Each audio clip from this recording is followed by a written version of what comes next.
That was strange. Hello, everyone. Y'all should be able to hear me. I'm just gonna drop the volume of the music a bit so I can actually hear myself talking. Hey, welcome. This is going to be a special stream this afternoon. I sort of miss going to Gen Con. Oh, my mic's a bit quiet. There, that should be a whole lot better. Let me know if it's still quiet or not. Hello everyone, hello Dealer Umbra, hello Kuvenet. I am Simon at Wandering DM, and technically I should have been in a car right now driving to Gen Con. Oh, thank you, John the Wise. So yeah, in honor of Gen Con, in honor of not being able to be there, I decided to try to play a new game that I discovered recently called Rangers of Shadow Deep. As many of you might know already, if you know me a bit, or if you've been on the Discord or what have you, or seen me in games, Rangers are my favorite class to play in D&D. I am a Ranger fanboy, and when I heard that there was a game called Rangers of the Shadow Deep, I had to check it out. What more, the game is GM-less. It can be played solo or with people. So last night, some friends and I did a quick game of Rangers of Shadow Deep, which was very fun. So I was thinking of doing the same today. I'm going to try to go through mission 1 and 2, and if things work well, it should take about 3 hours, maybe a bit more. I'll see how fast it is playing by myself.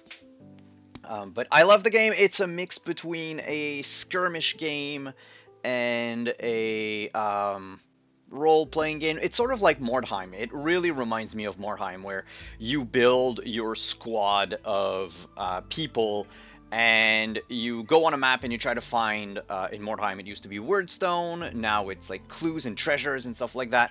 You have objectives, you have to survive, and because it is GM-less, the monsters basically follow a flowchart of actions that they can take during their turn, so that you don't have to have an actual GM. So it's a completely cooperative game, which I really like.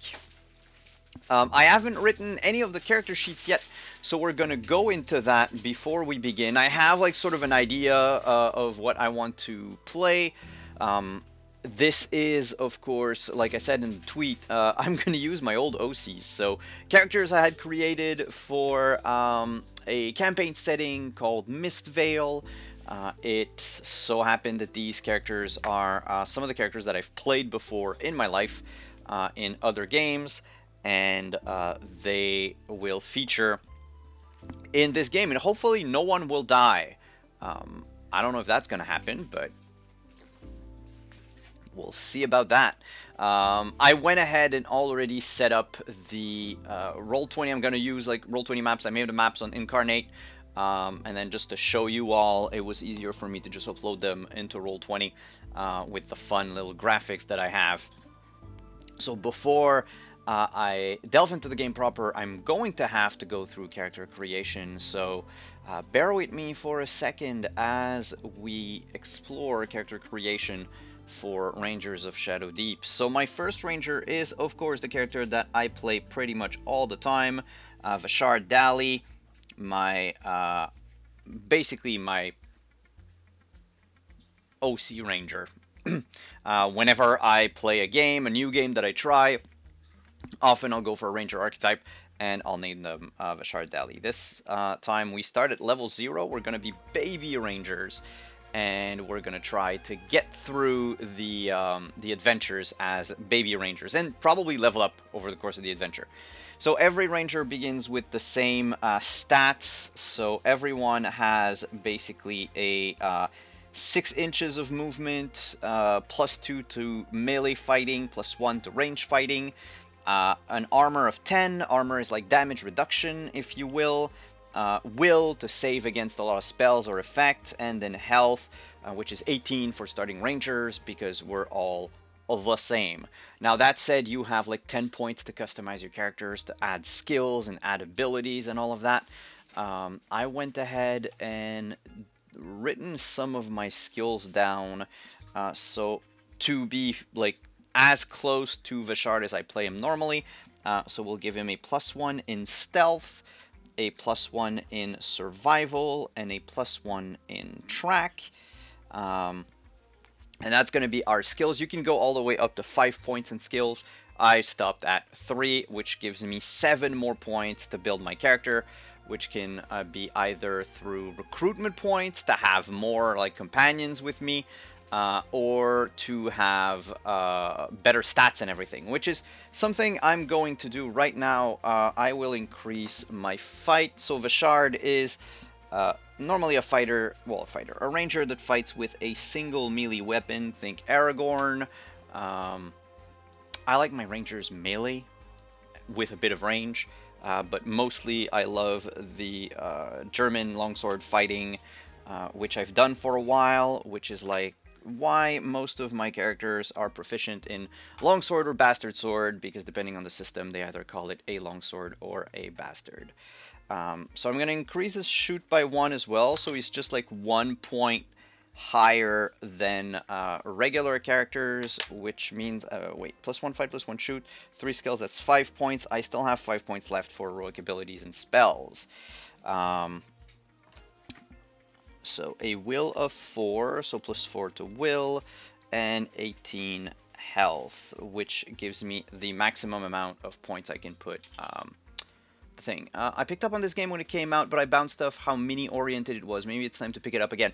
Honestly, we've played we've played yesterday with terrain, like what little terrain I have at home. It's mostly, I have Dwarven Forge for dungeons, and I do have houses that I bought from Mini Terrain Authority, MTA, at Gen Con.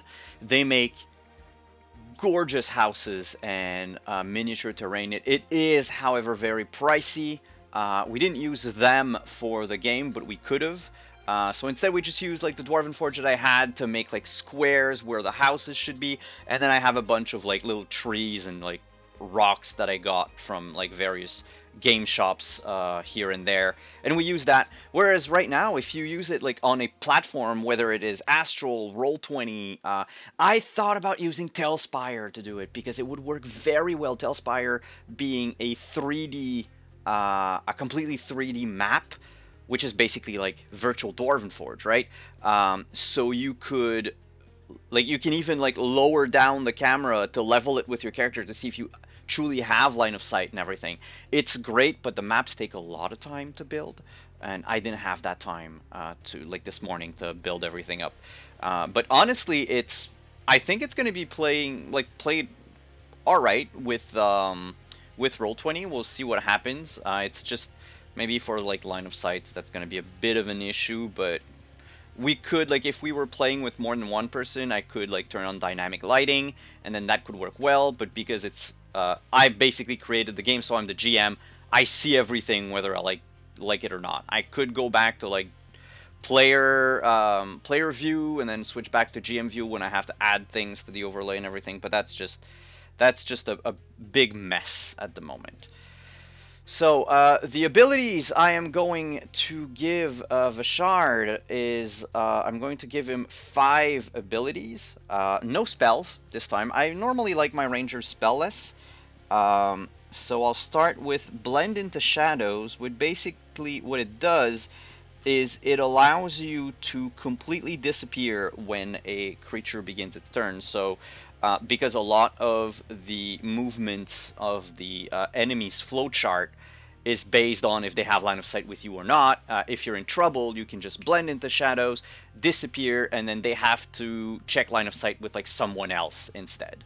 All the abilities, by the way, are usable only once per scenario. So like you have to really like think about when you want to use them and like how to maximize them.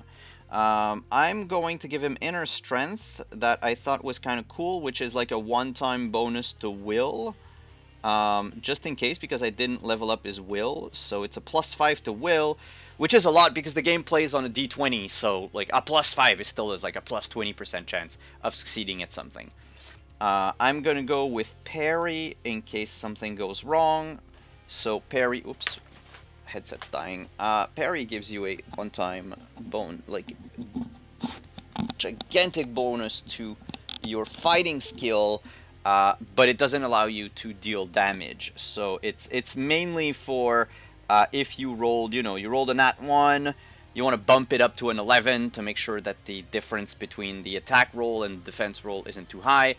Because that's how you do damage in the game. Basically, you roll 2d20, one for the attacker, one for the defender, and you attack minus defense will be the damage dealt. So kind of an important thing to be able to bump them up from time to time. And then Powerful Blow, which adds a +3 to your damage once per scenario. And the other one I'm taking is called Call to Action, which essentially lets you activate one extra companion that you wouldn't otherwise be able to activate. So when we played last night, we played with 3 rangers because there were 3 players. Technically, that means that you cannot have any companions unless you use Call to Action. But we realized that Call to Action when you play with 3 people is not really useful because it costs your action to have someone else do an action, and that someone else is normally not as good as you are.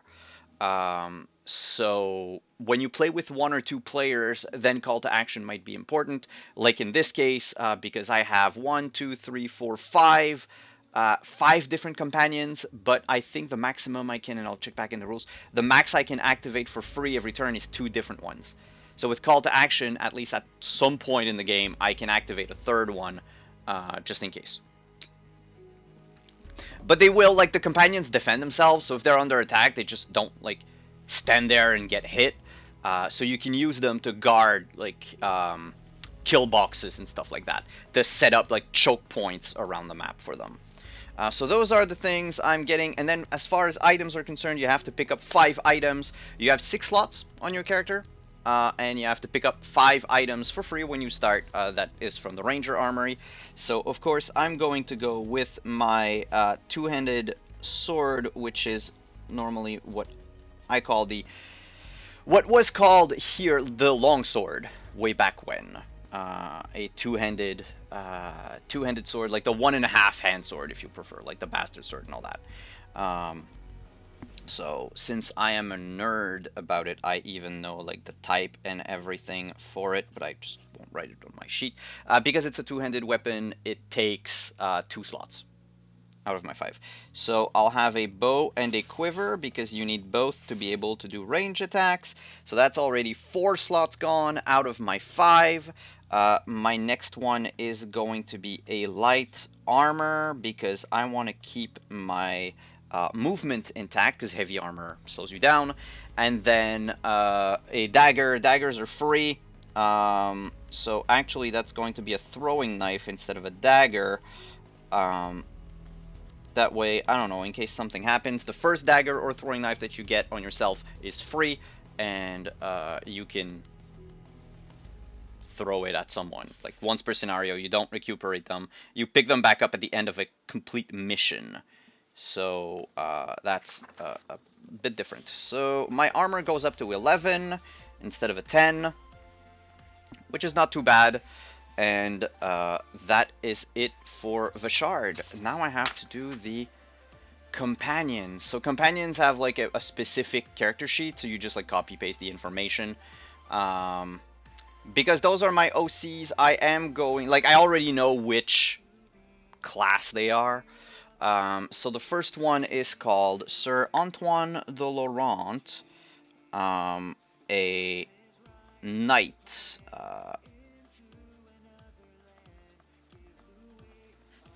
D&D would normally be a fighter or something, so I think in this case though it is, yeah, it's a knight.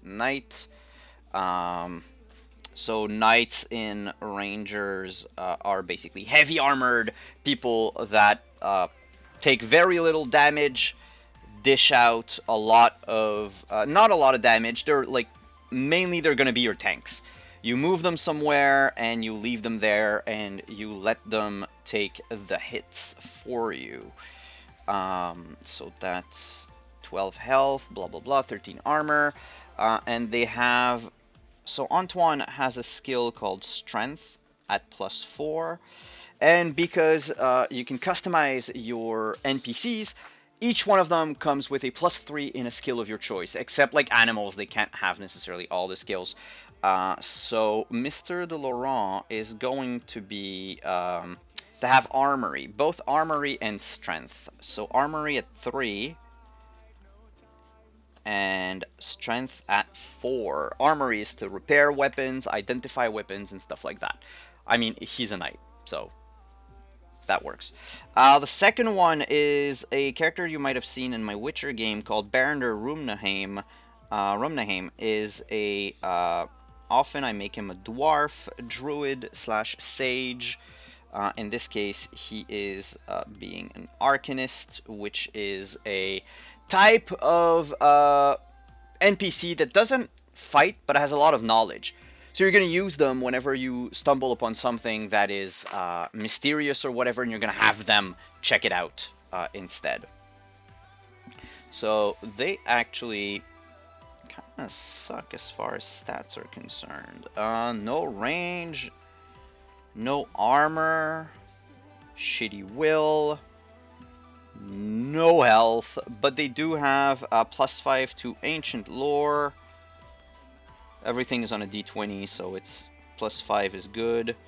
+5 to read runes. I wrote red runes, but whatever. Nobody sees my sheet at the moment. Nobody's going to correct me. And then I think for someone someone that would be sort of like a druid, I'm going to give him navigation so he doesn't get lost in the wilds. Navigation at +3. Our next companion is called Maydeth. And she actually is inspired by the OC of my girlfriend.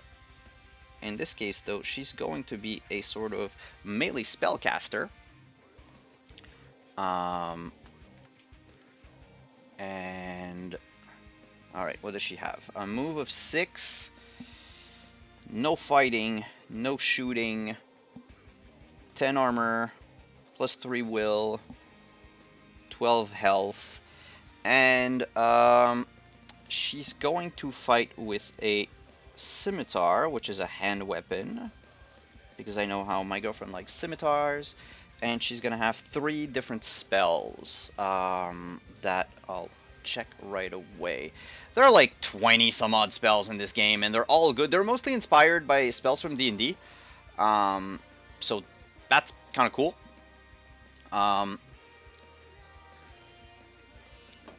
I'm going to give her, because she's the only spellcaster in the game, just in case something happens, I'm going to give her the spell Heal. And then she should be able to do something. Do we want her to be able to cast Fireball? Fireball, Shield of Light, Magic Bolt, Quickness.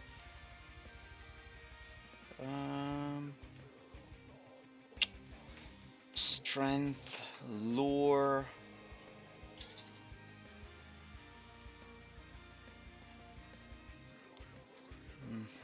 Slow, buff. Compass, Ladder, Hold Creature. Enchanted Steel, Armor.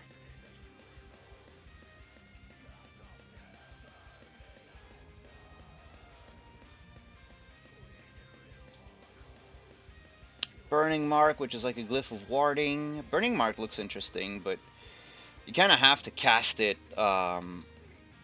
like to know where people are going to head into. Alright, let's go for Magic Bolt, so that she has like an attack spell. I think Heal, Magic Bolt, and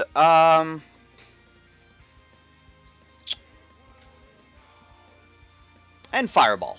Let's go all out.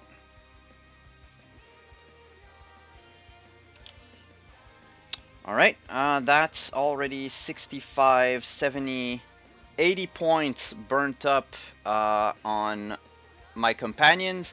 For the next companion, I have a question for you, chat. Would you, because you're gonna help me play this game, meaning you are going to be controlling one of my NPCs, a new recruit that we are gonna call Twitchy, because they're easily scared, and they are a recruit, so they don't have a whole lot of skills, but then we'll be able to customize them over the course of the game. So chat, would you like Twitchy to be male presenting or female presenting? That'll determine which token I'm taking.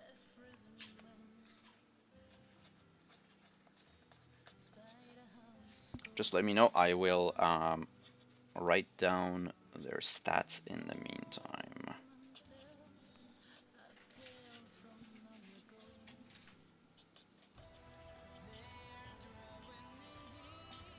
And weapon. Alright. Kurt chose for everyone. So Twitchy is going to be...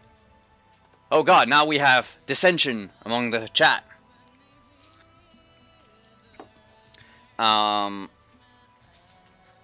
Kurt said it first, so we're gonna go with male for the first one, and then if something happens, well, we have a backup Twitchy. And what skill should we give Twitchy? I think, okay, Maydeth is gonna go with acrobatics, because that's normally the type of things that Cat enjoys. And our little friend, oh, Twitchy is gonna have Picklock. Yeah, Picklock at 1. Well, at +3. And that, I think, 65, 70, 80, 90 for this. So I think I'm still good to get a bird companion. Yep, so Burb is going to be the other one. I'm gonna call him Peregrine, like I call all my birds, all my hawks. It is a raptor. Animals are special in this game because they have like a bunch of flaws that they can't really take, but they're very good at like retrieving stuff for you, finding out like clues, and generally like the raptor using perception and spotting things from afar. Ooh, that's only 1 hit point. That's not cool. Can't carry items or treasure, but they do have perception +4. And yes, chat, I am starting at mission 1, doing the stuff. Since everything is like randomly set out across the map, even if you've played the game once, it doesn't mean that you're gonna have the same results a second time. Perception +4, and I think raptors are allowed to have acrobatics, perception, and stealth. Well, let's go for stealth. Stealth at +3. Alright. Characters are made.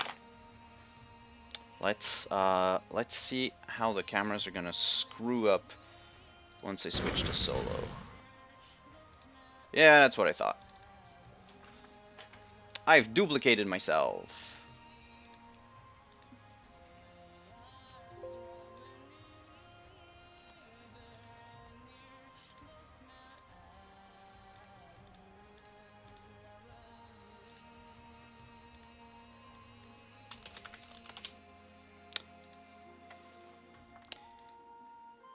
Yeah, you see the magic happening behind everything. Whee!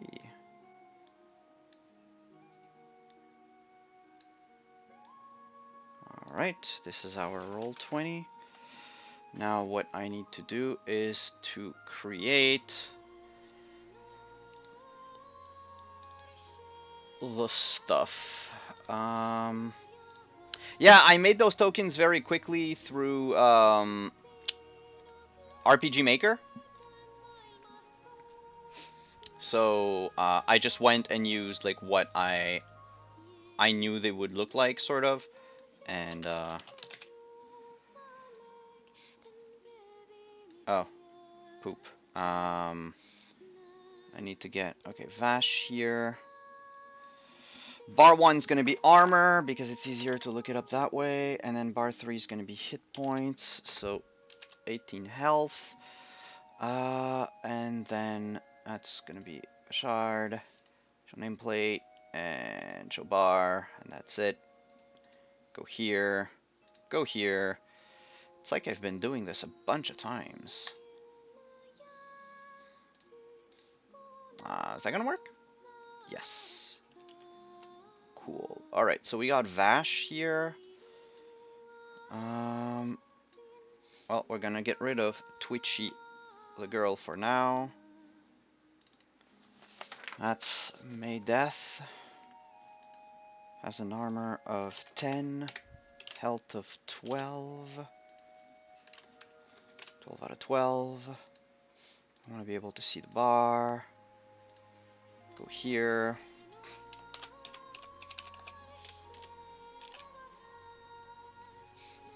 Yeah, Dealer, I haven't used RPG Maker in a while, but I like the fact that you can create like chibi minis for your characters, basically. So that's always interesting.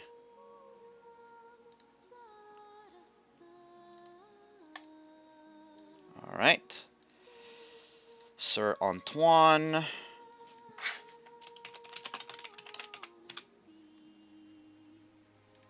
Should actually do the tokens first all the time. 13 armor, 12 health. That's a lot. Alright, there's a bit of prep work even when you're doing, you know, what I'm doing here. Barrender.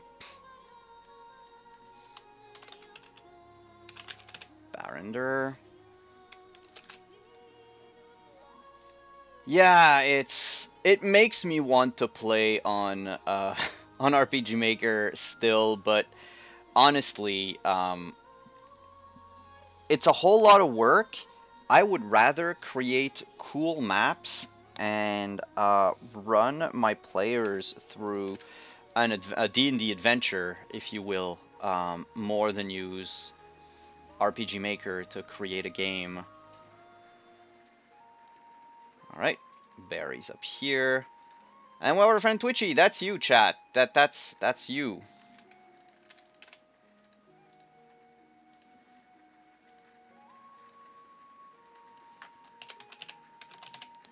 Twitchy.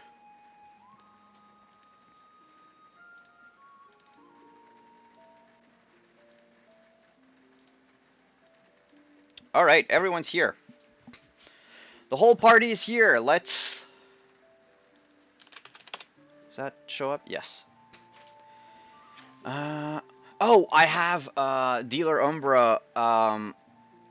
If you like stuff like that, you should check out, if you have Roll20. I'm a big fan of Pixels and Dragons. It's made by a person called Desorian, and they do pixel art of everything.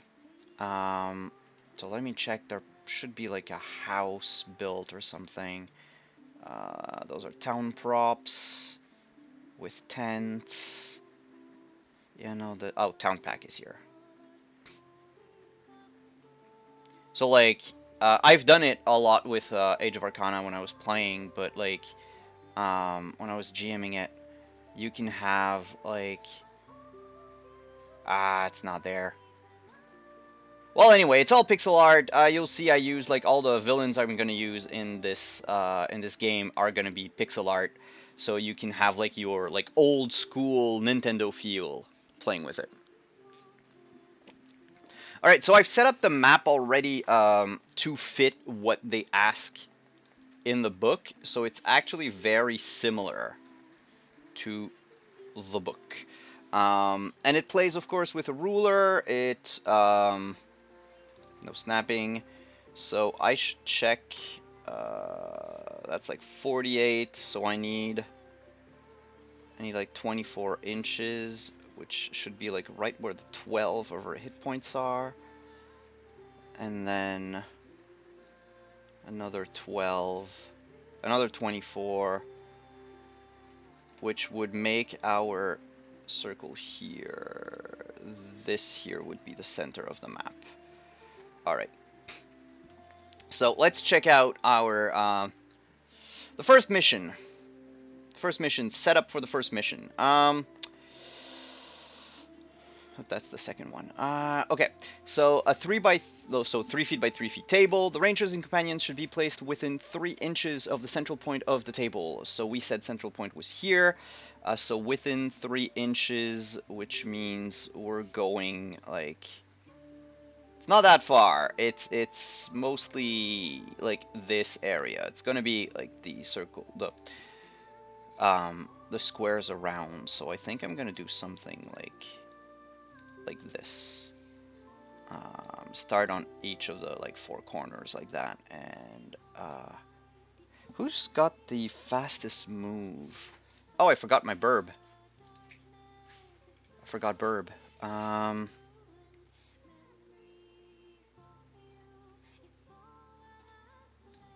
Bok. 1 out of 1 with an armor of 10, I think it was. An armor of 14. Wow. Okay.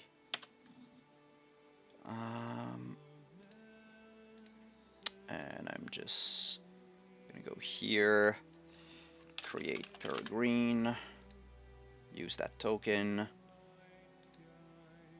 in case the hawk survives, and got everything. Alright, so Burb's gonna start in the center. Okay. So now that we've done that, we are going to look at the setup for the creatures. So 4 or 5 small buildings should be placed in a rough circle. That's what we do. No building should be closer than 6 inches from the characters. Uh-oh.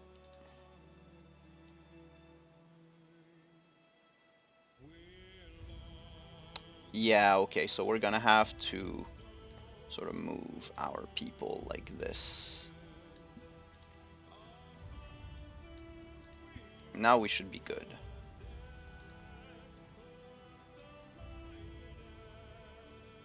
Oh boy.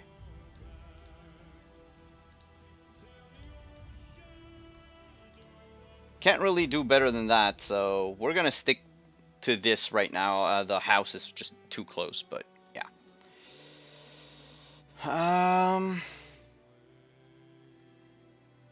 6 clue markers should be placed on the table. 1 should be placed inside each of 2 randomly determined buildings. Okay, so we're gonna start with the top 1, 2, 3, 4, 5 clockwise. So roll 2d5, 2 and 1. So basically these 2 here, and we're going to set up our markers.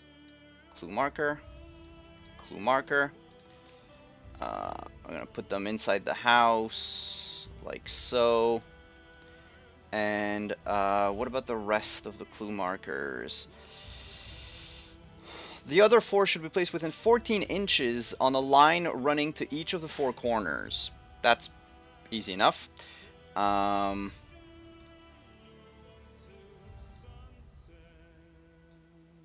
like middle was like here or something. So 14 inches. Yeah, okay. It's gonna be here. Just keeping it in mind. I'm gonna put it here. Next one should be, it's gonna fall like straight next to the garden. Here. And basically clue markers is, you don't know what they are. When you play, you have no idea what the clue markers do, and you have to get close to them to unveil what they do. Sometimes they're going to be like treasure that you can find. Sometimes it's going to be... actually, I can just remove the grid now. There you go. Sometimes they're going to be dead people.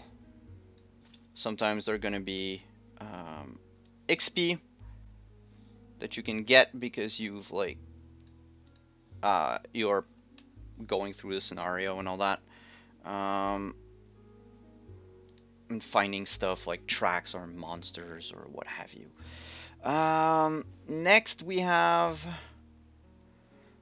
2 giant rats should be placed adjacent to 2 randomly determined buildings. Alright, I'm gonna place giant rats. I'm gonna roll our d5 again.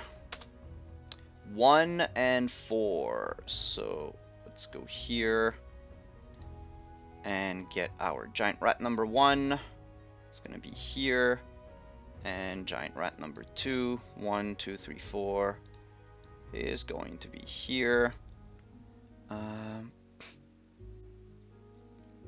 Yeah, rats in the basement. It's gonna be rats and zombies actually in this case. 1, 2, 3, 4. And the 4 zombies have to be within 6 inches of the center point on each table edge. So center point, and then 6 inches. Oh boy. Wait, 6 inches away from the center point on each edge. Okay, they're very close. So yeah, first one's gonna be like here.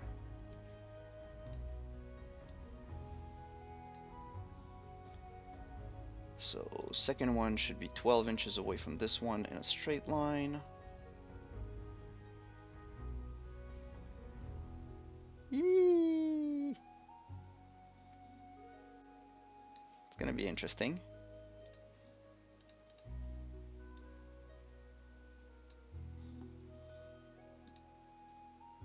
And then 6 inches that way. Okay, we are surrounded.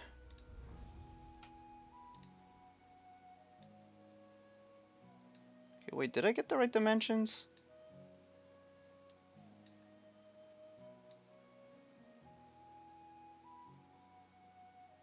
Wait, 48 inches, that's not 3 feet, that's 4 feet. Huh.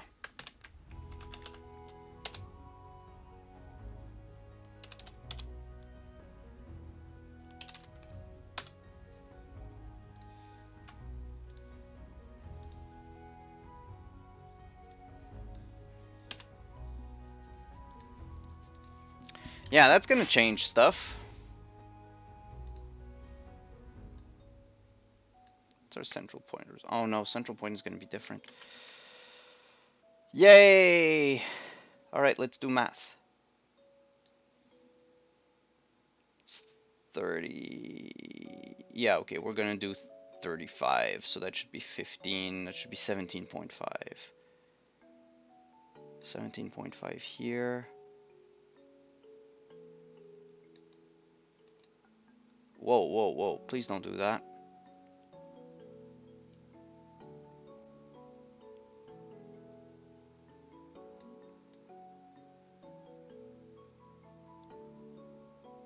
Alright, yeah, 6 inches is a little bit farther away. Good. Good. Not that it's gonna change much, but...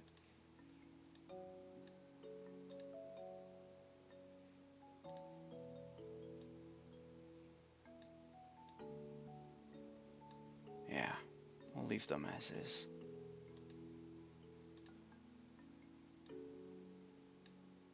Sort of here. 6 should be like near the house. I'm getting silent. I apologize for that, chat. I'm just very focused on not messing up. And that one should be like more or less in front of the rat. Alright, those are my zombies. Might be 6 inches of the center of the edge. Yeah, dealer, let me just check that out.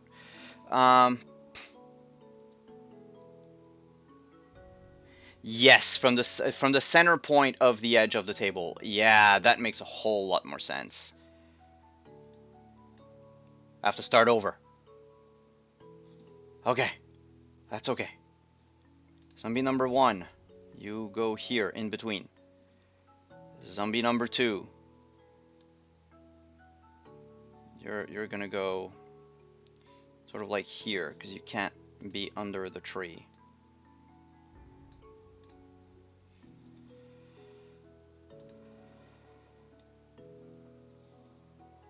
Ah, yes, yes, yes, yes.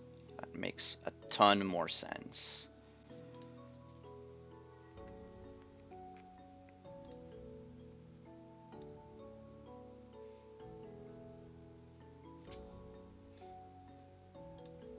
Alright, that one's behind the rat.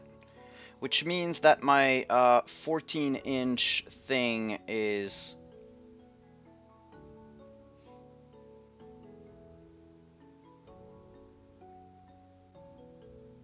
Yeah, this clue should be next to the river, more than likely. Yeah, that kind of makes sense. It's like a square type thing. Like that. Sure, we'll leave it like that. And I think that is all the setup we need. Yes, before the scenario begins, choose one figure to make. But before we do that, let's go into the story. Mission 1, The Missing. It has been less than a week since the destruction of Laurenttia and the appearance of the Shadow Deep. But in that time, the world has seemingly gone mad. Reports of strange creatures and evil robed men are flooding in from all along the new border. Even with every soldier, ranger, and volunteer mobilized, the kingdom is stretched thin. 3 days ago, a veteran ranger by the name of Aventine went out to investigate reports of an attack on a nearby village. He has not returned. Determined to find the missing ranger, you have gathered what companions you can and set off for the village. It's an 8-hour hike over difficult terrain. As soon as you came within sight of the nameless village, you knew that something wasn't right. There was no sound of man or animal. No movement except for the gentle swaying of the trees in the breeze. Closer in, you could see bodies lying in the dirt and smell the stench of death. Undaunted, you covered your face and carried on. Whatever happened here, it was your duty to try to discover the truth, and, if possible, determine the fate of Aventine. You had just reached the center of the village, and were about to split up the search when a horrible moaning sound came from all around. Before the scenario begins, choose one figure to make a perception roll against the difficulty 8. That's going to be the Burb, because Burb has a +4. So let's see. Let's see you do good, Burb.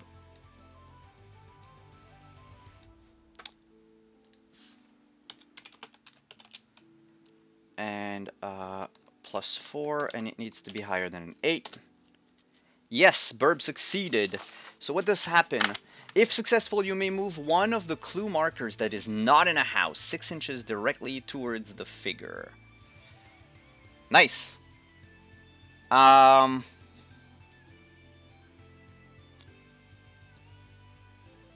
gonna take the one that's like near the river, and I'm gonna bring it closer 6 inches. No, actually the one over there. Yeah, it's gonna move to the front of the house, basically. Whenever a hero moves into contact with the clue marker, ends its action immediately and roll in the clue marker table below. Once this roll is made, remove the clue marker from the table, reroll any duplicate results. The 2 building which contains clue markers are locked. To enter them, you need a TN8, either picklock or strength, to gain entry. And then there's a special rule called the target point, which is basically where the zombies are going to converge if they don't see anything. And I have to roll a d10 during the event phase. So we're going to start with the ranger phase. And I'm going to start right away by checking the rulebook.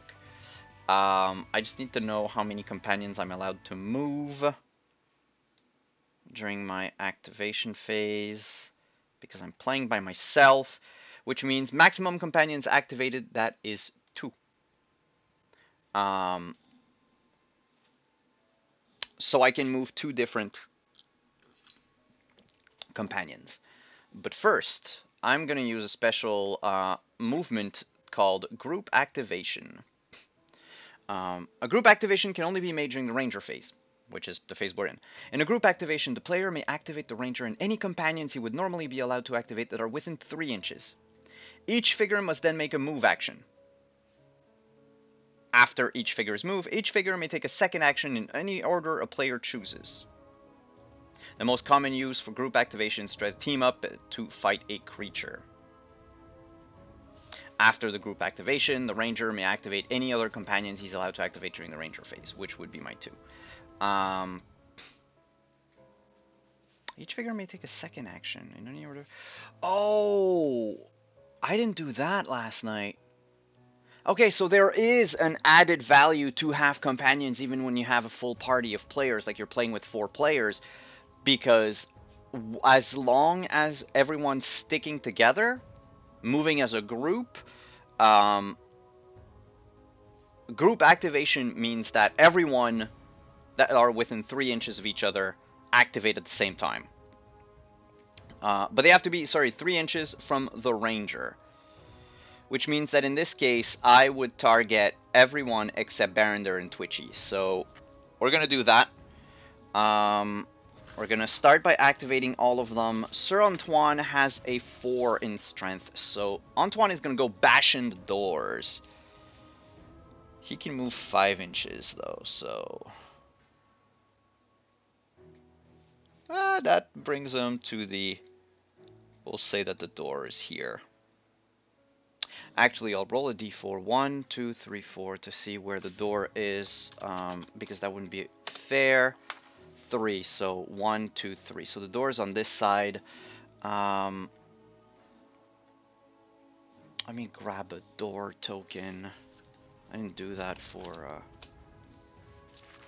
this map. I have doors for the others, but...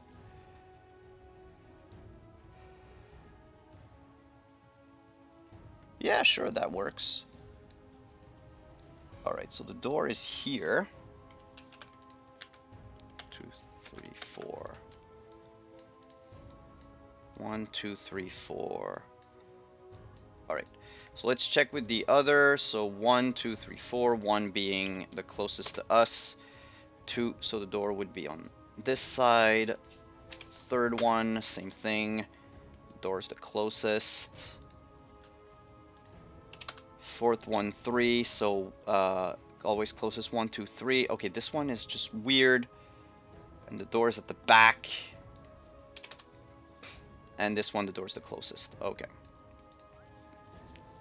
So Antoine moved once, and he's going to take his second action, which is to move again elsewhere.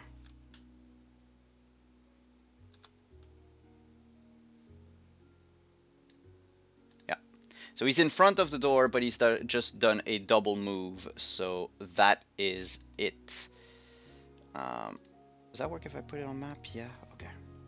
Just because I don't like the doors to be hanging over my players, my characters. Just nitpicky that way. This is my game, I'm playing by myself. I want things to be like I want. Okay, what about Maydeth? Maydeth activates. She could probably fireball those 2 over there, because she could move to get line of sight and then fire. Let's see, what does fireball do? Yes, I do. I do me. So I said I was playing with myself today. Fireball! Pick a point within line of sight. All figures within 2 inches of that point suffer a +3 shooting attack. So... Are they within 2 inches of each other? Yeah, pretty much. They could be within 4 inches. So... Maydeth is going to move... like here. Activate and cast Fireball! Whoa, whoa, what was that? Explosion of fire. Fireball! Yay, animations. And they suffer a shooting 3 attack. So what does that mean is she rolls a d20 plus 3. And they roll a d20 plus their fight stat. Which for a zombie, fight is plus 0. Okay, so she gets a 7. Shit. And does the giant rat have... No, it's all plus 0. Okay. 11 for the giant rat. 17 for... So the fireball does fuck all. It just goes boom and nobody gets hit. And it's sad because Maydeth just wasted her fireball spell for the scenario. Hawk is going to move. Part of my group activation. Hawk can move 9 inches. So Hawk's not gonna bother about anyone. And Hawk's gonna go straight for that other clue in the... all the way here. Go, Hawk! And then Vashard could move, so Vashard is going to move 6 inches toward the door. Thank you very much. That works. And he's going to use his action to try to force the door open, which requires a DC 8 strength check. Vash doesn't have any strength. So let's just hope I roll high enough. I crit failed. So Vashard's turn ends here. Now it is the companion's turn. I've already played with the other companions, so I'm going to do Barrender and Twitchy for now. Barry is going to follow as much as he can. 6. So he's going to follow Vash here. To be close enough in case something happens. And Twitchy, chat, it's your turn. What would you like to do? Where would you like to go?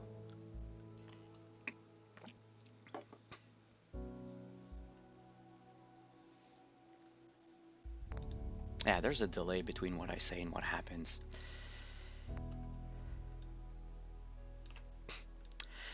Twitch, unfortunately, doesn't have Fireball. Twitch only has Picklock, which is good to opening doors, and a hand weapon, probably like a short sword or something. Twitch is a brand new recruit. So, where is our tiny recruit going? Yeah, I'll put it in chat. Twitch can pick lock and fight with a short sword.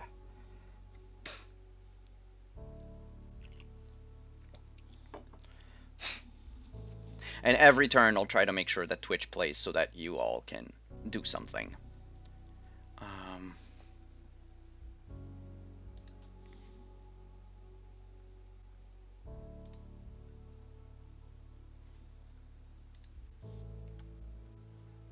Quiet music.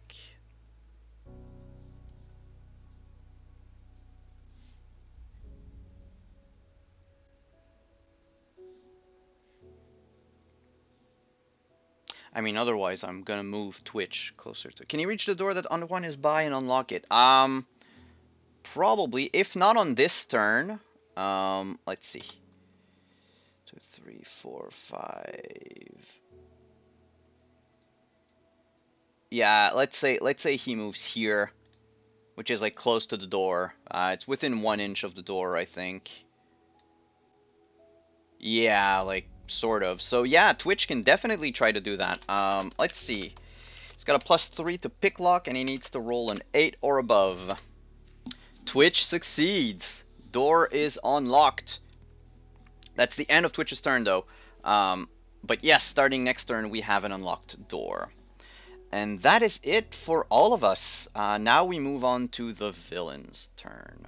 So the enemies have a flowchart to follow, which I just need to find the page again. Those are magic stuff, companions. There we go. Is the creature in combat? None for all of them. Is there a hero in line of sight? Well, yes. So they're gonna move as close as they can to the closest hero in line of sight.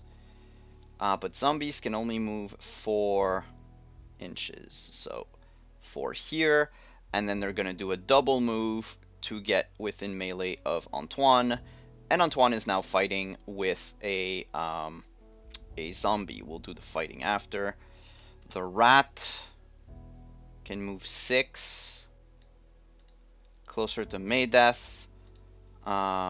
Is rat within? It's too far away, so rat's gonna use a double move to get close to Maydeth and fight. Zombie sees Maydeth, so same thing, is going to move 8 inches up to here. He sees Barry. Whoops, can you please, ruler? Thank you. Is gonna double move to Barry. The rat, yeah, rat's gonna be a little bit more complicated because we need to not cross any terrain. Yeah, they can see Maydeth. So rat's gonna move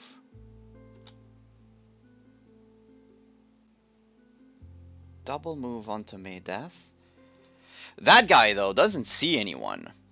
Zombie at the other end of the map doesn't see anyone, so we're gonna, if they don't, they will get closer to the target point. And the target point is, in this case, I know I said it earlier, but I already forgot it. Target point for this scenario is...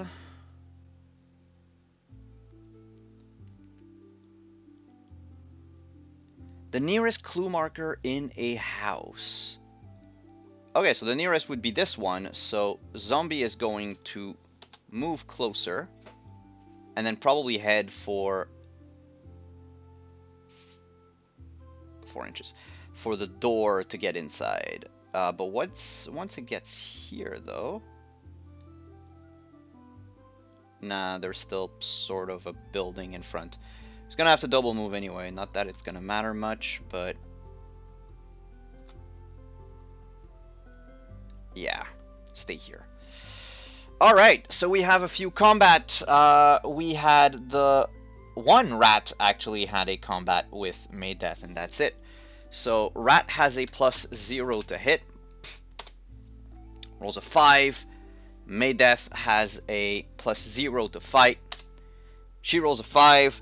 When it is a tie, both characters count as having succeeded, and when you succeed, and whether you do damage or not, you can choose to push someone away. The villains will never push someone away, but the players can, which is what Maydeth is going to do, because she doesn't like she doesn't like it. So you move 1 inch away. Basically, when you're 1 inch away from someone, it's like in D&D, like out of the threat range, or like in Pathfinder, so that you can move about and even shoot spells or ranged attacks while you're away from them. So it's a good trick because if you're like stuck in melee, you can push someone back, and then your other characters will finish them off with ranged attacks. But that is it for this first turn. So at the end of each turn, you draw from an event deck. Honestly, I tried to like make the event deck this morning on Roll20. It was a mess because I couldn't like remove the cards really, even if I deleted them. So I would have had to create like a new playing deck to do it. But instead, like there are 10 events. So like instead of drawing like an ace to a 9. Yeah, feels very much Gloomhaven-y. Like Descent, Gloomhaven, Mice and Mystics. It's a, yeah, it's that type of, and it's also like the type of board games that I like to play, that you can like keep a character over multiple scenarios and have them level up and everything. I used to be a big fan of Mordheim. So 9, Disease. Any figure that is reduced to 0 health during the scenario must make a health roll or suffer from disease in the next scenario. Use a figure's starting health to make this roll. Okay, so apparently every zombie can grant diseases now, which is not cool. We shouldn't fall to 0 hit points. It's our turn. Okay.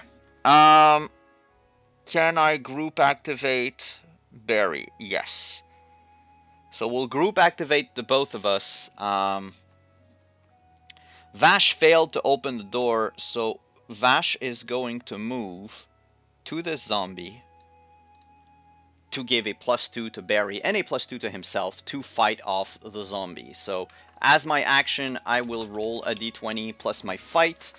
Vash has a fight of 3. Come here, you. Vash has a fight of 3 +2 because flanking. So that's a 19, and the zombie has an 8. So the difference is 11. 11 minuses the zombie's armor, which is 12. I would deal -1 point of damage, but because I'm wielding a two-handed weapon, I have a +2. So that zombie takes a paltry 1 damage. I'm not going to push him because I want us to keep flanking and fight, so we're going to stay there. Barry's going to activate. Barry's going to do the same thing. Barry has... Oh boy, does Barry have a weapon?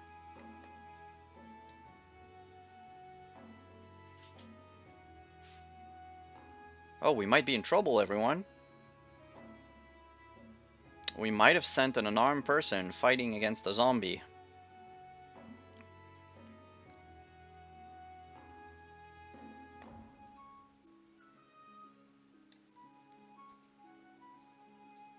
Okay, the Arcanist has a hand weapon, so we'll say Barry has like a mace or a Morning Star or something.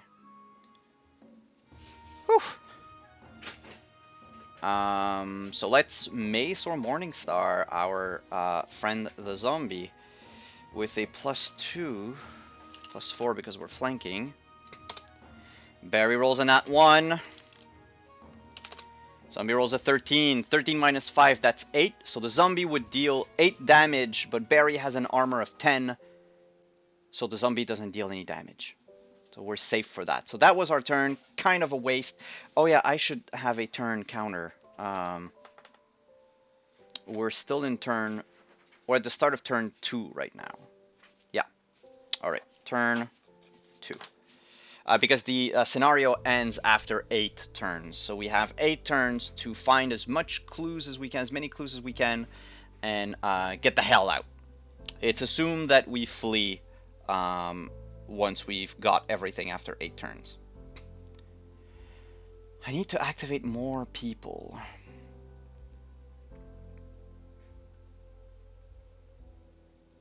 Alright, you know what? I'll activate Antoine and Twitchy. Twitchy is going to go inside to get the clue, but first Antoine needs to succeed to push the zombie away from the door so that Twitchy can go in.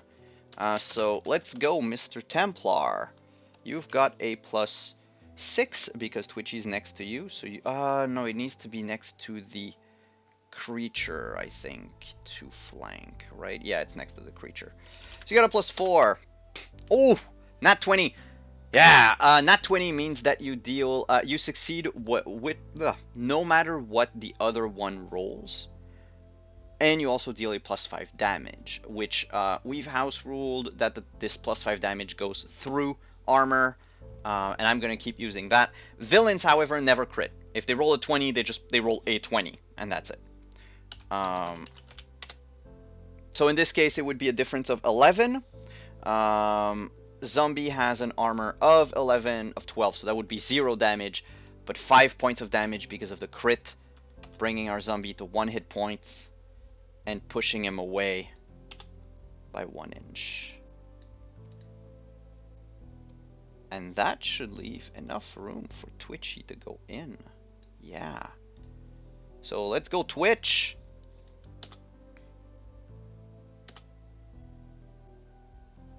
Twitch gets to the treasure. Flips the treasure token. And we get... me scrolling. Okay, roll a d20, Twitch. Twitch rolls an 18. Treasure. Treat the clue marker as a treasure token. If this treasure is being carried by a hero at the end of the scenario, you may roll to see what treasure has been found. Good. We have a treasure chest found. Good on you, Twitch. Good on you. And those were the 2 activations I was allowed this turn. So now it's the creature's turn. And Simple is gonna move.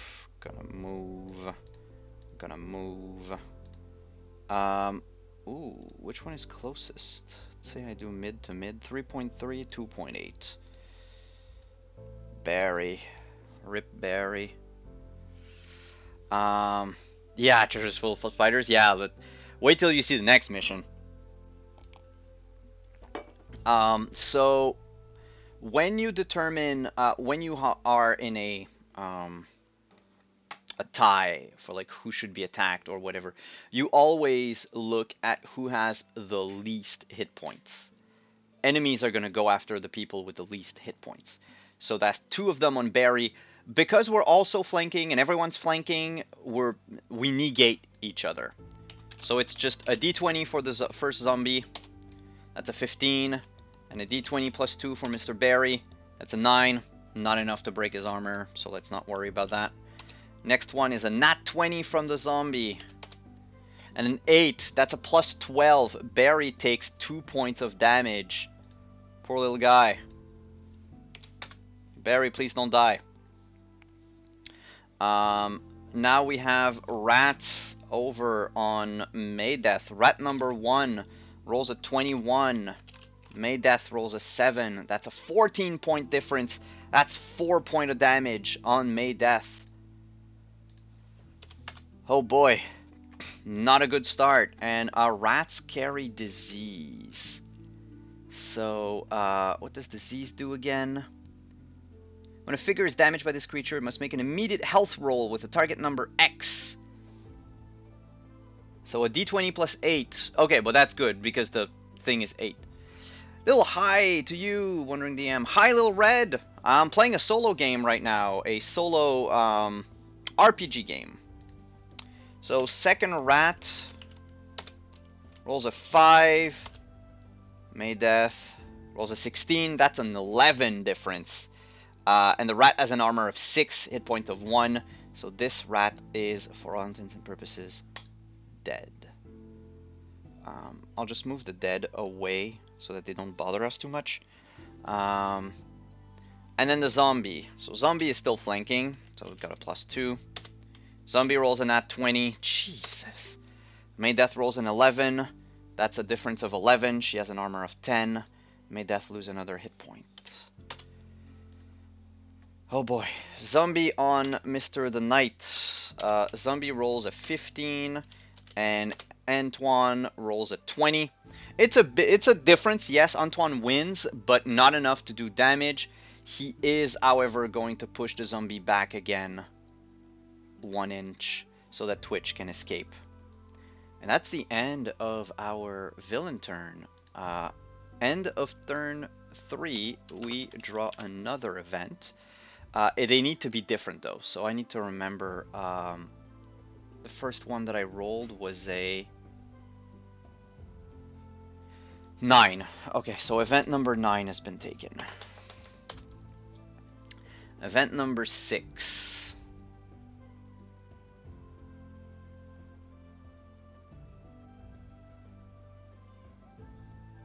Giant rats. Place 2 giant rats on the table adjacent to 2 randomly determined buildings.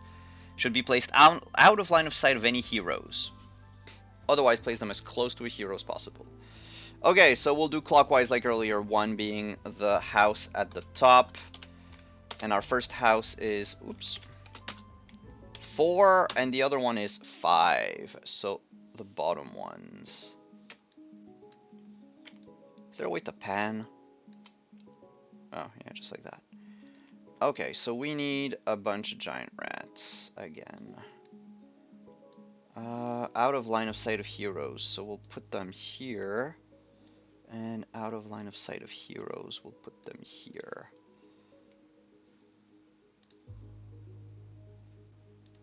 This is bad, y'all. This is very bad.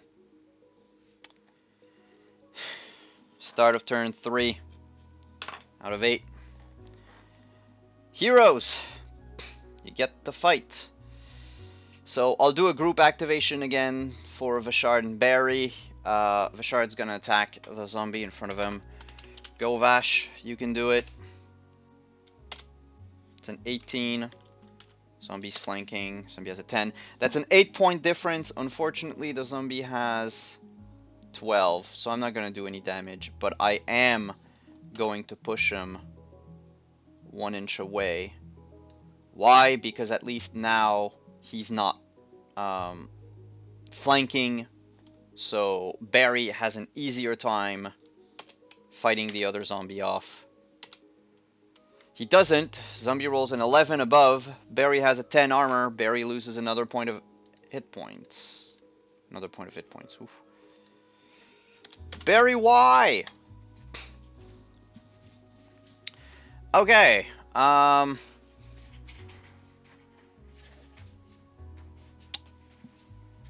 Who do I activate now? Maydeth is stuck in combat. I think I'll do Twitch and Antoine again. Antoine is gonna go help Maydeth, because she's a range character. She can't even heal herself if she's stuck in melee. So the knight is gonna go, and Twitch, our good friend, is going to go fight against that 1 hit point zombie. So I'm rooting for you, Twitch. You can do it. Barry's armor was a 10. So I rolled an 11, I think 11 difference between the two of them, right? Correct me if I'm wrong. But I thought it was an 11. Twitch rolls a 20. Zombie rolls a 6. That's a 14-point difference. Zombie loses 2 hit points. Twitch kills the first zombie of the game.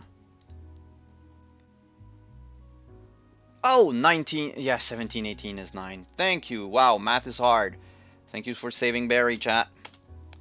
Thank you, dealer. And then Antoine against the zombie. He rolls a 16. Zombie rolls a 15. That's not enough to do anything, but that's enough to push the zombie back 1 inch. Not that it's gonna matter much, but still. That's the end of our turn. And now it's their turn. So zombie is gonna stick to Maydeth again because less hit points. These two are gonna fight Barry because less hit points. And Rat here doesn't see anyone, so he's gonna try to go to the closest clue inside a house, which is a straight line. So Rat is going to do 6 inches here, and then sees the hawk, so is gonna go attack the hawk. And this one will actually, the closest would be through the top though. So here, here, and then another 6 inches up to 12. Here. Alright, Peregrine against Rat. I know it's weird, but the Falcon doesn't have flying for some reason. So it's assumed that, like, it lands every time. You don't see anyone? Oh, I'm talking about Rat. Yeah, okay. So, yeah, Rat on Peregrine. Giant Rat rolls a 12. Falcon rolls a nat 20. Holy shit. That's an 8 difference. Has an armor of 6, so it would take 2 plus 5. The Hawk decimates a giant rat. Congratulations, Hawk. Our friends on Barry. Oh, they have the +2 because they're flanking, though. So a 4 against Barry's 12. 8, not enough to do damage. A 9 against Barry's 14. Not enough to do damage. But Barry's not an idiot. He's going to push them back 1 inch each. Oof, to give us some breathing room. Rat on Maydeth. 11 for the rat. Maydeth has a fight of 0. 16. That's a +5. Unfortunately, the rat has an armor of 6, but she is going to push, which means the zombie doesn't get flanking bonuses anymore. The zombie rolls a 17. She gets flanking bonuses because of Antoine. She rolls a nat 20.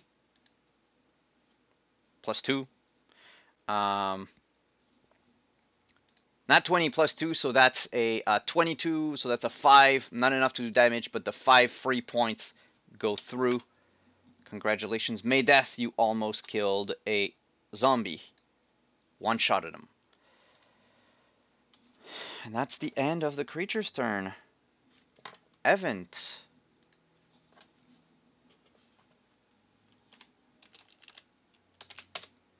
Event number 1. Ah, boy. Place 4 additional zombies in the same position as the starting 4. Oof. Oof, y'all. Oof.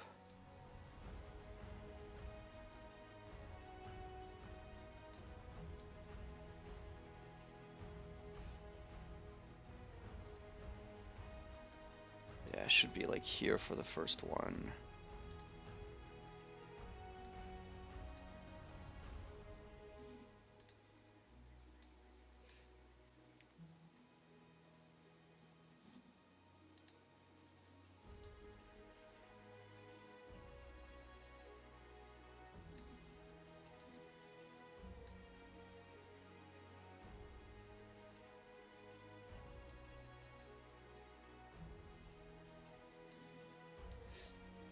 We're getting swarmed, everyone.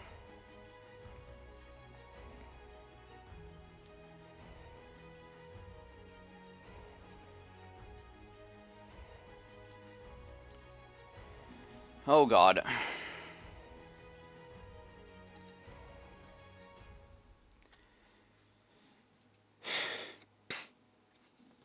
Beginning of turn 4.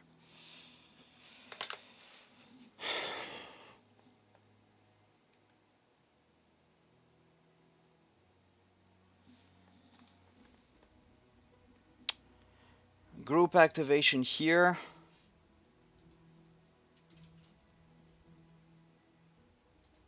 We need to do something. The door is still locked. There's no point in going there.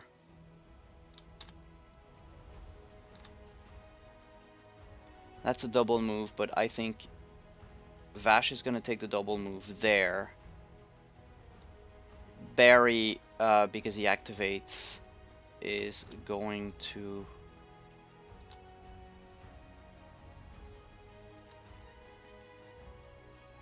take a double move to the chest too.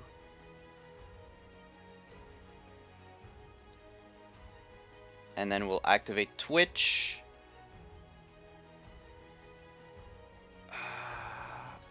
Are you within an inch, Twitch? Are you? Yeah, sort of. Alright, so Twitch is going to flip that other clue.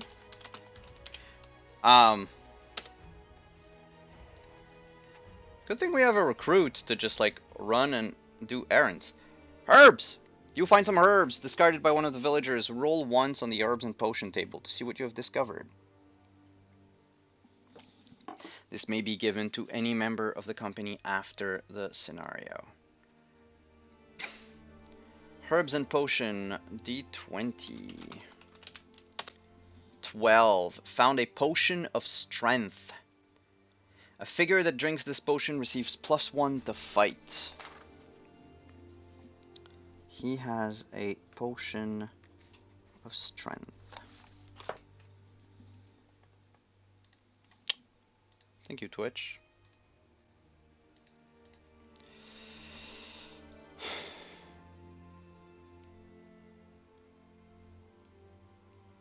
Next, I think I'm going to activate Peregrine just so they can get to the chest.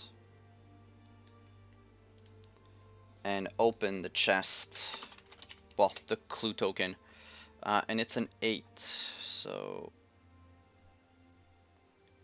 Strange tracks. You discover some very odd tracks. Make an immediate track roll to see if you can determine their nature.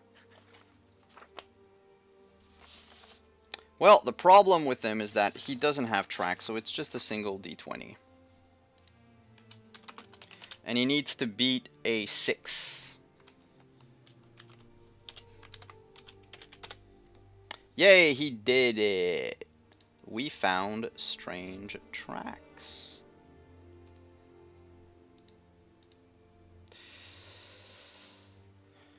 So, Hawk and Twitch are doing the most shit during this game. Now it's a zombie's turn. This one definitely sees Twitch, but can't get to him. So double move.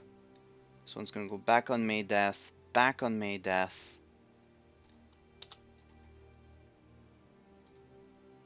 He would aim for Maydeth, but would need to do a double move. He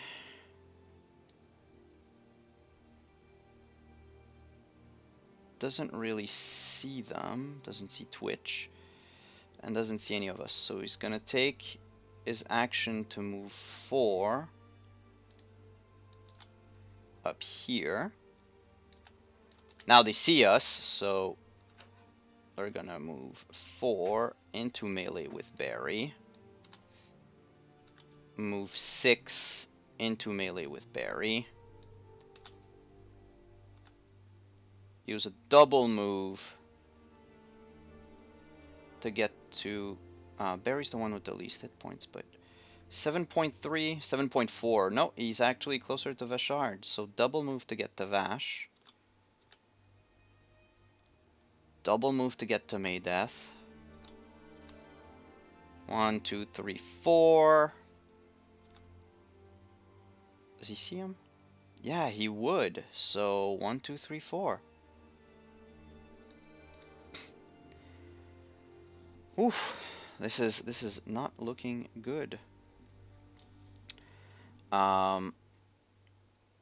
So I should have done the attacks. I think Rat has one on Barry. Rat and Zombie have one on Maydeth, and that's it. So Rat on Barry. He is not flanking yet. He's a 6. Barry has a 19. Rat's dead. Come here, Rat.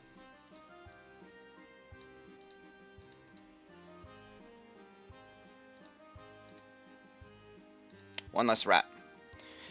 Alright. And then Rat on Maydeth with the flanking bonus. They roll a 4. Maydeth rolls a 14. Kills the Rat at long last.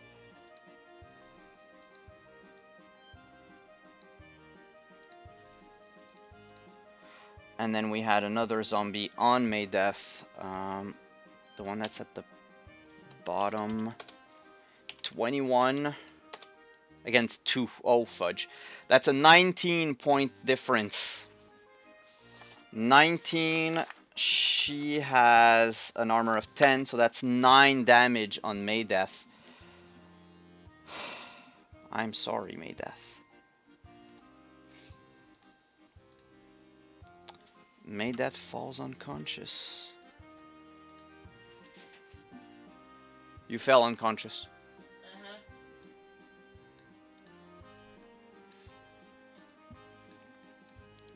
So Maydeth is taken out. It doesn't mean that your companions die when they're taken out, but they might suffer penalties forever. And in her case, there's also the disease thing that might happen.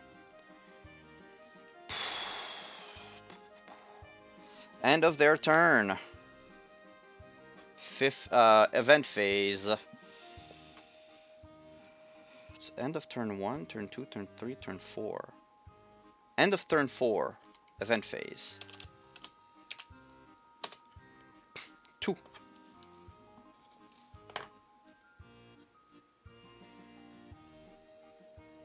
Zombies. Place 2 additional zombies on the table at the center point of 2 different randomly determined table edges. Norm 2. 2's that one. Yeah, it can be the same. 2, 3, 4. So, center point of the map, basically. Alright.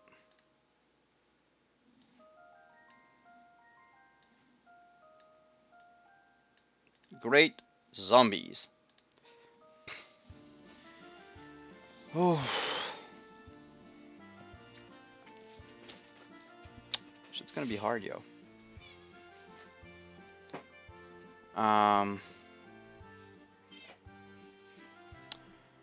Alright. We'll do group activation up here. And we will...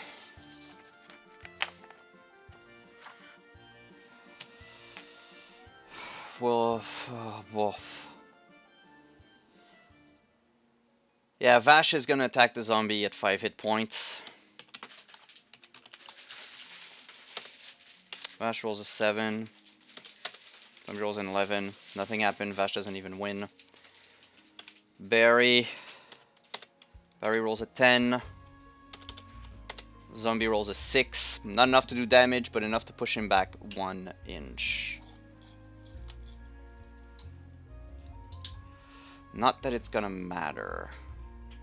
Actually, yes, it's going to matter. Because he's going to push him this way.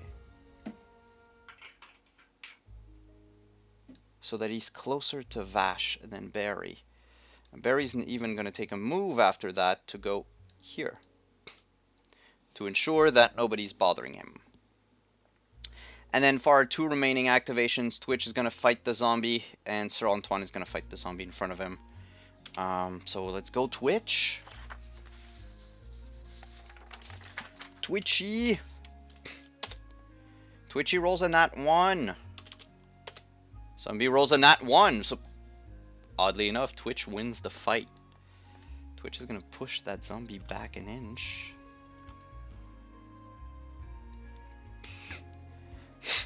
And with that, Twitch is going to move his speed. Because you can always move after you've attacked.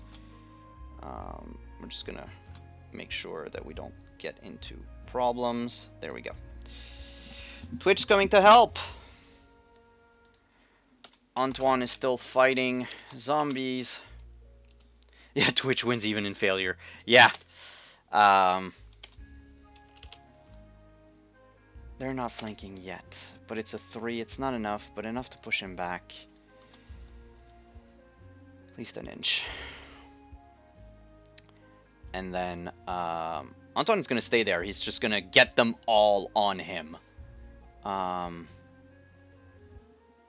There's no point for him to do anything. So that was the start of turn 5. Now that's zombies turn 5. So 2 on Vash. Let's do them right away.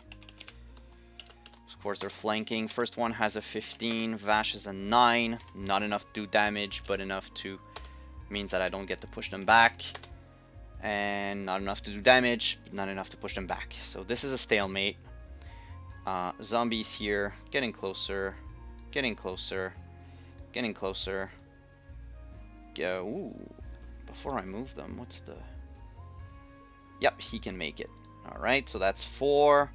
But this one probably can't. 1, 2, 3, 4. Yeah, and then 1, 2, 3. We're just gonna do like full movement so that we don't mess up. There we go. He still sees Mr. Twitch.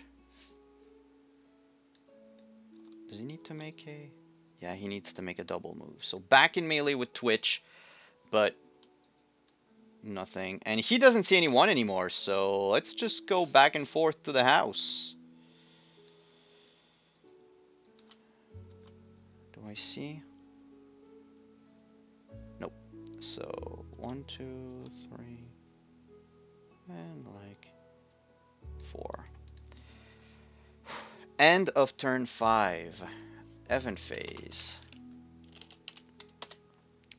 4. 4 has not been drawn yet. What's event number 4? Zombie. Place a zombie adjacent to one randomly determined clue marker.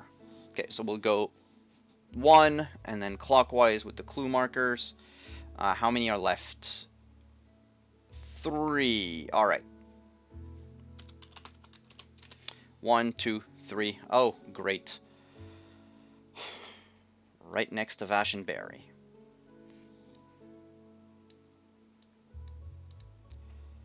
This is going to be fun. Start of turn 6. We don't have a whole lot of time left. Group activation here. Barry's not going to care. He's going to open the clue right away.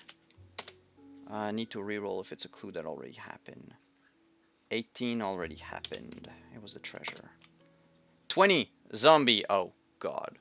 Replace the clue marker with a zombie that is in combat with a figure that moves into combat with a clue marker. I hate you.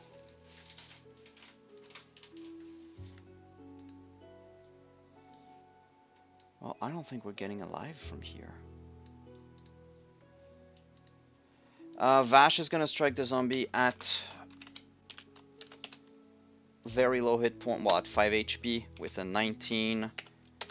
Flanking zombie, that's a 12 difference. Zombie has an armor of 12, so that would be 0 plus 2 because of the two-handed weapon, so that would be 2 damage. And he's gonna use his powerful blow that I haven't used yet to add a plus 3, killing the zombie. Try to clear out as many of them as I can. And then, well, for Twitch and Mr. Knight. So Mr. Knight is gonna 9 against. Oh, that's even bigger than flanking, so that's a plus 4. It's equal, so he's just gonna push 1 away. Not that it's gonna matter. Twitch. Let's go Twitch. Twitch has a fight of plus 2. Twitch rolls a 9, Zombie rolls an 18, that's a 9-point difference. That means that Twitch has a 10 armor, doesn't take anything. Yeah, it's looking like a lot of zombos. It's looking grim for our party. The villains are moving. And 4 of them on Mr. Knight. So zombie number 1 rolls a 5. Templar rolls a 7. Not enough, but enough to push him back. So that they lose their plus 4 and it goes down to plus 2. 12 against 24. That's a 10-point difference. Not enough to do damage per se, but enough to crit and push him back. Other zombie, still flanking, rolls a 9. Antoine rolls a 22. 22 minus 9, that's a 13. So that's 1 point of damage. And push back. And then our third zombie, still flanking, rolls a 15. Antoine rolls a 20. Not enough to do damage again, but enough to push.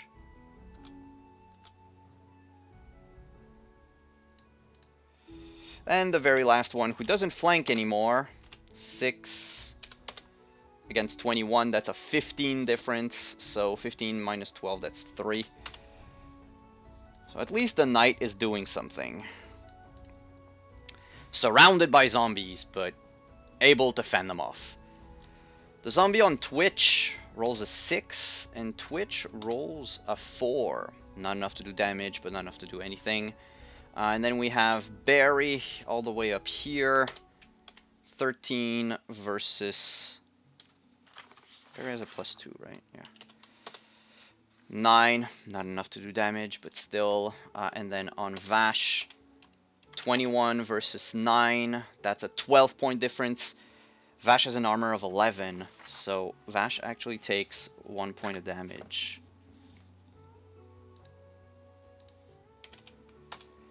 Oh yeah, and in between scenarios, like sometimes you don't heal, so that's a problem.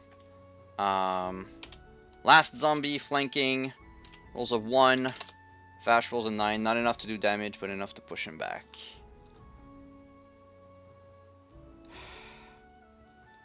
Alright.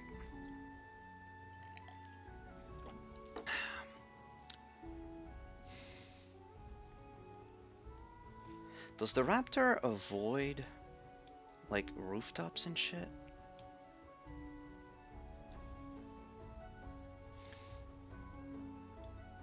Automatically pass any climb or swim rolls or might be required to take. Okay, that's good. Ignore all movement penalty to terrain. Oh, great. Okay. So I'm going to do something special. I'm going to do a group activation up here. I'm going to move Peregrine in a straight line to the chest. And I'm going to activate Twitch. Antoine is going to just stay there for this turn. So Vash is going to fight the zombie that appeared out of the chest. I don't know. With a 22, zombie has a 17. It's not enough, but enough to drive him back 1 inch so that he doesn't flank with Barry anymore. And Barry's going to attack that same zombie. Fails. Twitch is on the warpath. Twitch crits. Ooh, 21 point difference. Minus 12 armor, that's a 9 plus 5. That's a 15 damage. This Zombo is dead. Twitch is gonna move and engage this one right away. Twitch is just running around with a bloody short sword going like, I'm gonna kill you all! And then we're gonna go to Peregrine, who can move 18 inches. So Peregrine is gonna fly all the way to the chest to open it next turn. Alright, Zombie turn 6. Zombie goes here. Zombie goes on him. And because he has the least hit points, Zombie would go on... But I just need to check. Yeah, I'm actually closer. So... Alright, Zombie on Barry. Zombie rolls an 11. Barry defends with an 11. No damage. But push back 1 inch. Flanking zombies on Vashard. 12. Vashard has 12. We'll push him back so that the other one doesn't get flanking bonuses. Non-flanking zombie rolls a 1. Oh, please roll something high. 16. So that's a 15 minus 12. That would be 3 points of damage plus 2 because of the two-handed sword. So that's 5 damage and a pushback by 1 inch. Oh boy, he sees Antoine.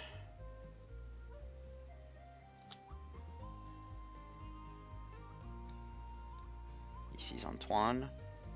He sees Antoine. He sees Antoine. He sees Antoine. That's 4 attacks against our Templar. Our Knight, sorry. So they're super flanking, so they get a +4. Because 4 versus 1. So 7 on the first roll against the Templar. The Templar rolls a 15. That's 8 more. Not enough to do damage, but enough to push. And you don't get... Oh, there's still 4. Alright, second one rolls a 17. Templar rolls a 20. Not enough for damage, but enough to push back. And then we're going to start with the +2s. 16 versus 19. We're going to push him back again. 13 versus crit. That was a zombie at 1 hit point. That zombie is dead. And the last one with no flanking bonuses, 19. And the Knight has a 12. That's a 7-point difference, but not enough to go through the 14 armor. And then we have Twitch, of course. Let's go Twitch. Ooh, 11. Unfortunately, not enough to do damage, but enough to push that zombie back. Okay. End of turn 6. New event.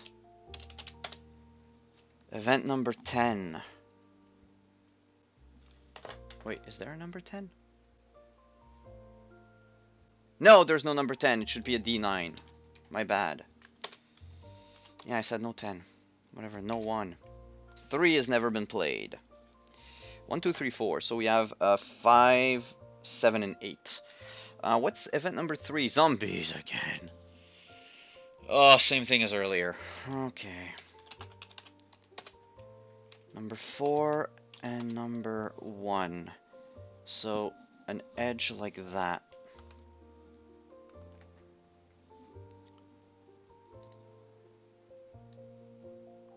It's like this or something. That's what, like 20, 27? So that should be like 13.5. So that would be like here. Alright, 2 zombies here.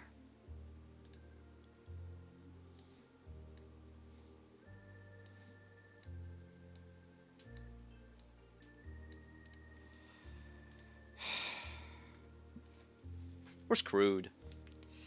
We are so screwed.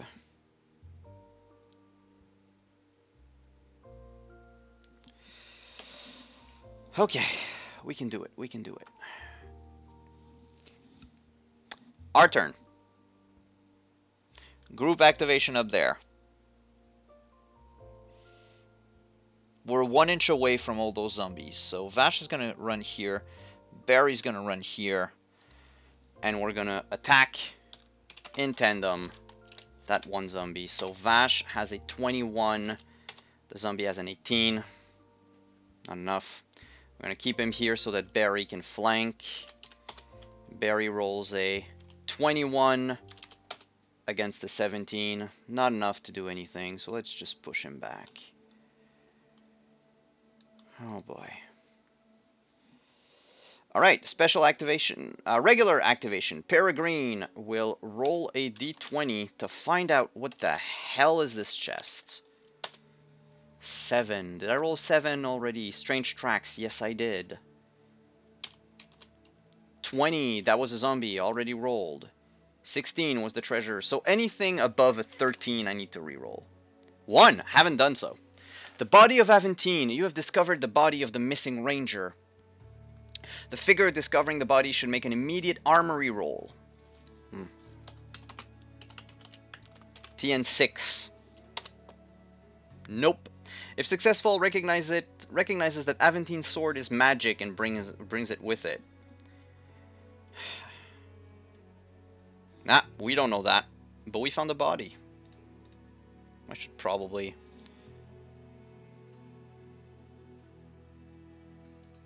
like have a corpse icon or something to put in.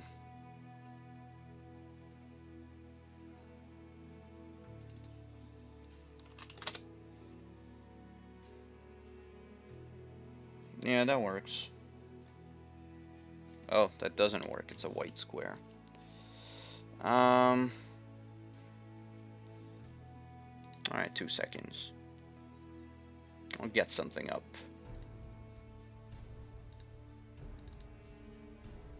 I have so much artwork. Did I house rule how armor works? Armor is damage reduction on the damage that you cause when you attack. I don't think I've done anything. Yeah, apply any damage modifiers to the winner's combat score, subtract the opponent's armor from this total, and lose hit points. So that's it. The only thing that I house ruled is the +5 to damage goes through armor. So that's the only thing that is different.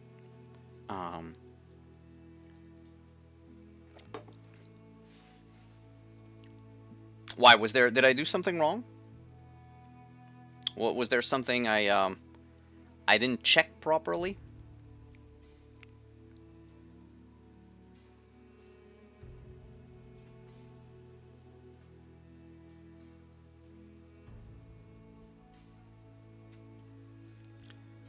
You're not supposed to count the opponent's roll in the difference as well. Oh, shit!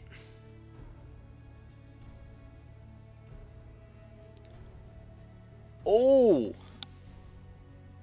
Yeah!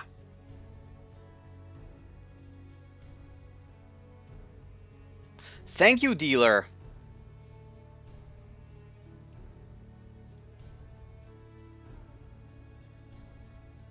Oh boy. Let's we'll we'll use these rules on the next mission. Fuck, that changes a lot of things. That changes a lot of things. Yeah, this is like very hard mode.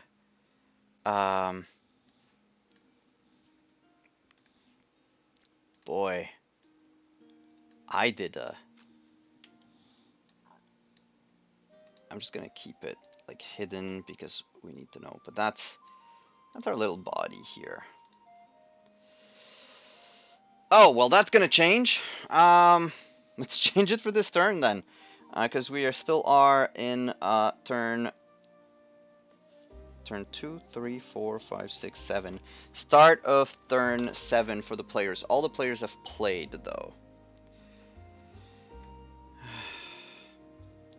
Yeah, we'll see what happens because, well, it's the villains. No, I forgot to activate one of them here. So Twitch is gonna jump on this one right away.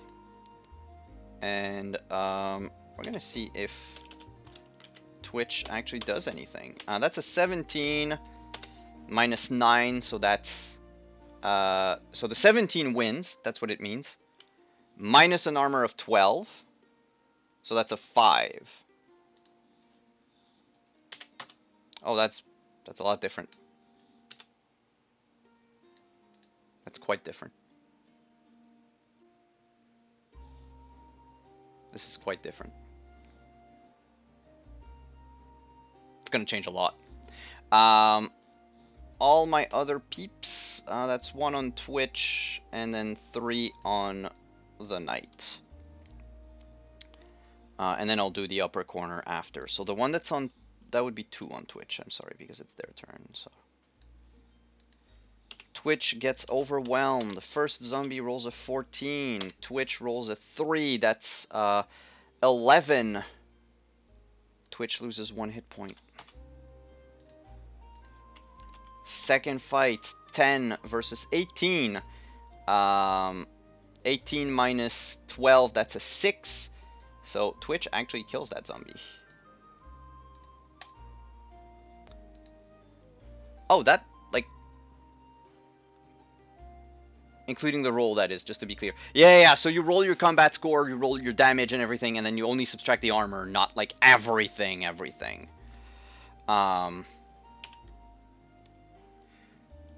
Flanking.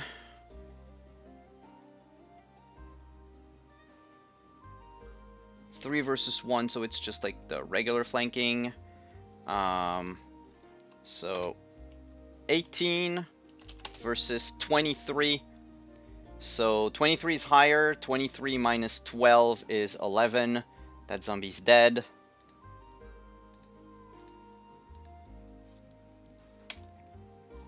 Second zombie rolls an 11. The Knight rolls a 22. 22 minus 12, that's 10. Zombie's dead.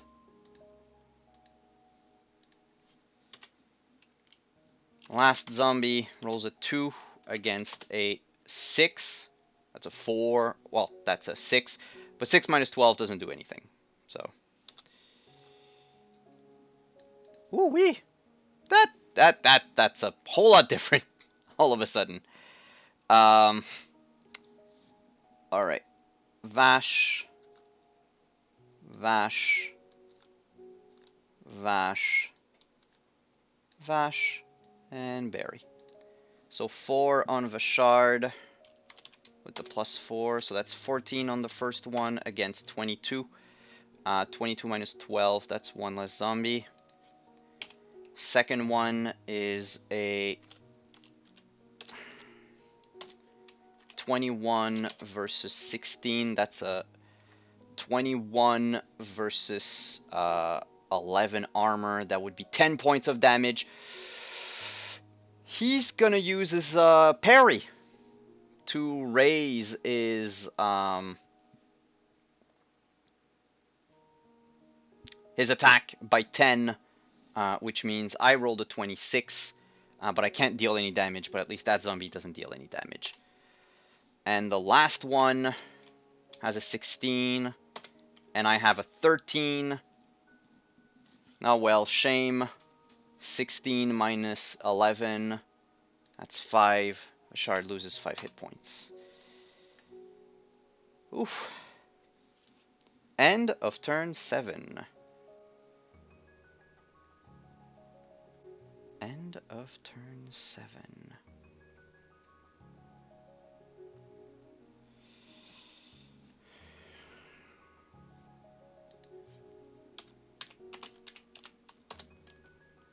Nine was already rolled.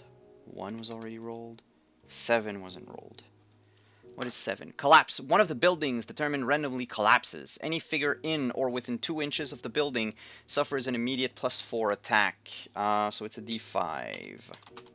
Again, we're going to start with the top and then go clockwise.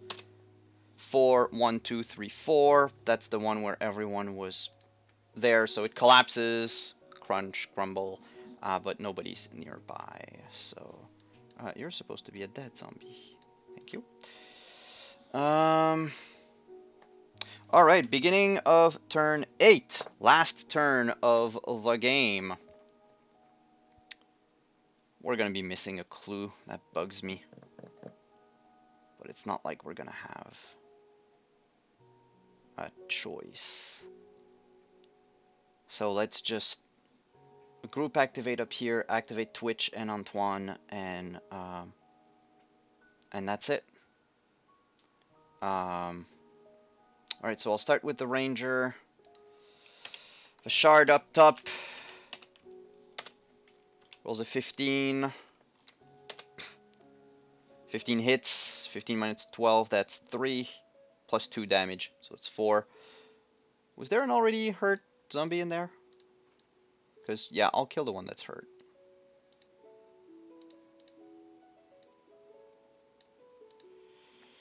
Alright. Barry, you're up. Barry 14. Zombie 19. That's 19 minus 10. Oh no. That's 9 points of damage. Barry falls in combat, everyone.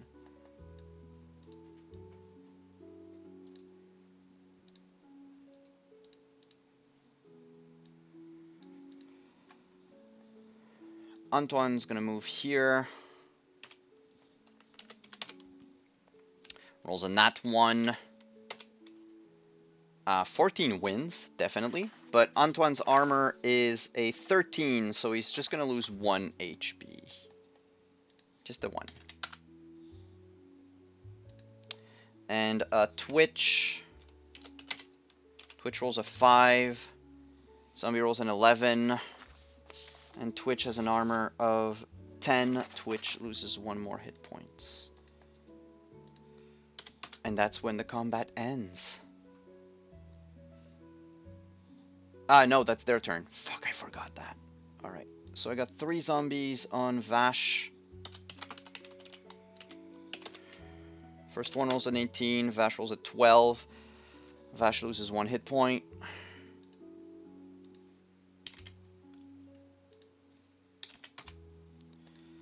Second zombie.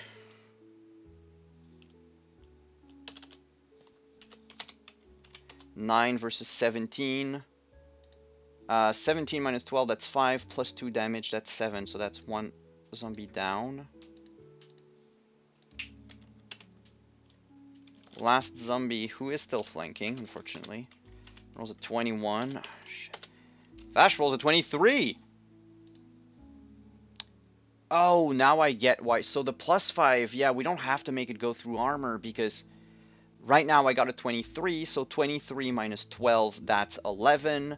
11 plus 2 for the damage, that's 13, plus 5, that's 18. That zombie is also dead. Ah.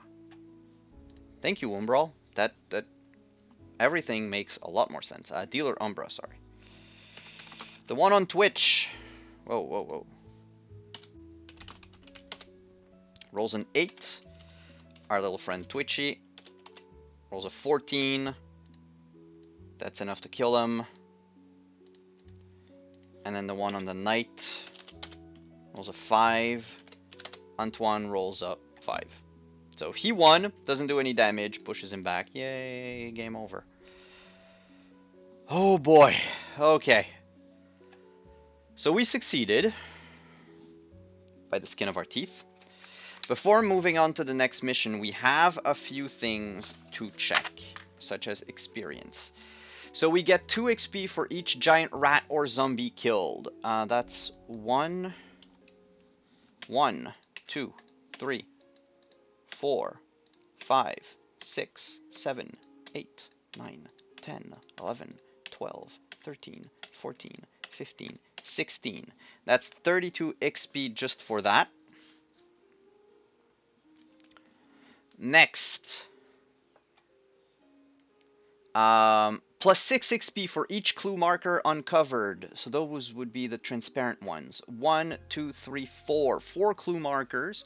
So that's an extra 24 XP. Plus 12 XP if Aventin's body is discovered. Yes, we did. Thank you, Hawk. 5 for the sword. Unfortunately not. Did we find a survivor? No. Did we find the tracks? Yes. An extra 6 XP. And that is it. So that's 32, 24, 12, and 6. Come here, calculator. 32 plus 24 plus 12 plus 6. 74 XP for Vashard.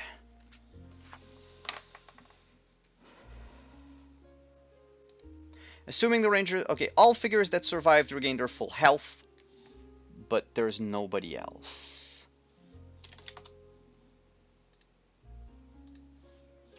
Or I think I'm just gonna check with in the rule book to see if I resurrect between mission or between scenarios.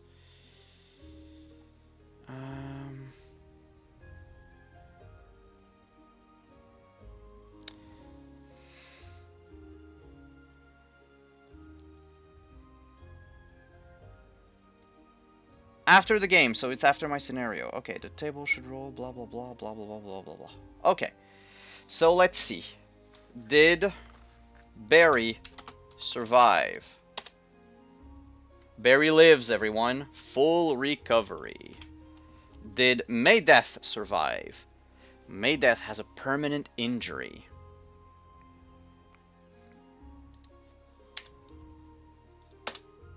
$11. She lost fingers. Now she lost a finger, -1 to shoot. She didn't have shoot anyway, but some of her spells had shoot, so that's gonna kinda suck. We're gonna need to find a way to heal her.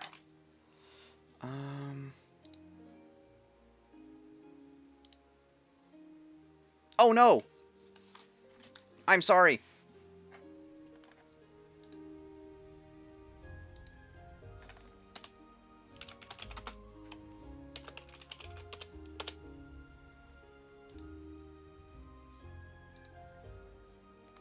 Oh no. I did a boo-boo. I modded the wrong person. Give me just 2 seconds.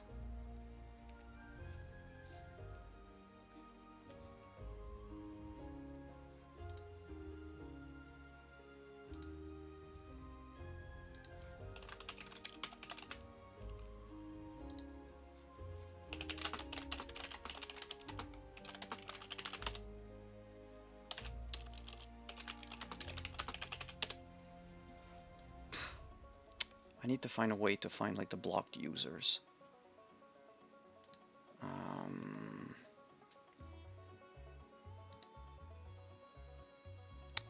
I did not want to do that. I need to find a way to unblock them.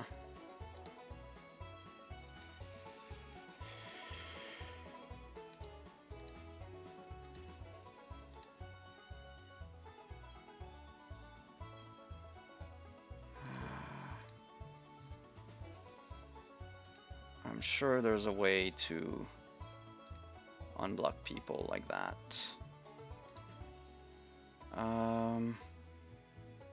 Oh boy.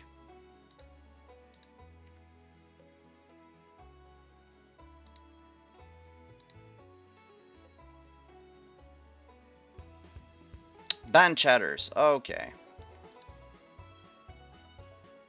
Currently banned. Oh, but they don't appear to be banned.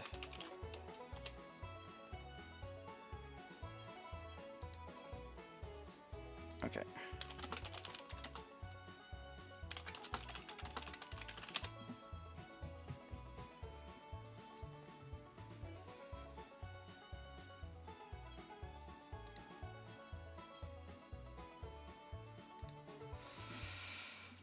Woof.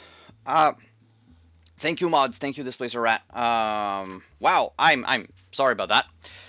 So, yes, we survived our thing, and so we got our experience. We got our injuries. Every companion that survived gained 2 progression points. So 2 for Antoine. Those that didn't only get 1. So, and our companions need 10 to level up. So that's that for them.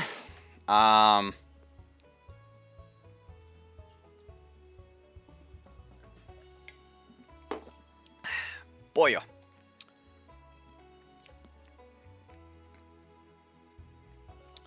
And now I think we move on to the next scenario. Let's go.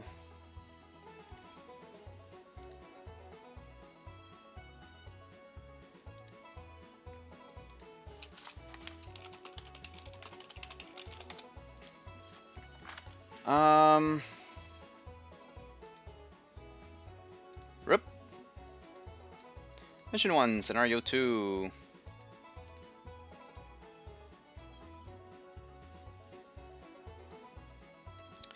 Okay, so what do we have? What do we need? Place 4 nest trees. Yeah, those are the ones with the webs in them. Place 5 web cocoons on the table. Place 1 web cocoon in the center of a table and 4 8 inches away from it in a random direction. Okay. Oh, you might make something similar. Yeah, it's a very cool game. All right. So that's 30 inches. So find 15.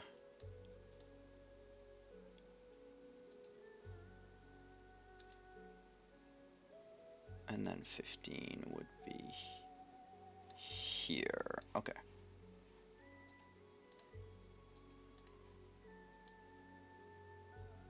There.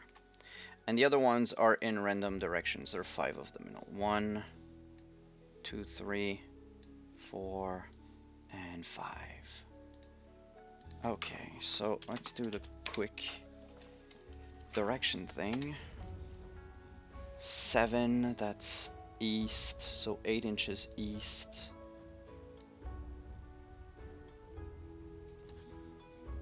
One's going here.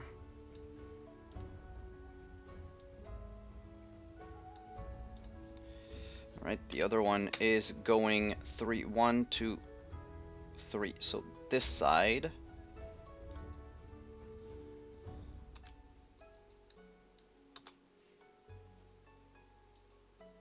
Okay. The other one is going 6. 1, 2, 3, 4, 5, 6. Diagonal at the bottom. 8 inches. And the last one is going to go for 1, 2, 3, 4. The other diagonal. No, just put it there. Put it there. Thank you. Again, that should be a table of 2.5, so 30 inches aside. I think I'm good. Yeah. Alright.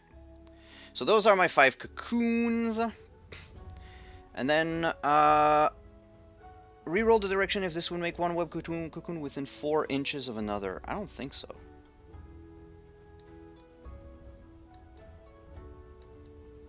Yeah, no, we're good. They're well spaced out. Place 5 giant spiders on the table. Oh. Giant spider. Oh yeah, these ones are not in pixel art. 1, 2, 3, 4, and 5. Okay.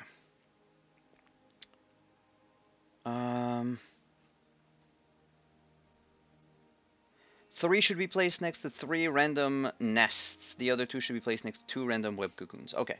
So we'll do left to right for the nests.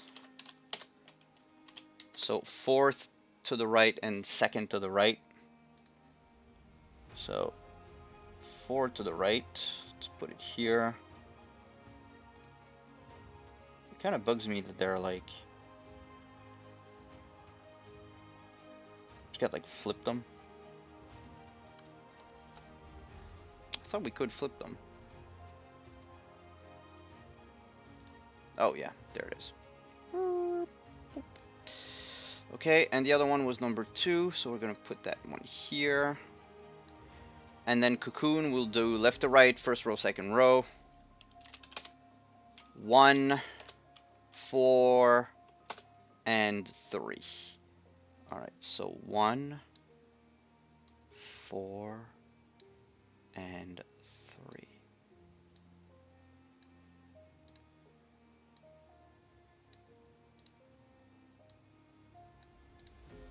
Okay.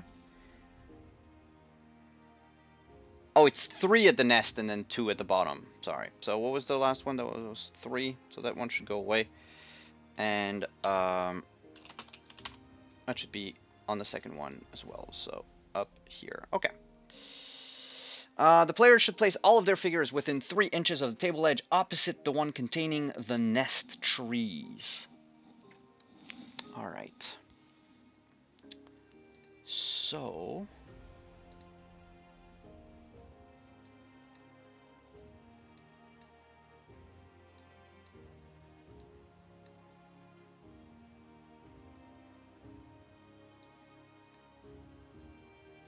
That's weird. Why is my,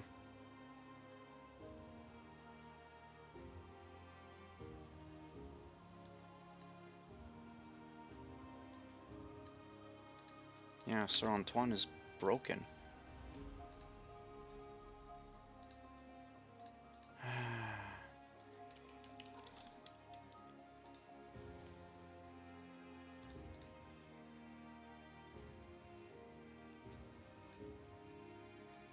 Okay.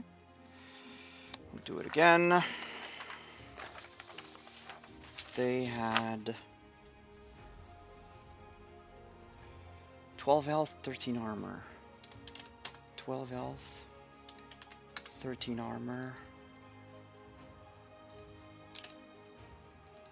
Represents bloop, like that. Go back here. Friend.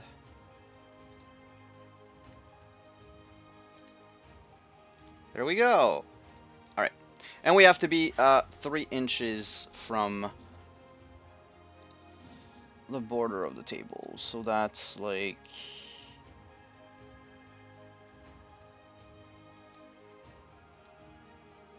Yeah, okay, before the tree. And I think I'm gonna do a little thing where I'm gonna put like Vash in the middle of a squad, like this, and basically like have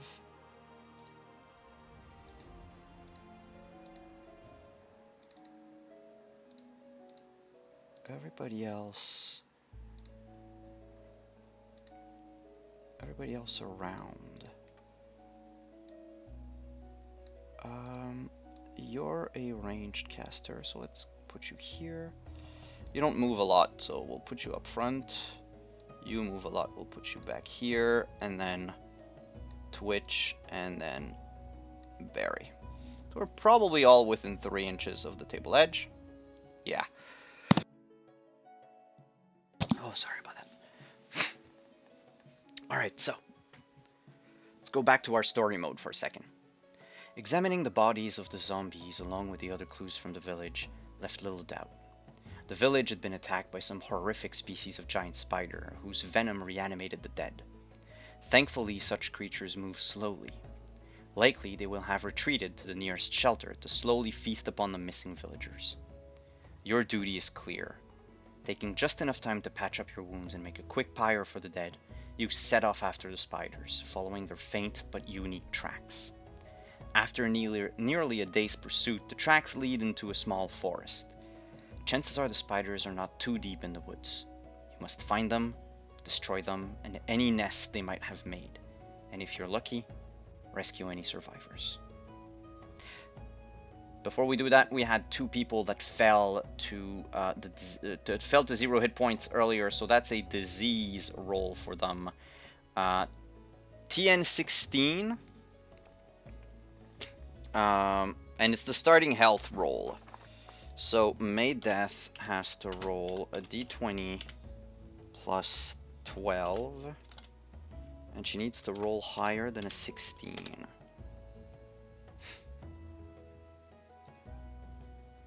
That's not a problem. And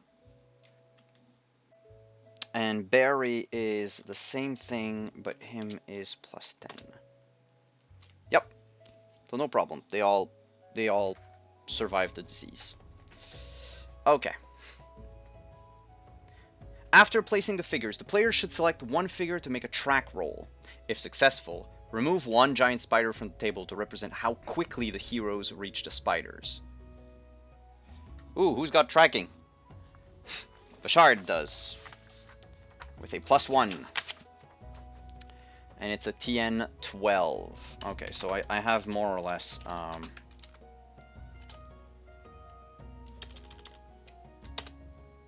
Nope, I fail. The player should also pick one figure to make a survival roll. I'm gonna do it. And I fail. I'm the worst ranger in the world. The giant spiders can always sense intruders among their trees. They always count as having line of sight to all warband members for the purposes of determining spider movement. And one card every event phase up until the end. But there are only 6 events, so there's going to be like 4 turns that are going to be quiet.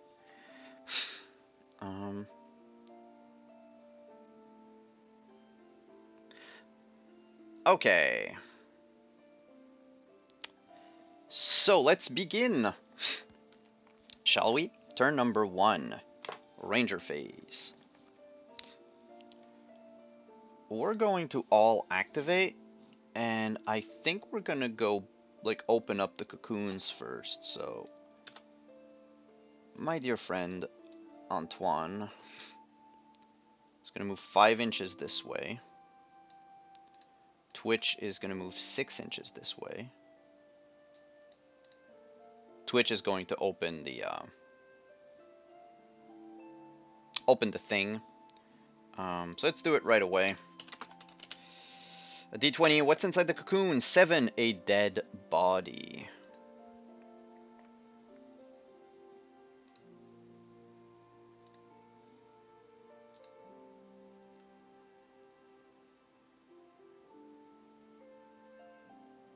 Well, it says there's nothing that can be done, so we're just gonna leave it there. Alright. 6 inches for Mr. Berender. 9 inches for, our Falcon. 6 for Maydeth. And she's actually going to see one of the spiders, so she's going to attack it. And oh, Vashard's too far. Yeah, we'll do 5.6 for Vash. And I think Vash also sees, yeah, the spider, so he's gonna make a shoot attack at the spider with his bow. And Maydeth is going to cast. She's gonna cast first. She's gonna cast Magic Bolt at the spider. And Magic Bolt is a +5 magic shooting attack. Ignores penalties for cover and intervening terrain. It's basically Magic Missile. Okay, so she's gonna cast Magic Missile on our friend the spider. It's a +5, but she has +4 because of her injury. So she rolls a 15. Now the spider gets to roll for... shit, where are the monsters again? There we go. Spiders get to roll for... Well, not spiders, but like anyone that you fire at, they get to roll fight to try to dodge out of the way of the attack. 16. 16 is enough. Unfortunately, the magic bolt does not hit. Vash is gonna fire with his bow, rolling an 11. Spider is going to dodge out of the way with an 18. And that's all that we have, friends. That is all that we have. That's the end of this turn for us. Now we're going to move the spiders. And the spiders have line of sight to everyone, and I think they can even, no movement penalty for rough terrain or climbing, so they can just go a straight line if they want, 12 inch in our direction, if they're too far away.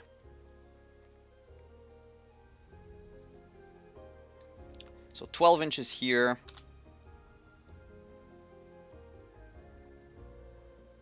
$12 here. 12 inches in the tree. Barander's getting attacked by a spider. And the other's gonna double move to flank, but not do anything. So spider +0 to fight, so +2 because of flanking. A 9 versus Barry's 19. So that's a hit. 19 minus the spider's armor of 8, that's an 11. The spider is thus killed. Barry doesn't mess around. But we don't mess around since we're actually playing with the proper rules. End of turn 1. Event phase. I need to draw... what is it? It's a D6 for events. Alright. Event number 3. Web. Roll for a random member of the company. That figures become entangled in a giant web. At the start of each turn, it must make a strength roll TN 12. If it fails, it will not activate in the coming turn. If it succeeds, it activates as normal and doesn't have to roll again. Oh boy. Okay, so I'll use the list that I have here. So 1, 2, 3, 4, 5, 6 for the members of my company. That would be member number 6, Vash. Vash is webbed.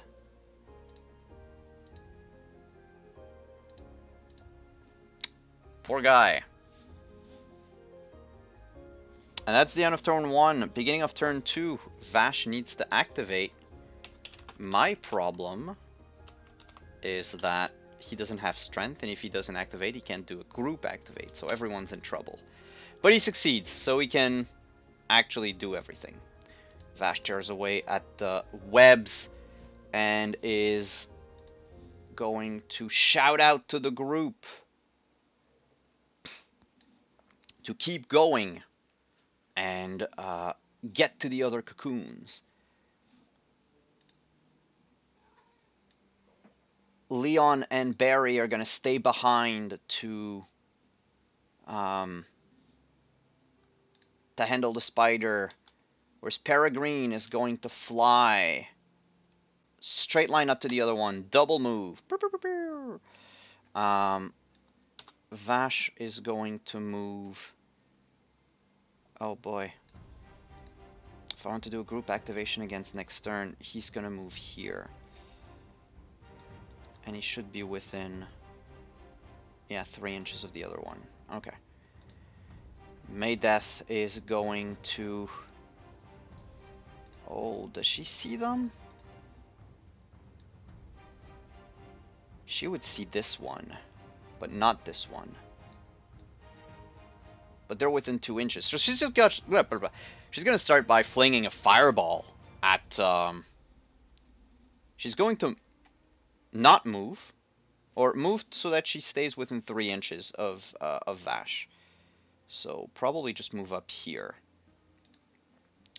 And Twitch is going to move 6 inches this way and stay there. And a fireball goes off right here. It's a shooting attack at +2. She rolls a 20, 14, and 7. So she wins against both. So 20 minus 8, that's 12. That's 1 dead spider. And the other one is also another dead spider. Go, go, Maydeth. And that's the end of our hero's turn. Oh, no, wait. Antoine and Barry have to fight. We're actually outnumbering it. So that's a +6. 8 for Antoine versus a 9. That's not enough. Barry's gonna flank. Barry rolls a 21. Creature rolls a 16. Barry wins, and a 21 minus 8 kills the spider. Alright. Well, then it means that Vash doesn't have anyone in melee. Can he? Yeah, he sees the other spider. He's gonna shoot at the other spider with the bow. Because why the hell not at this point? Yeah, that's a 12. And spider has a 14, so I miss. That's the end of my hero phase.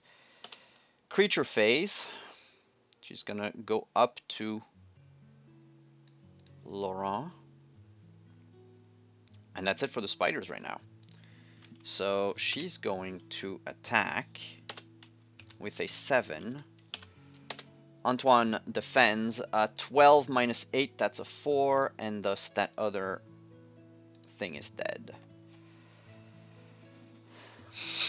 Alright, end of turn number 2. Event phase. Need to roll my d6. 2. 2 hasn't been rolled yet. Spider. Place a giant spider adjacent to 1 random nest trees. Oh yeah, we have 10 turns to complete this mission. So, left to right, 3.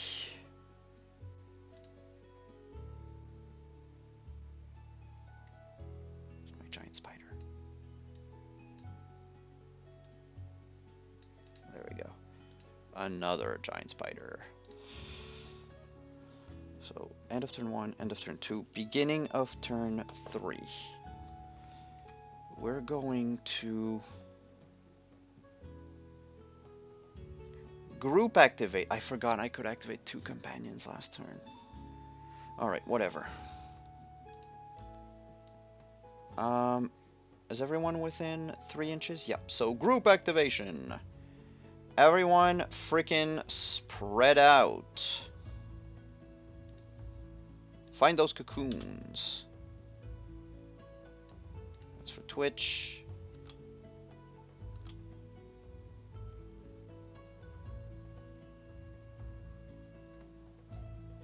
I'm gonna try to stay close as I can.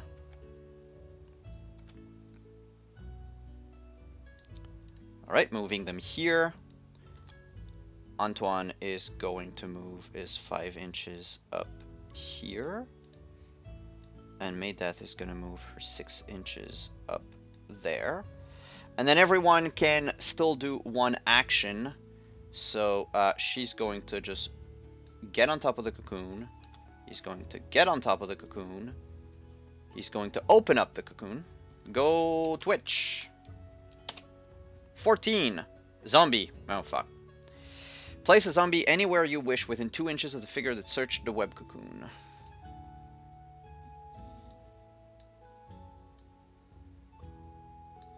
I think that should be 2 inches. Yep. And the cocoon itself is broken. Alright. So Twitch did an action, a move. Barrender did a move, but nothing else. Peregrine didn't play yet, but I can't activate him with group activation. They did double move. So Vash has an action. He is going to fire at the zombie.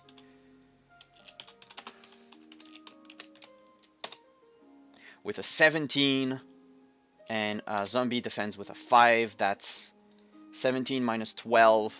That's a 5. The zombie's at 1 HP. Alright, and now my companion phase, I will activate 2 companions. They've already got all of their actions done. So I will activate Burb to break a cocoon. 10. Survivor. You have found a badly wounded but living villager. Treat this figure as one of your companions with the following stats. 10 armor, 5 health, 3 move. Alright, I think I got like, yeah, peasant. Yeah.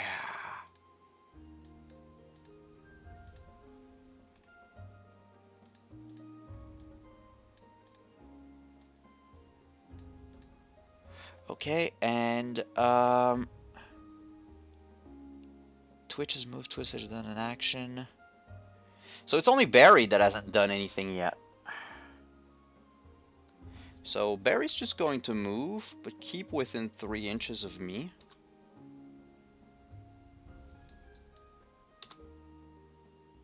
Yeah. Alright, just stay here. And that's the end of our turn. Zombie's turn goes all the way up to Twitchy. Zombie bites Twitchy in the face. With a 2 against our recruit's 14. So that wins. That's 2 damage, so that's 1 dead zombie. Alright, and now we have the end of turn 3, our event deck. Nope, that's not true. Creature, I forgot my spider. Spider is at, what, like 11? 11.1. So she would actually double move to get to the knight. And, but she can't attack yet. Okay. So, event. Event number 2, we've already rolled event number 2. Event number 4, we haven't. Web, another web. Great. Roll a random member of the company. 2. 1, 2. Twitchy. Oh no, Twitch. Twitch, why did you have to play with the cocoons? You're screwed. And Twitch needs to roll, yeah, strength, blah blah blah, on his turn to activate. Which I might not. Just for the ease of it. I'll see. Who are within 3 inches of me? Twitch and Barry. Alright, so we'll group activate the 3 of us. With me going here. Twitch needs to roll. Yes. Alright, Twitch can activate. Breaks away from the web. And we'll move up here. Barry will go to flank. And attack. Vash did a regular move. It's gonna stay there. So Barry's going to attack while he's flanking. We're gonna do that real quick. 23 minus 8, that's 15. 15, the spider's dead.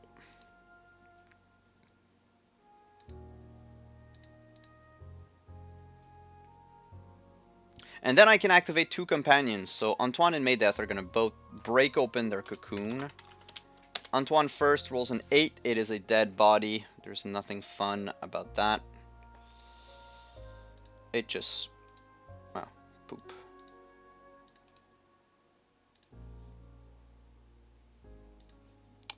Maydeath is going to do the same. And inside her cocoon, she finds a zombie.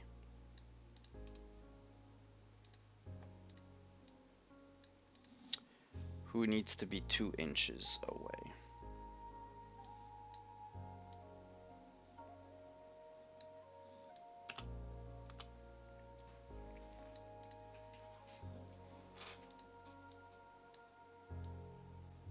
Alright.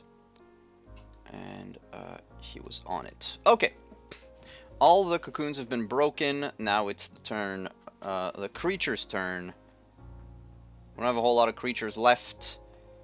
We have, but it's 2 inches away, so she can still make a move.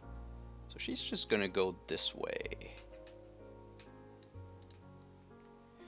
Alright, zombie's turn. Can the zombie see anyone? Yeah, it kind of goes through the tree.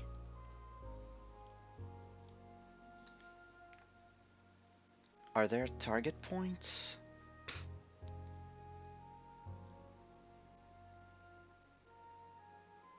Oh. So he's just gonna move at random. Alright. 6, 1, 2, 3, 4, 5, 6. Okay, diagonal. 4 inches in down left. Yeah, now it sees Maydeath. It's in melee with her, but had to do a double move, so no special attacks. End of the 3rd turn. End of the 4th turn. What am I saying? 5. Event number 5 hasn't been picked up yet. Nest tree. Place another nest tree on the table 12 inches from the center point of the table in a random direction. Place 1 giant spider and 1 treasure. Oh, cool, cool, cool. Barry's basically center point, so 12 in a random direction. 6. 1, 2, 3, 4, 5, 6. Okay, same direction as the zombie. 12 inches.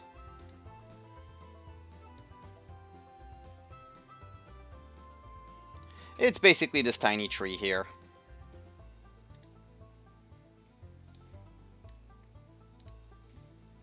It's gonna be easier to do it that way. Burp. Spider is here. Clue token is here.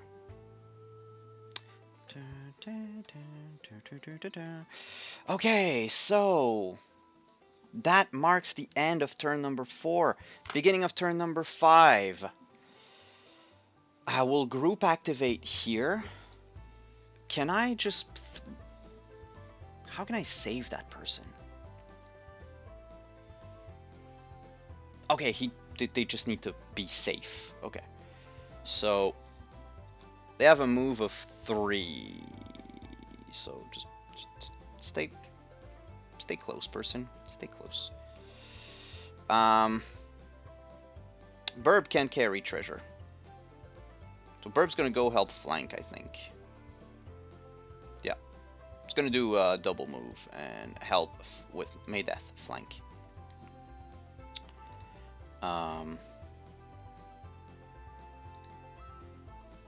Twitch is gonna go grab the chest if it's possible. Yes. So Twitch is going to grab the chest. And that's his action. So we have a treasure that we're going to roll randomly at the end of the game. Vash is going to move to engage. Because why not? And that's everyone that I can do under a group activation. So 22 for Vash versus nat 20 for the spider, but I still hit.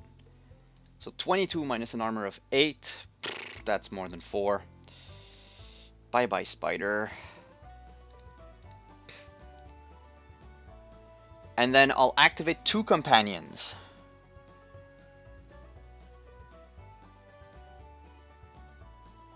I'll activate Maydeth. And I'll activate Antoine so he goes here. So Maydeth has like major bonuses because of super flanking. But she rolls a 7 against an 11. 11 minus armor, 10. She does lose 1 hit point. I activated Antoine, so let's have him make an attack. At 13 against 5. 13 minus 12, that's 1. So it's at least 1 point of damage. Whoops, no, it's not at 1 hit point. It took 1. And it's going to be pushed back.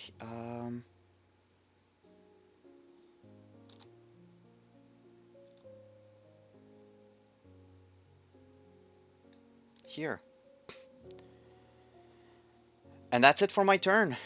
The zombie is closer to the bird, so zombie is going to attack the bird with a 9. Bird defends easily with a critical hit.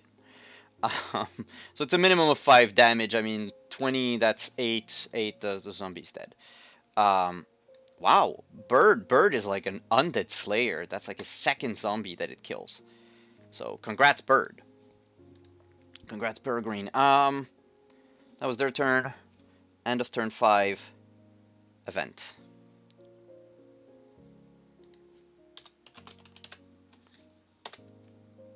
One. Event number 1, Spider. Place a giant spider adjacent to a random nest tree. Okay. Sure. Oh, there are 5 nest trees now, though. 3, 1, 2, 3.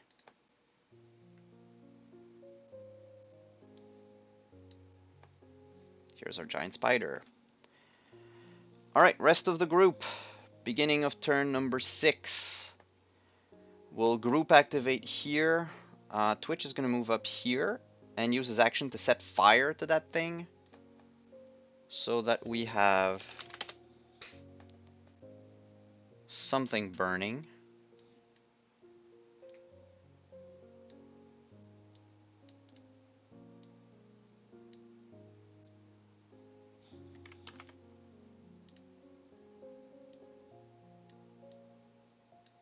That's 1 tree burning. Vash is going to move 6 inches this way. Try to get everyone close for the next activation. So he's going to double move. Everyone else I can only activate 2 people at once. Alright, Antoine is going to move up here. And actually do a double move. To get in melee with the spider. And Maydeth is going to move here. So that way I can group activate them next turn. That's the end of my phase, Spider phase. Spider attacks the knight with a 17. Ooh, 17 minus his armor. Antoine has an armor of 13. So that's 4 points of damage on Antoine. Ooh, not cool. And do the spiders have anything special?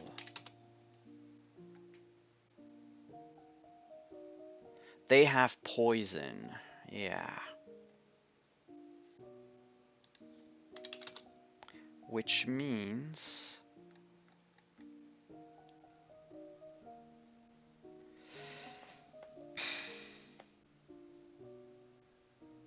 if a figure ever takes 1 or more points of damage from such a creature, the creature is poison.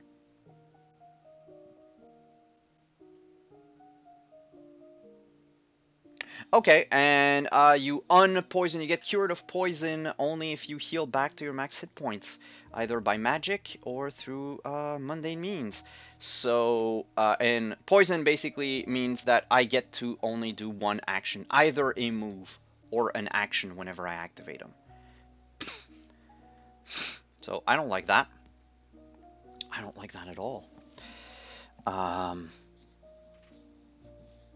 End of turn 6. Our last event is event number 6. Because we can't have duplicates. Ray of light. A bright ray of sunlight shines down through the trees above. Pick any one giant spider, there's only one left, and move it 6 inches in any direction you choose. You may choose a giant spider that is actually in combat. Yeah, I'll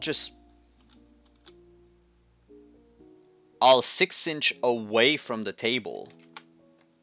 It fled. No XP, but it's not there anymore. And now I don't have any more enemies unless I find... No, not even zombies. So...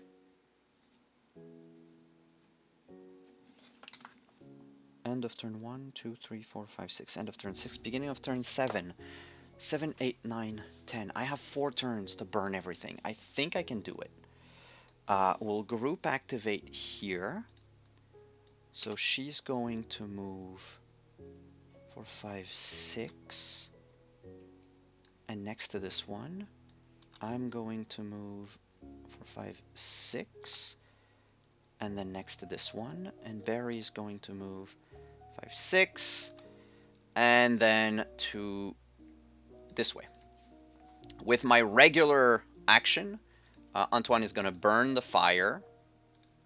Burn the fire. Who? Burn the tree. And move 5 inches to the next one. No enemies. End of turn 7. Beginning of turn 8. Burn. Burn. Because I'm activating Maydeth and Antoine as my regular people. Burn. And then we win.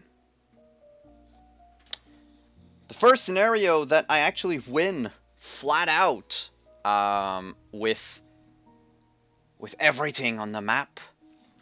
Let's check our XP, shall we? Let's check hit points. Experience points. 2 for each giant spider or zombies killed. So that's 1, 2, 3, 4, 5, 6, 7, 8, 9. So that's 18 XP for creatures. Plus 4 for each web cocoon. That's 20 for the cocoon. Plus 25 because 5 for each nest tree burn. Plus 8 if there are no nest trees at the end. Plus 10 if I found a survivor. That's 81 XP plus the 74 I got before. I'm at 155. That's a level up.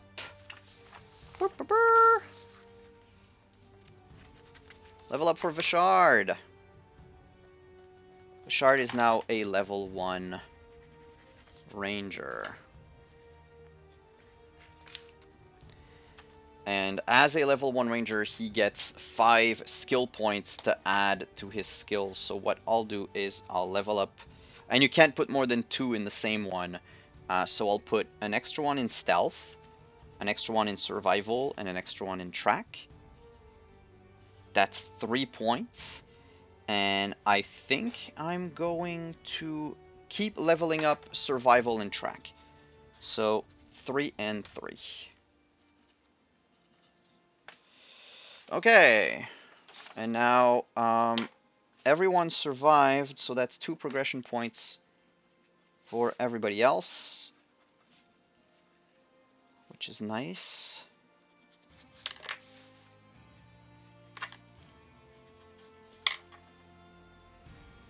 Whoops. It's 4. And Hawk as 4. You need 10 progression points. Yeah, ding. You need 10 progression points to get a level up for a companion. So they need to survive 5 scenarios, basically. Your ranger is going to level up faster, but the companions take a little longer to level up. And that's actually the end of the mission, period. So, yay for us. We go back to... we go back home. With a treasure. So let's see what Twitch brought us this time. Twitch, you found something. What did you find? 12. Herb or potion. 4. Fury Leaves. The user does 1 additional point of damage in combat whenever he wins a combat. Additionally, he suffers a -2 will.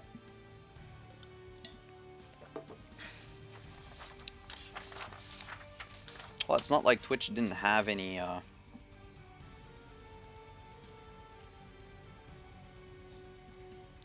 +1 damage, -2 will. And what was the potion of strength again? Oh, +1 fight. And potions last, I figure, like an entire scenario. You drink it instead of a move, lasts until the end of the scenario. Okay, cool.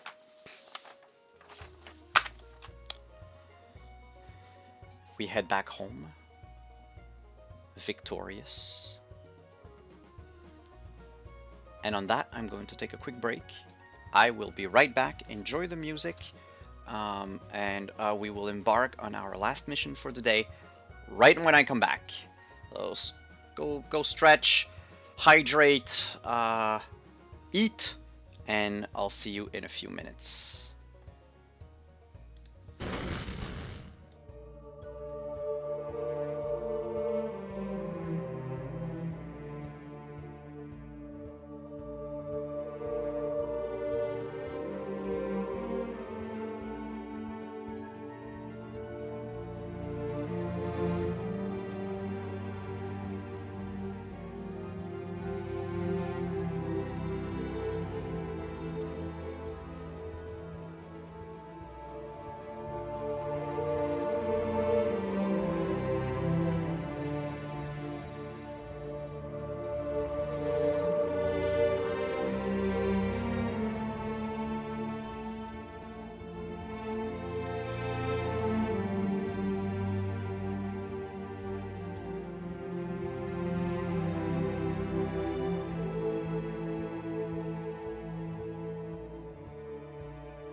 And I'm back.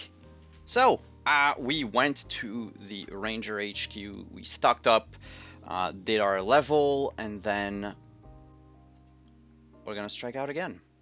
Let's see what happens. Only hours after you arrived back from destroying the nest of spiders, you received a message from your commanding officer. Contact has been lost with the beacon tower of Tor Varden, and it is presumed to have been overrun. You are commanded to round up what men you can and proceed with all swiftness to Tor Varden to ascertain the truth. If the tower has fallen, learn what enemy forces now occupy it and harass or eliminate them as opportunity presents. As you make your way towards Tor Varden, the gentle rolling hills slowly give way to rocky plains, and finally into the boulder-filled maze known locally as the Scree. It is a barren, unnerving place, a perfect site for an ambush as the large rocks cut line of sight down to just a few yards in most places. Proceeding cautiously, you eventually hear the Enthil River, which you must cross to reach Tor Varden. As you approach, however, you hear other noises as well, nearly drowned out by the river. Voices of some inhuman type, a language filled with whines and barks. Climbing to the top of a large boulder, you get a clear view down to the river. There, standing astride the old stone bridge, is a pack of gnolls. Judging by the large cooking pot they have set up over the fire, these gnolls are camped here, likely to guard the bridge. The only other place to cross the Enthil River is a fjord in sight of the bridge. Otherwise, it will take at least half a day to reach another crossing. There is nothing for it. The gnolls will have to be eliminated as quickly and quietly as possible.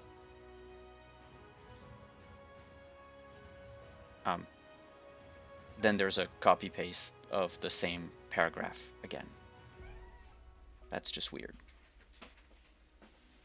Alright, the Enthil River, we have it. We have the map. A small stone bridge should span the center of the river. A narrow fjord should be marked 3 inches from one of the table end. And I think the fjord is going to be 1, it's going to be on the left side, 2 is going to be on the right side. It's on the right side. So, fjord's over here with less water, basically. The line of sight should be very restricted across the whole table. Yeah, it's pretty much restricted.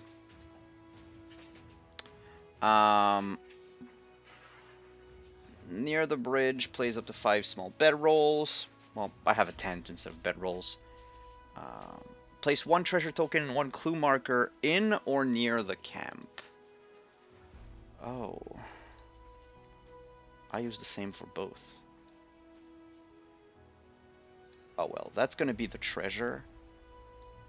And the cocoon is going to be the clue. Clue's going to be here. And now we need to place 2 gnoll fighters in the camp. 1 and 2. They're probably around the campfire, having a meal or something. A gnoll surgeon and 2 more gnoll fighters on the bridge. Yeah, they have to sort of block the way. Sarge, warrior.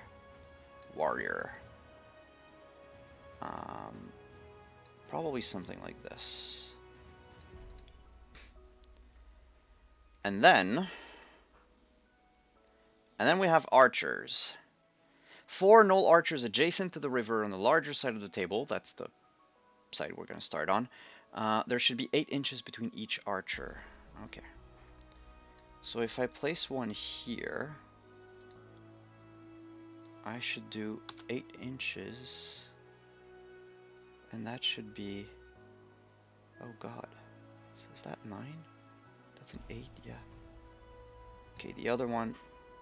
Great. Not really what I wanted to do. Gnoll archer, come here. So 1 here. And then 1... 8 sort of hidden by the rocks. And And the last one, I don't think I'm going to be able to, though. Can I do 8 inches? Yeah, okay, good. Last one's going to be over here. And, of course, our friends begin on the lower side of the low side of the river. And,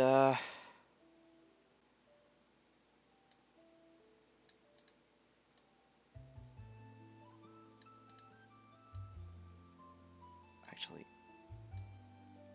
Lawrence should be up here. Something like that. Am I within 3 inches? Yeah, okay, center is within 3 inches, so that's okay. Alright. And special rules. Before the scenario begins, the players should select one figure to make a navigation roll. I think Barry was good at navigation, right? Yeah, Barry had a +3 in navigation, so Barry's gonna roll, and he needs to beat a 12 for something special to happen. 20 plus 3, beat a 12. That's an 11. Unfortunately, not enough. Ah, Barry. Why?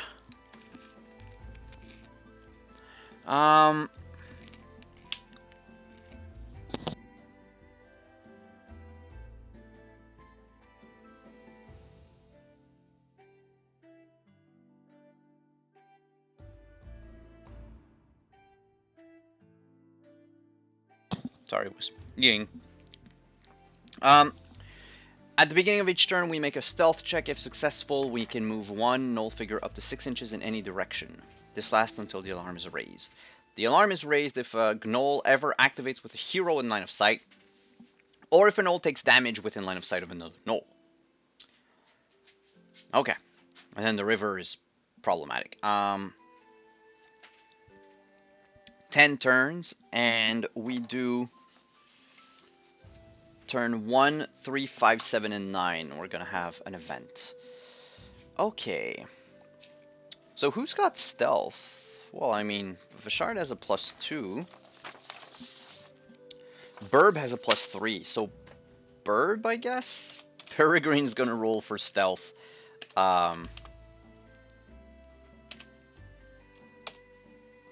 Yeah, 21. That works.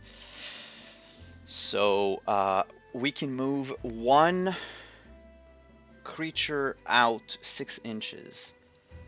I mean, alright. I'll... In any direction.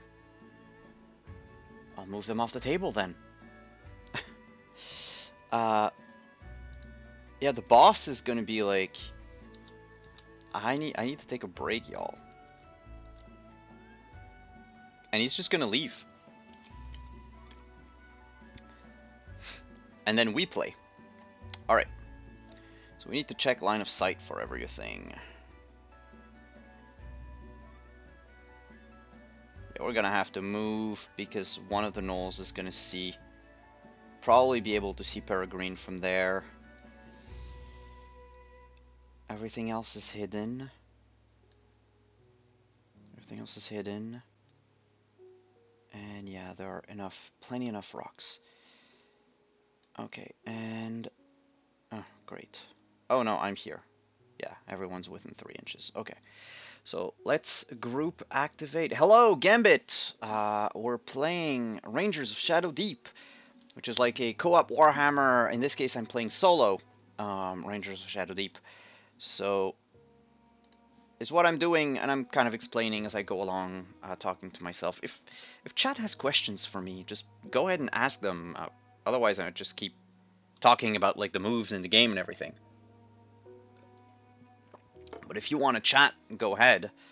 Yeah, it's Warhammer-like. It's it plays a lot more like Mordheim than Warhammer. So you have like a small squad instead of like an army. But yeah, it goes through like activations and phases, and a bit like in Warhammer 40k 9th edition, you have like campaign play where you get XP to level up your characters and everything. So that's what we're doing. We're starting with a group activation, so I'm going to move everyone that's within 3 inches of me. And I'm going to try to make sure that they stay hidden from people.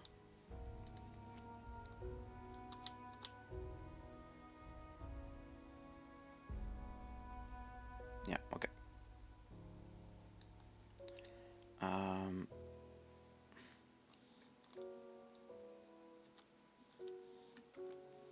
Okay, I don't have any quick keys for that. Twitch, can you go here?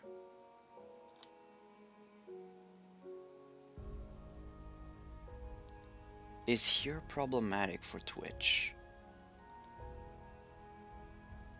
Yeah, no, we got stones in the way, so that's good. That is good. Alright. If Vash goes here, like, do they see me? Straight through a tree. Nice. Yeah, no, I'm good. Okay. Vashard. Yeah. So I think I can move more Maydeth up there. If only because no one's gonna see her.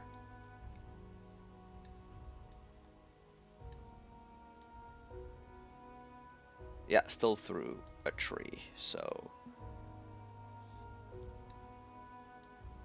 we're good with all of that. And the bird can fly, so bird's gonna go probably 9 inches here. And we're just gonna check if I can still... Yeah, so long as I keep out of line of sight, I can probably creep up on them. So now they're going to play. They don't have line of sight. So they're going to be forced to move in a random direction because there's no target point.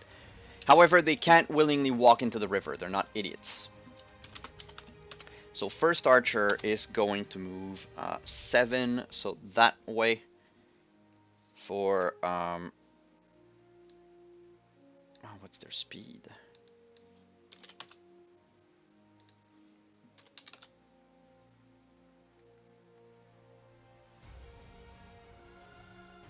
Where are my gnolls?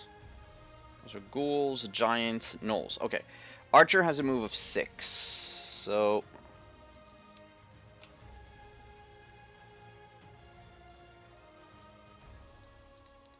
Here, does he see anybody else?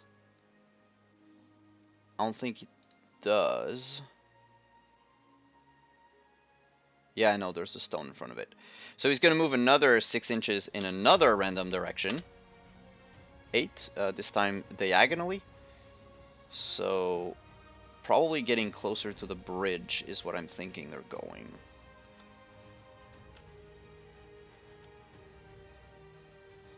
Won't go into the river, but they're going to go close to the river, probably for a drink.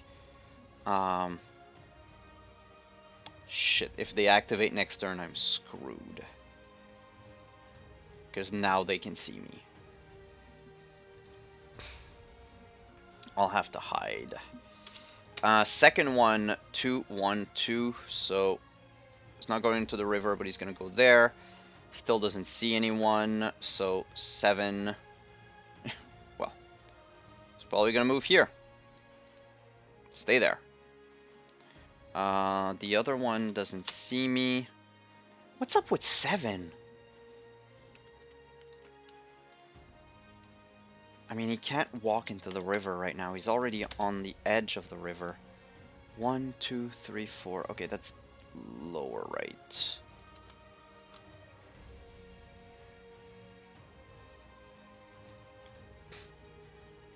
Does he see anyone? Yes. So he's gonna shoot at Vashard. They've got a +2 to shoot for a 15. The Shadow has a 3 to fight for 14.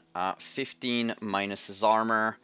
That's 11. Vash takes 4 points of damage. Poop.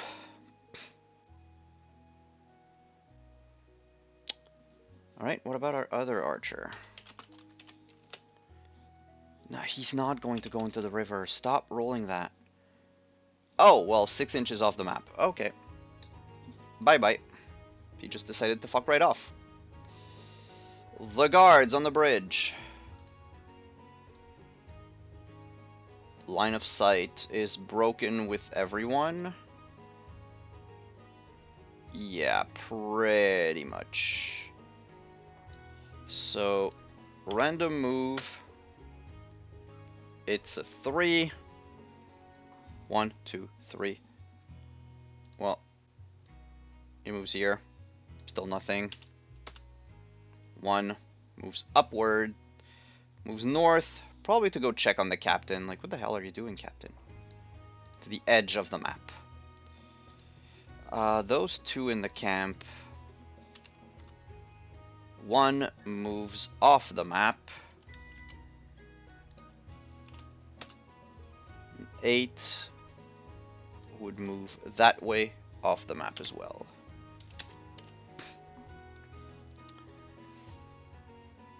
Now it's our turn. And we need to roll stealth again. That's a 16. We're fine. We can move 1 gnoll away, so him. We've stealthed. And I don't like you being there, so you're just going to move 6 inches over here. And we're going to group activate.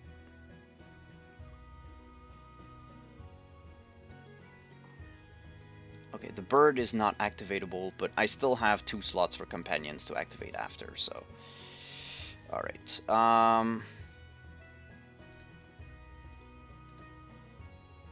I know they're gonna try to raise the alarm.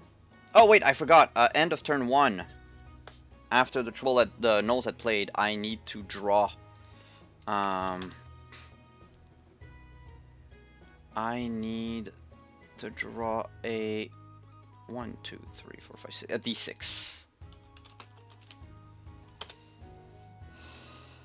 Event number 1 is played. Soldier. A soldier has escaped the attack on Tor Varden. Appears on the table. Oh, that has escaped the attack. Blah, blah, blah. Appears on the table. Place him anywhere you wish on the small side of the table. The soldier has the same stats as the men-at-arms companions. Treat the soldier as a companion for the rest of the mission. Even if that takes your ranger above his normally allowed numbers of companion. The soldier may not be the first hero to exit the table. Oh, but he appears on the small side. I don't like that. Because now they're gonna see him. He's like, hey! I'm safe! Fudge.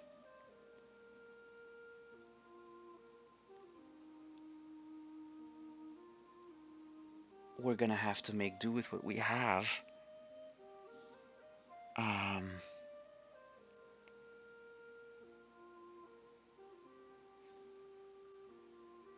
I'm wondering...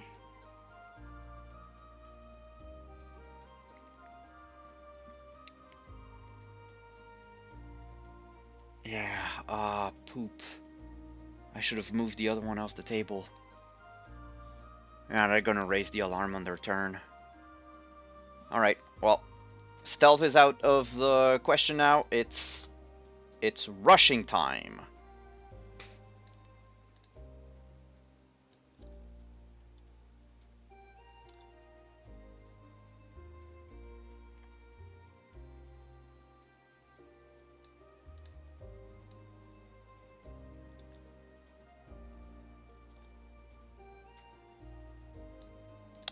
We're just gonna move them, and then I'm gonna do their actions, because it's easier that way. Since they all could get one.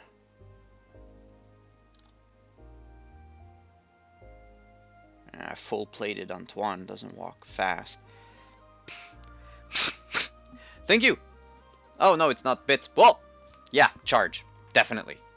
Um, all right, second action. I'll start with Maydeth because she's gonna sneak attack with a fireball, provided that she can see the two gnolls. Yes, and they're both within 2 inches. Yeah, so if she casts here, she sees the place. Yeah, they're too far. It's just gonna target them. But it still is +6 because we're doing a surprise attack. So 17 against the gnolls, fighting of 2 for the soldier and 1 for the archer. The archer dodges out of the way, but the soldier, however, is going to take 17 minus 11. 17 minus 11. That's 6 points of damage. And the alarm is raised as the fireball goes off. Kablooey. Great. So that was her action. Barry's gonna stay there. He doesn't have a ranged weapon. Twitch is gonna do double move. To just go like here. Sir Antoine is gonna double move, of course, to try to get as close as possible. Vash is gonna shoot with an arrow. He sees the guy that's on the bridge, so let's do that. Let's fire at them. I don't have the element of surprise anymore. But I roll a 15 against a 17. Nothing happens. They dodge my attack. Everybody moved, and then I'm going to use my regularly scheduled activate to get the last companion to activate. And, yeah, Burb's in trouble, so Burb's just going to go here. Right? Yeah, you have plenty of move. Just stay behind the tree, Burb. Alright, that was the second turn, sorry. Second turn, monster. The alarm is raised. He moves in melee to intercept the guy that we need to keep alive. He sees little guy. He's gonna double move to charge at him. Gnoll sees, so one archer on Twitch. Oh, actually the archer would shoot first because he has more hit points. That's how you break away ties in the game. So the other guy would charge him after, because you can't fire into someone who's in melee. That would be like 9.4, 9.5. Yeah, so Templar, Knight, sorry. Anton gets 2 arrows and then gets a charge to the face. Arrow number 1, 19 against 11. That goes through. 19 minus his armor of 13. That's 6 points of damage. Oh no, I don't like that. Second arrow flies in with a 10. He dodges out of the way with a 13 and then gets charged by a guard at 6. He crits. The gnoll charges forth, spear raised in a rage. Anton raises his shield after taking an arrow to the chest, swings hard, and 24 minus 11, that's 13. Because it's a crit, it's a +5, so 18 points of damage. He decapitates the gnoll in front of him. Stops the charge right where it was supposed to land. Good. Now the men-at-arms at the top of the screen, though. The gnoll rolls an 18. And my friend the men-at-arm...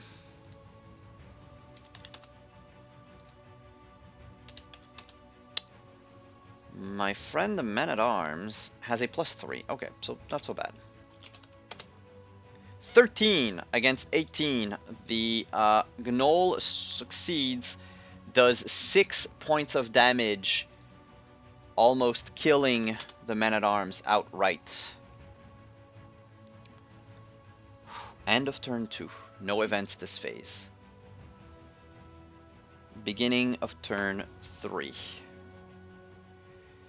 Who's within 3 inches of me? Alright, I can activate those 4. And then I can activate those 2 separately. Okay. So we'll do group activation first because it's always group activation first. So 2, 3, 4, 5. He's moving forward. She's moving forward 6 inches. Burb is moving forward 9 inches that way. Vash is moving forward so long as she remains within 3. Yep, that's good. Alright. And Vash is going to use his bow to fire at the closest knoll. And Maydeath is going to use her heal spell on Anton. She can heal up to 6 inches away. And heal does what? Regains 5 lost health. So Anton goes back to 11. Alright, and that was her turn. Vash fires at a Gnoll Archer. Rolls a 9. The Archer rolls an 11. Dodged out of the way. And now with my 2 regular activations, Twitch is going to move all the way up here. And then he's going to double move up here. And if he's within 1 inch... Oh, shoot. He's probably going to move up here. Because he needs to be within 1 inch of the gnolls. A little bit too far. A little bit too far. Fudge. So he's going to double move and just charge the gnoll over here.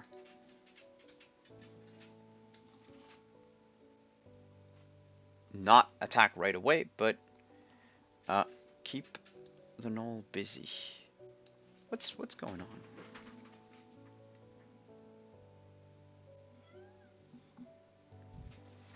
I thought I heard like a cat playing with a computer or something. And Barry. Barry's other activation.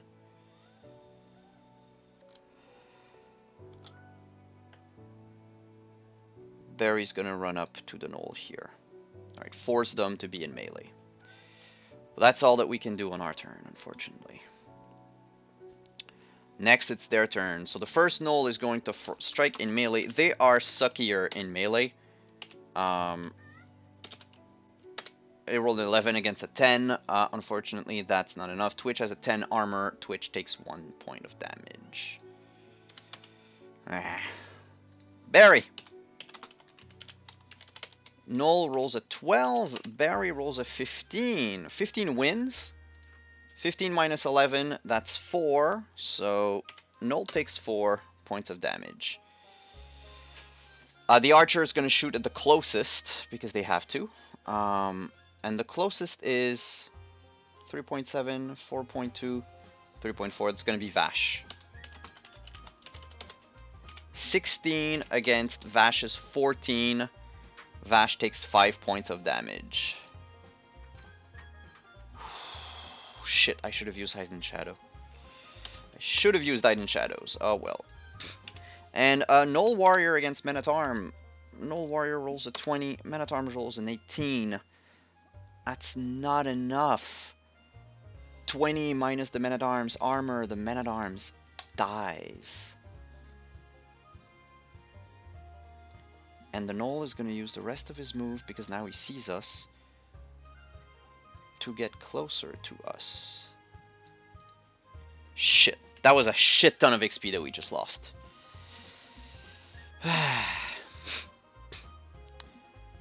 Alright then.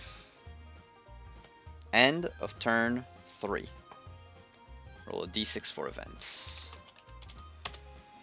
Event number 5 hasn't been drawn yet. So what do we have?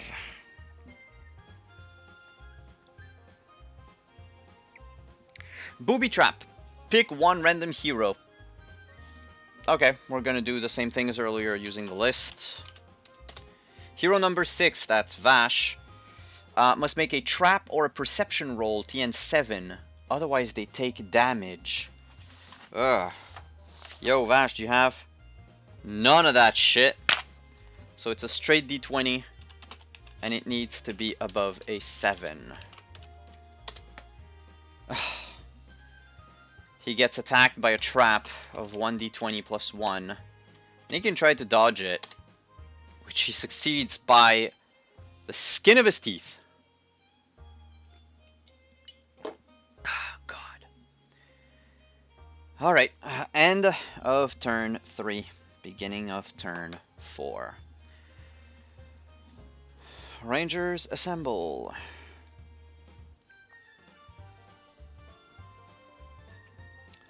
Alright, I can activate everyone except for Twitch, so that's what I'm gonna do. Vash is going to run up to this one here and attack them. Burb is gonna come help to give me flanking advantage. And Burb can also attack because he didn't do a full run. Anton is going to do full run. Morgane's gonna go help Barry and flank. And that's it. So let's start with Vash. Flanking Vash against Archer, it's a 19 against a 10. 19 wins, 19 minus...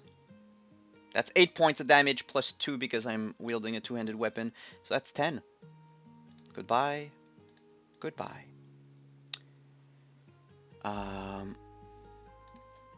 Flanking Barry rolls a 14 against the 19. 19 minus Barry's armor of 10. That's 9 points of damage. Barry's at 1 HP. My god, Barry. That's what you get for sending a Sage in a fight. Maydeath rolls a 19 against the 16, so she wins and deals 8 points of damage and kills the Gnoll. Twitch is alone in his corner, but yeah, Twitch gets the regular activation. 12 hits, but they have 11 armor, so that's just 1 point of damage. Yeah, no, Twitch is not going to drink any of his potions right now. And that's it. That's it for our turn on turn 4. Gnoll's on turn 4. Gnoll in front of Twitch rolls a 9. Twitch rolls an 8. But Twitch has an armor of 10, so no damage is dealt this turn. And then the one on Anton rolls a 12. Dude defends with a 19. 19 minus 11, that's 8 points of damage. Okay, we can do it. We can survive this. Beginning of turn 5. Beginning of turn 5, we'll group activate again. Yeah, I just can't do Twitch. Twitch is on his own. But not necessarily, because...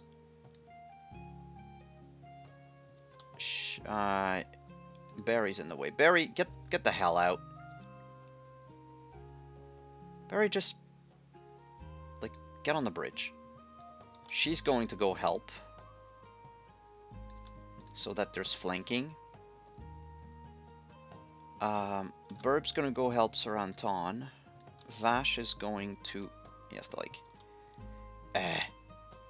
6 inches. And then we'll do another 6 to go flank. Alright. And my regular activations for companions are going to be Antoine and Twitch. So Antoine with the flank rolls a 9. Fucking useless knight. 21 is a hit. 21 minus 13, that's 7. 6, sorry. No, wait, 8. 20 minus 13 is 7. That would be 8. So 8 points of damage on Antoine.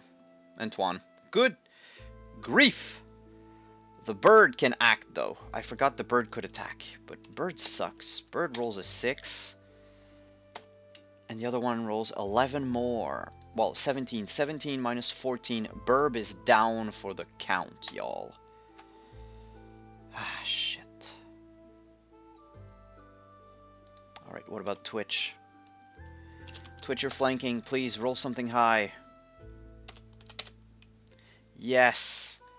20 minus 11, that's a 9. Noel's dead. Congratulations. And Twitch, you can do your regular move now.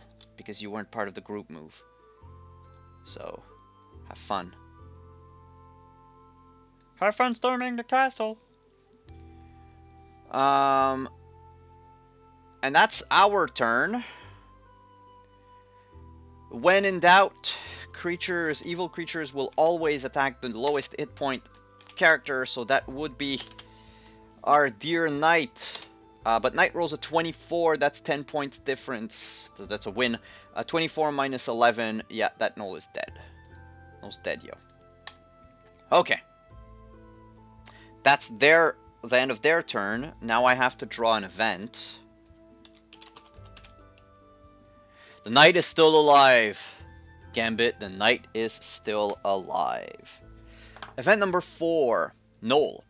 Place one Noel fighter at the center point of the table. Then roll in random direction and move the Noel 8 inches in that direction. Alright, so center point of my table. We said it was like... Yeah, it's like at 15. So like somewhere along... like here? Yeah. Right where that other Noel was.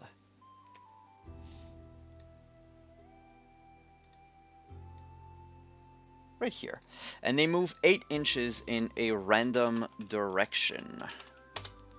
1, 2, 3, 4. They're like running away or something.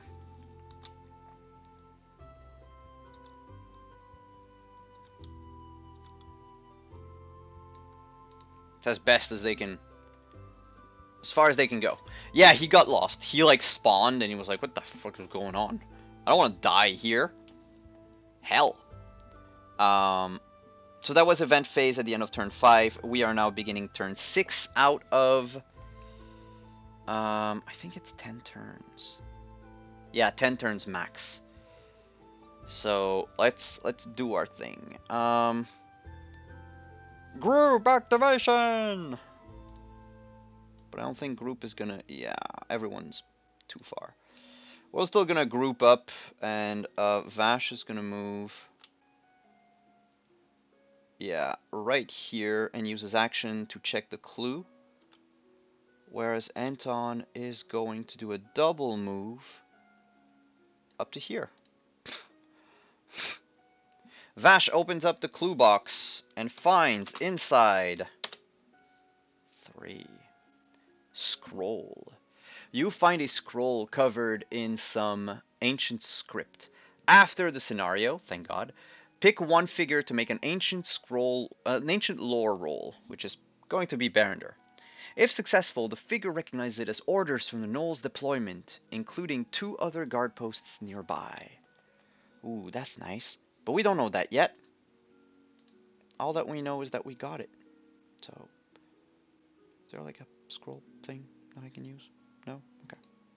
Just GM layer it. Alright. My 2 regular activations are going to be Maydeth.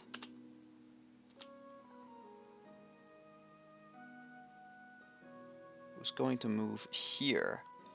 Check whether she has line of sight with... Nope, not at all. So her other action is going to be doing a move up the bridge. And Barry's regular action is going to be moving out of the map, actually. We're going to save Barry, and he's going to run away. At 1 hit points, because... Alright, creature phase for this turn. doesn't see anyone. So 1, 2, 3, 4. Diagonal. Why? Why are you going that way?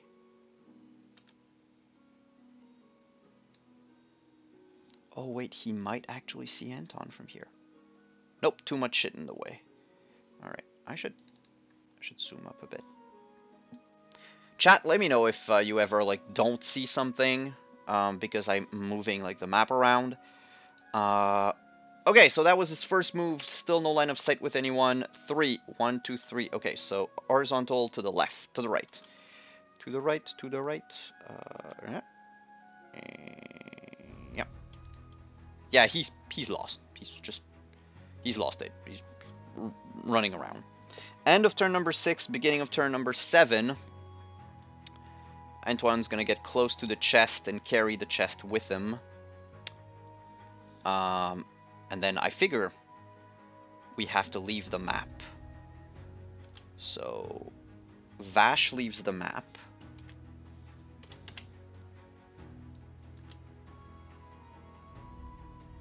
Maydeth leaves the map. My other regular activation is going to be Twitch. Twitch are going to move 12 inches out of the map. End of turn 7. We have to draw an event. Event number 3 hasn't been rolled yet. What's event number 3?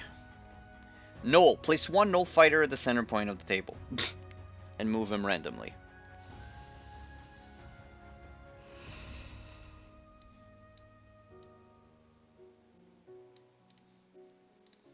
Alright, is he gonna get lost again?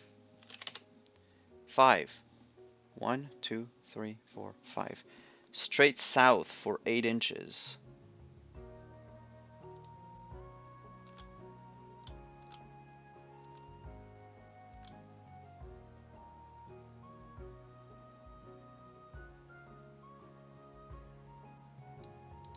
Cool.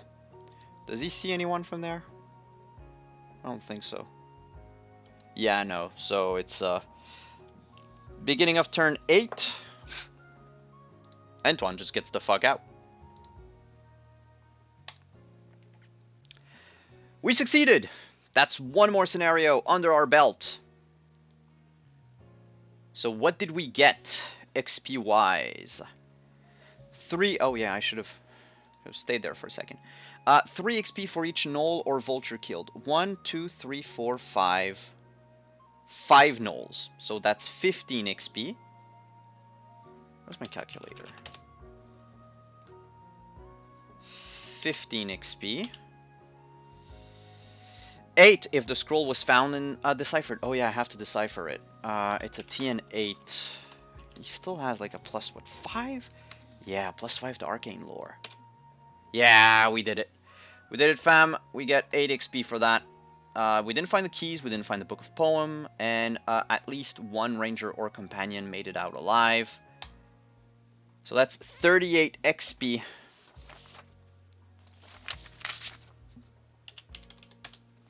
$193.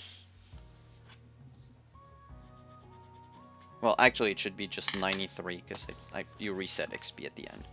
So I am 7 XP shy of getting level 2. And then everyone who survived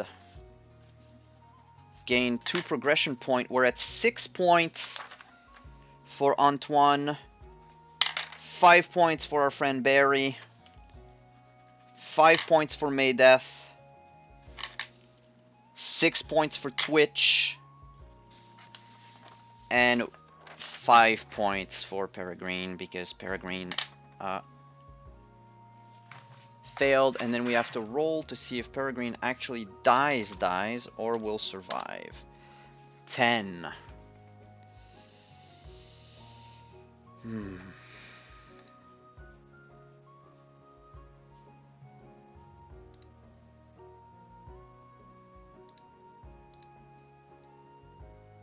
10 full recovery. Yay! He's back. Alright, but I think I don't... The beacon tower, the second one, I don't think I heal. Regain their full health. Okay, so there's enough time between now and the tower. Alright, Tor Varden. That's our new tower. That's a very short map, a very small map. After the encounter at the bridge, you and your companions were able to slip past a couple of other Gnoll patrols and reach Tor Varden. There were no guards posted outside, and very little indication of anyone inside. Then, a muffled scream came from nowhere in the tower. It was a sign both good and ill. There's at least one man alive in Tor Varden, but you might already be too late to save him. You will need to move fast. We got our map up. Special rules. Before the scenario begins, the players must choose one figure to make a stealth roll or a pick lock roll. Twitch has a +3 in pick lock. I have a +2 in stealth, so Twitch is gonna roll against a TN 10. Twitch succeeds. They automatically suffer this penalty if the vulture... Yeah, no, okay. If the player found a scroll in the previous scenario, they automatically pass a stealth check. Well, no need. Players should then select 4 figures and place them within 1 inch of the main door of the tower within room A. At the start of turn 2, we place the rest. Okay, so I have to choose 4. So I'm gonna... I kinda have to put Vash in. Within 1 inch of the door, like... Not very far, like we kind of have to touch the door. So Vash is here. We're gonna bring, well, Twitch opened the door, so Twitch kind of has to be with us. Antoine's gonna be with us. And we'll do Maydeth. It's gonna be with us. Everybody else is outside. So let's just take Barry, drop Barry here, and Peregrine standing watch outside. Okay. What else? Players should then randomly draw 1 room card, which will tell them how to set up room A. And how many times we have to open the door. Okay. If there are no evil figures within 1 inch of the room door to room B, a figure can open it by simply moving into contact with it. And as soon as the... yeah, okay. Several of the room contains clue marker, blah, blah, blah. Yeah, okay, there are no target points. Cool. And, we don't know what's in it. Okay, so we literally have to draw... It's a D5, a D4, sorry, a D4 every time we enter a room. So, what's behind the door in room A? 1. The storage room. This room is filled with boxes, crates, bags, and barrels. 2 treasure tokens should also be placed in the room in the corner opposite the door from which the heroes enter. Basically, there's one here, and there's one here. 4 Gnoll fighters are in this room. 1 should be positioned adjacent to each treasure token. Okay. Yeah, they're guarding that treasure. Sup, guys? In cover behind crates. Yeah, no, we don't have that. Okay. And 2 more should be standing together halfway between the 2 doorways. Okay, they're like in the dead center of the room.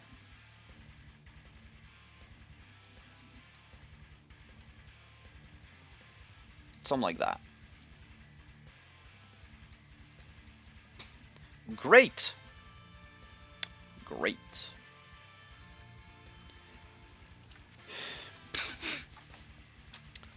And how many turns do we have? Players have until the end of the 4th turn after they open the door to this room to open the door to the next room, or they suffer the penalty in the next room. Alright. 4 turn. Beginning of turn 1. There's no event deck. Yeah, okay, there's no event. We have to hurry the hell up. Alright. So group activation. Maydeth. Fireball. We're not gonna Well, she needs to move. Oh yeah, we need to move first. Yeah, everyone needs to. Ah, she can't fireball them then. Unless we move away and into, like... Okay, wait.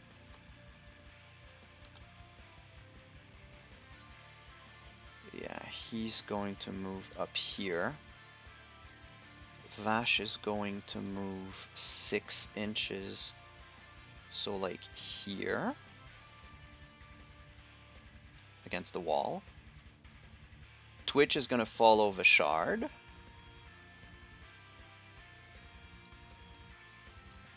Maydeth's gonna stay here and cast her fireball in the middle.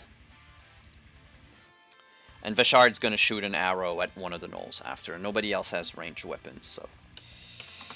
Because she suffered from a missing finger, she has a -1, so it's a +2 action to shoot. She rolls a 21 against an 11 and a 14. They both take the fireball. I say kaboom.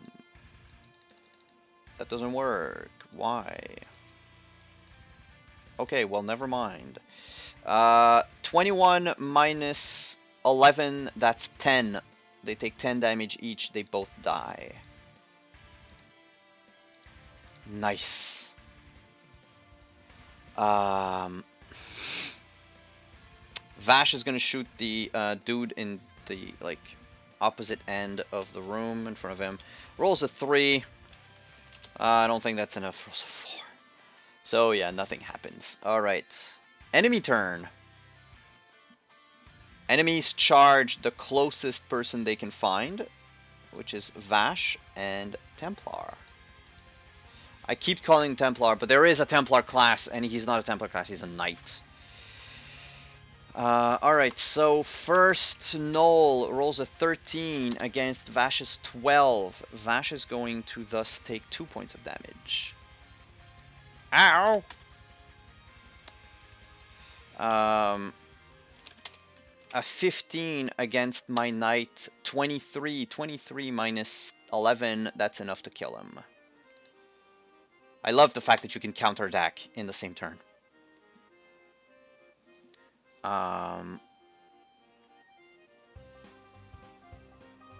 And then that's end of turn 1. Turn 2. Turn 2. These people appear, but they can't play yet. Alright, group activation up here. Twitch. Wait a second, I'm gonna try to fight the Gnoll first. No, we have to take a move before in group activation. That's what sucks. So Twitch is gonna go here to flank, giving me a total of +5. That's just a 10 against the 3. I deal no damage, but I'm not going to push him. And then Twitch as an action, because he still has his action, is gonna try to attack with an 18 against a 17. 18 hits. Minus 11, that's a 7. So, at least 3 points of damage to the Gnoll. And then my regular action, Anton is going to move 5 inches across the room. Like here, I guess. And Maydeth is gonna run straight into the room and move 6 inches here. And that's the end of our turn. Second turn, Gnoll. Gnoll attacks the person with the least HP, which would be Twitch in this case. 11 against Twitch's 18. 18 minus 11. Gnoll is dead. Alright. Beginning of turn 3. I'm gonna group activate. Move myself.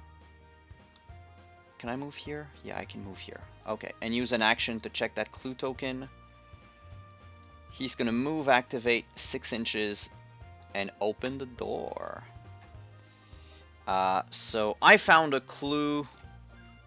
I found a treasure, actually. Vash found 6. Fury Leaves. 1 dose of Fury Leaves.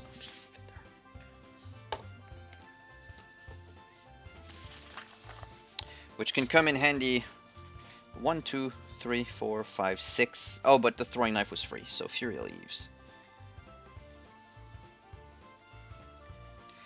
Alright, and that's it for him. We're gonna move to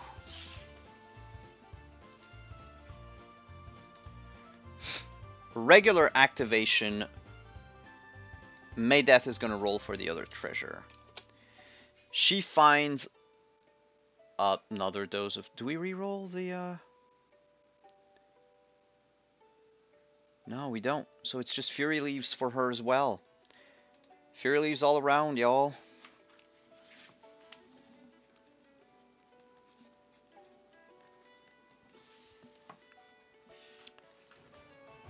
It still is +1 damage, like... Might use them on Vash. One regular activation, and then we have to draw for the second door that opened, which is a 3. So 1, 2, 3. The armory. This room is lined with racks filled with weapons and armor. One clue marker should be placed in each of the 2 corners opposite the door. Alright. So, clue marker opposite the door, that would be here and here. In the center of the room, 2 badly beaten prisoners are shackled to the wall opposite the doorway.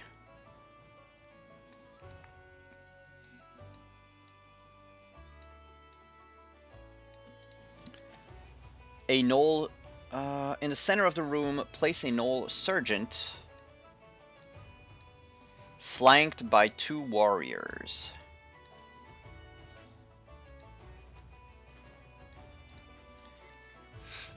This soldier is treated as one of the... Oh, sorry.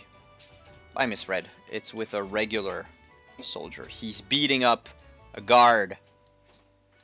But the guard has a -1... Doesn't have the shield, so -1 to armor. Okay. And is reduced to 7 health.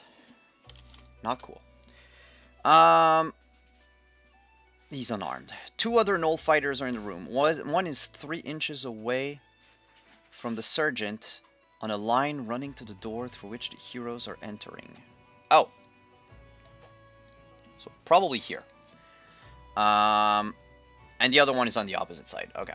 So probably here. I'll do my measurements after. We don't have penalty. Okay, we can give him a sword if we get within 1 inch of him. Oh, my bad. And I have an extra 4 turns to... Okay, so the counter starts again at 4 turns.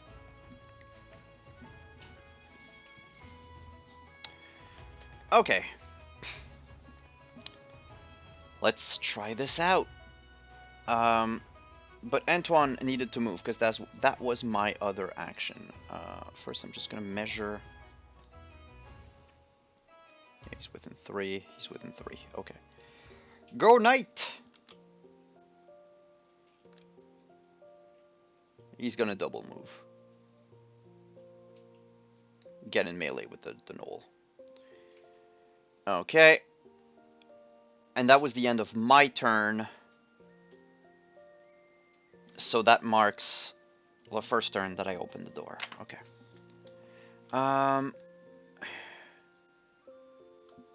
Oh, shoot. So the sergeant is actually going to beat up on the prisoner, and so will the other soldier. It's not cool. And the Gnoll fighter is going to attack my dear friend the Templar. So let's do against the Templar first. 16 versus 18. 18 hits. 18 minus 11, that's 7. 7 points of damage on that Gnoll. Now, I don't know... on that other Gnoll... Sergeant has a +3, but he's flanking. So he's got a +5 against the prisoner. Prisoner has a +2 because he's a man-at-arms. Oh, prisoner loses 11. 11. Okay, so nothing happens. It's a two-handed weapon. Yeah, he still takes 2 points of damage. Fudge. And then the flanking knoll crits. Yeah, 20. It's 9. Yeah, this guy couldn't survive. We opened the door and they just killed the prisoner right there and then. I'm just gonna grab a bite.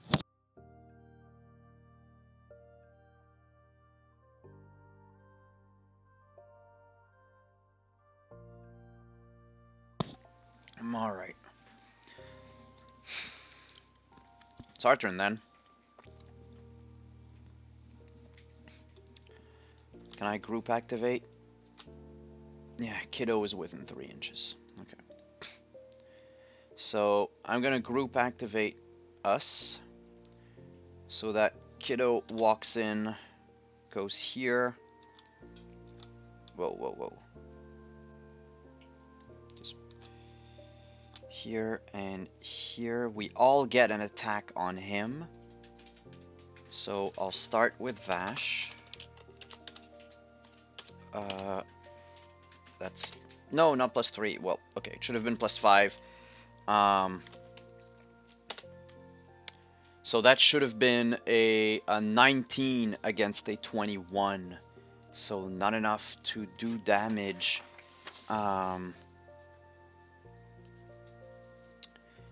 21 though would deal 10 points of damage on me, so I'm gonna use parry to have rolled a 27 and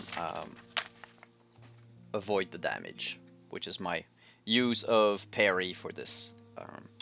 Save me, Twitch. Twitch rolls a 17. Other dude rolls a 3. 17 hits, 17 kills. Regular activation. I'm going to... Barry is gonna move... Double move up to us. And Peregrine is going to double move to me as well. Alright. That was the start of the second turn. Start of the second turn for the villains. 3, 2.8. They're actually going to charge at the Templar. The Knight. So they're flanking because nobody else is against them. So the Sergeant has a 12 against the 14. 14's better. 14 minus 11. 3 points of damage on... And we're going to push him back an inch because I don't like that. The other one's no longer flanking. Rolls a 15. 15 minus Antoine's armor of 13. So that's 2 points of damage. I had already taken some. I think I'd taken was at 9, so we'll do 7.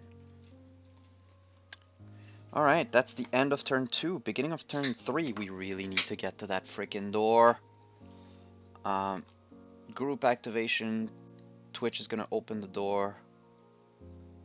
We're gonna roll right away what's on the other side. A 3. I think we already did 3 though. And it needs to be different every time. Yes. 4. Shaman's Workshop. Whatever this room once was, it has been completely transformed into a horrific workshop. The room contains some scattered furniture, all of it covered in animal parts. In the center of the room is a table with an inanimate flesh golem lying on top of it. I need a table.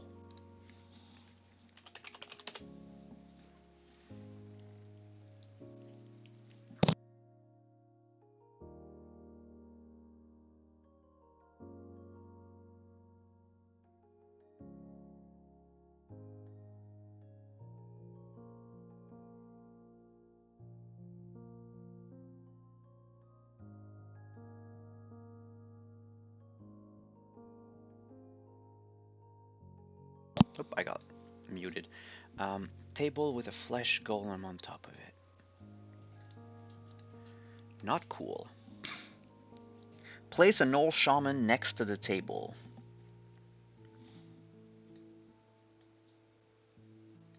Okay. Place 2 Gnoll fighters 3 inches away from the table, between the table and the door through which the characters entered. Should be like here, right? Yeah. Alright, we're cool. If the player suffered the penalty for this room, nope. If the shaman is still alive at the 3rd turn after the door to the room is open, the flesh golem animates. Oh boy.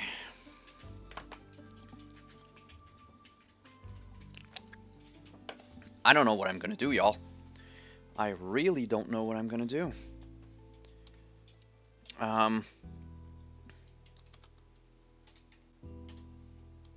So he could still do 1.4, but that's not enough for anything. So he's going to back up.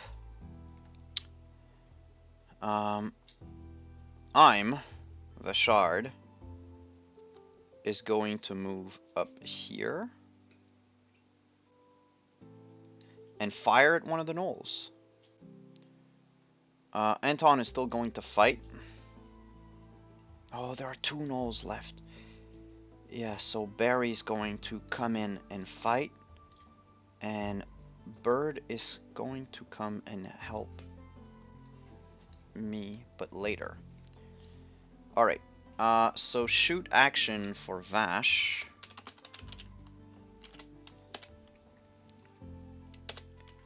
That's a 20 against the 10. So 20 minus 11, that's 9, so at least this one's at 1 HP. Alright. Flanking Antoine rolls a crit. I don't think the other creature is going to survive that. Yeah, 26 minus 11, that's 15, so yeah, that gnoll is dead. But that was a group activation, so nobody can move. Regular activation, we're gonna have Maydeth do a double move up to here. Oh no, wait. Shit, she was here.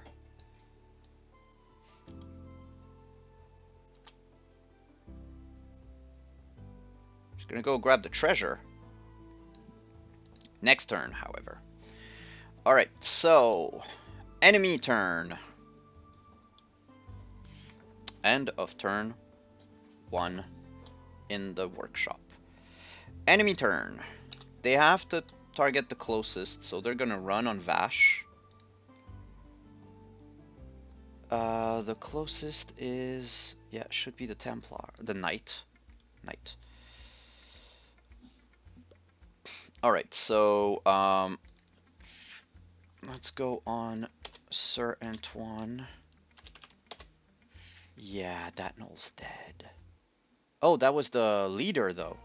Leader rolled a 6. 23 minus 23 minus 11, that's 12, so yeah, he's dead. He dead. Good. And the 2 flanking Vashard. The one at 1 HP rolls an 11. Vash kills him in retaliation. The one that's full health is no longer flanking, rolls a 12. Vash rolls an 8, and Vash would take 1 point of damage from that. Okay.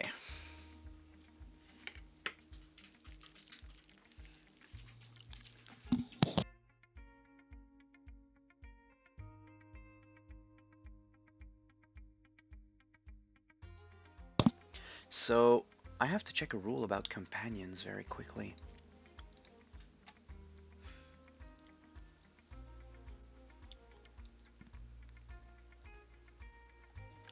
Because I think... What happens when companions reach 0 health? Oh, so we can still heal the guard. 0 health is not death. That's good to know. We'll definitely do that on our turn.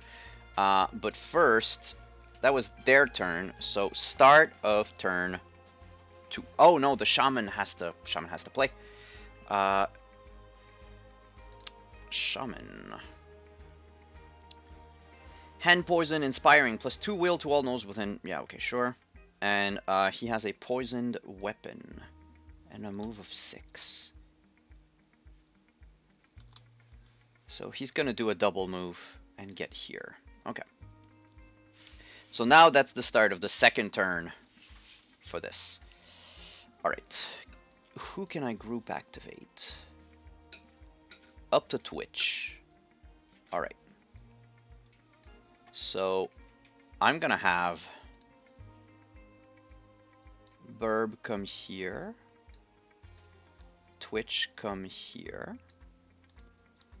So that we flank this one, and Vash is gonna get the shaman. So let's see.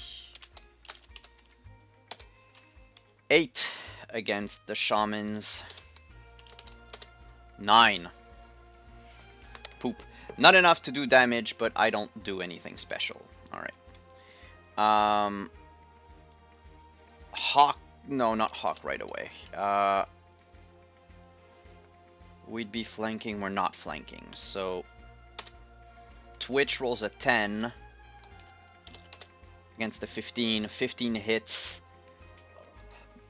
And Twitch loses 5 health. Yeah, Hawk's going to try. I mean, at this point, we don't have anything to lose. 15 for the Hawk. 21. Ah, shoot.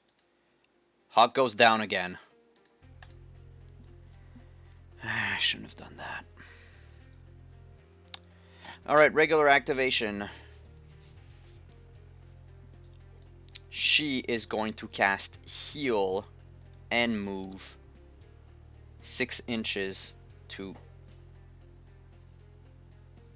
the chest up here. Heal on the guard. Guard regains 5 health. Yay. So my second regular activation is going to be guard. Go here and open the chest. Guard finds an 18 in the chest. 18 is a book of astronomy. He has a +1 to navigation. Good, he has a book.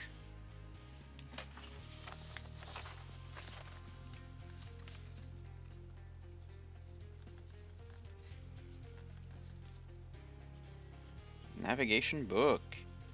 +1. Yay, hooray. But that's it for all that I can do. Shaman is going to attack Vashard. What's his stats again? Oh, he's only got a +1 to fight. Okay, so he does that. He does poison damage, but he sucks at fighting. He's got a 12, whereas I have a 7. It's gonna deal damage. I'm gonna be poisoned. Yep, I have no choice. Vashard loses 1 health and is poisoned.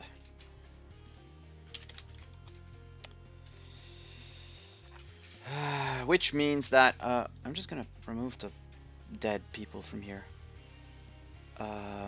Yeah, so poison I can only do a half action. So either a move or an action whenever I activate.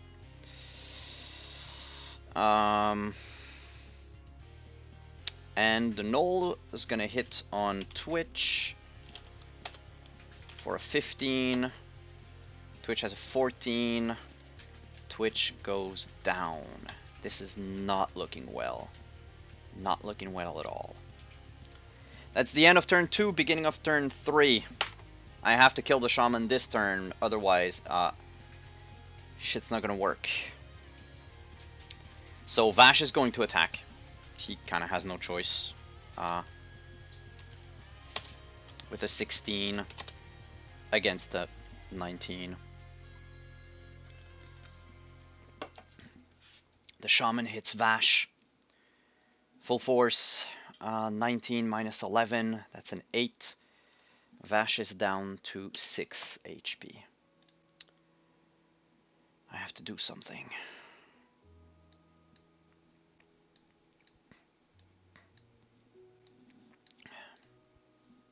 Can he reach me in 5? He can't reach me in 5. Can she reach me in... Yeah. Maydeath is gonna run in. And, Scimitar raised high. She's going to, attack.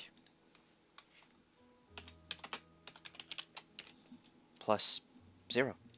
So, just 1d20. Whoops, that's 1d22. 1d20, thank you. That's a 12. And the other one has a 9. So at least she does enough damage. She does 1 point of damage. But she's gonna bump him away 1 inch this way, so that at least he doesn't flank anymore with the other one.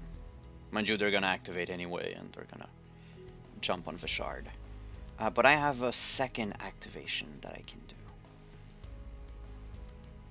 which is you, Templar friend, are gonna run full speed up here.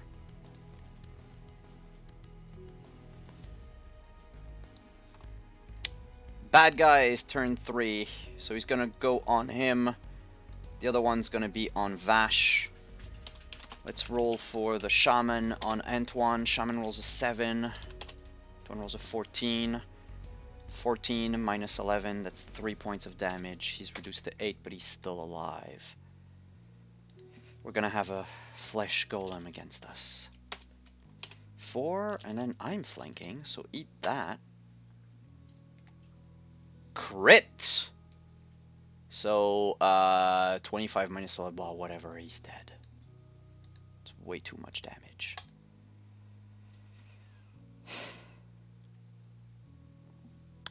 And the dude gets up.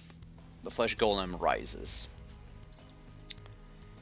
We're gonna group activate, and we're going to, just so we don't get hit by that guy. Oh wait, no, I'm gonna move here, and I'm gonna fire with my bow. And she's gonna move there, and she's gonna cast Magic Bolt. And he's not gonna move, he's going to attack. Alright, so... Are we still having fun? I'm getting my ass handed to me here. Oh no, Templar rolled a nat 1. Yeah, 13 hits, but he has an armor of 13, so he doesn't take any damage. Oh shit, I moved. I'm still poisoned. I can't shoot. God damn it, taking another bite.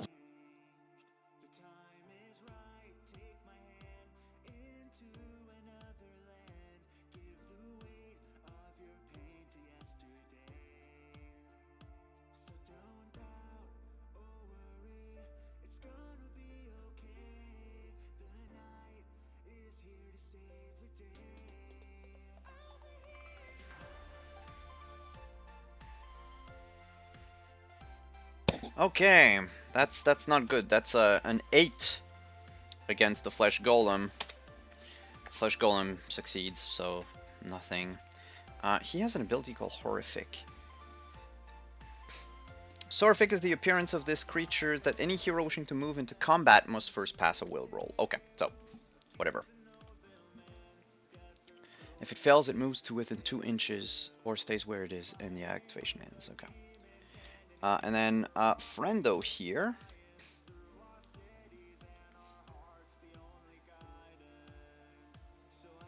is gonna double move here to flank, and the other guy is gonna double move to loot the other chest. And that is it for us. Now time for the baddies. The Gnoll Shaman is gonna strike at the Templar because he's the lowest hit point creature.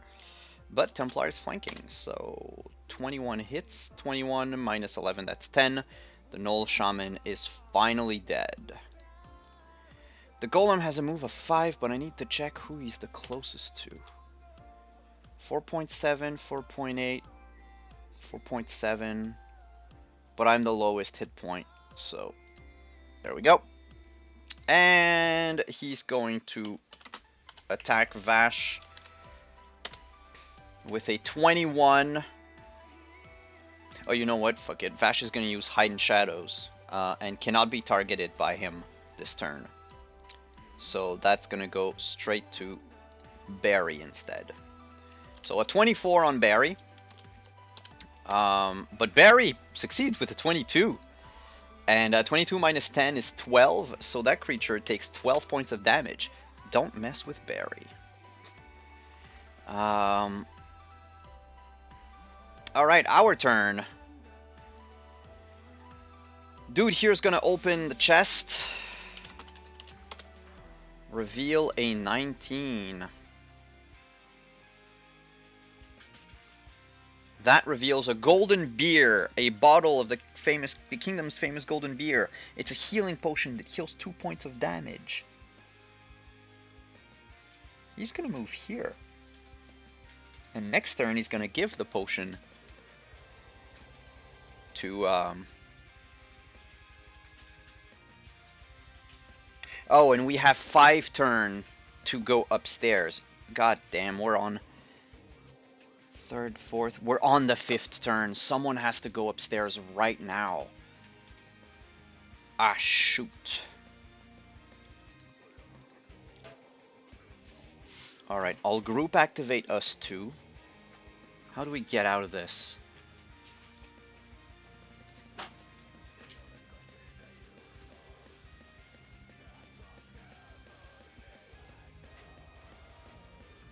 Oh, okay, so we just need to kill everyone. Alright. We just need to kill everyone.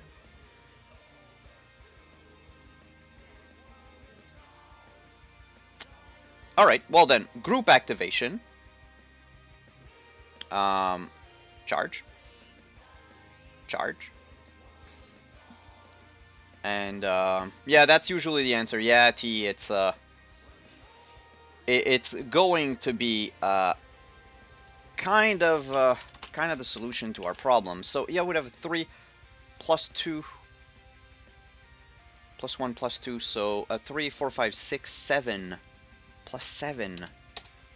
A 21 for myself, and a 24 for the golem. Oh, I don't have anything else. 24 minus 11, that's 13. Vash goes down. Oh no, Vash couldn't attack. Well, anyway. I did a boo-boo, so Vash goes down during the golem fight. May Death. Plus 2, plus 3, so she has a fight at plus 3. She scores a 7. The golem scores a 10. But she has an armor of 10, so she's safe. And then, Antoine is going to attack 4. 5, 6, plus 7. Please kill him. Yes, a difference of 10. He has an armor of 10. No, 18 minus 10, that's 8 points of damage. So yes, the golem is dead. And that ends this scenario. There's one more and then we're done for today for the stream. We need to go for the boss fight. But first.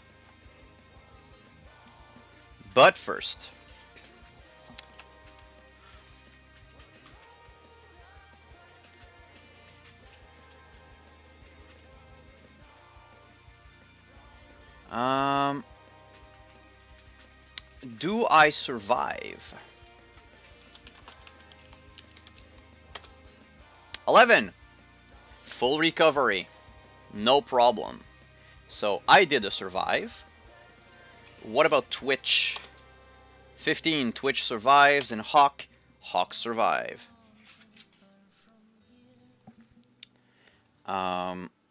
So Antoine is up to 8 points. 7 for Barry. May Death survive, so that's 7 for her. 7 for Twitch. 7 for the Raptor. No, Raptor didn't survive. 6 for him. Alright, and XP wise, yes, I'm gonna take another bite of my supper.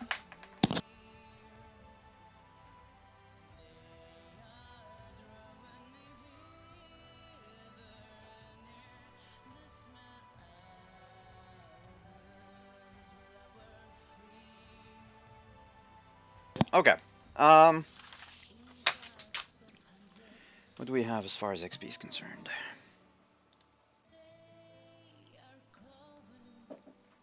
+3 for each gnoll killed. 1, 2, 3, 4, 5, 6, 7, 8, 9, 10. 30. +5 for Gnoll Shaman. Oh, okay, so, sorry. 27, 32, plus another 5 for the Flesh Golem, that's 37. I did not find the Captain's Logbook, but the prisoners are there. They're still alive. And I'm going to leave, Barry behind to watch over them, because he survived the encounter. So +20. So I said 27, 32, 37, 57 XP. And that's another level for Vash.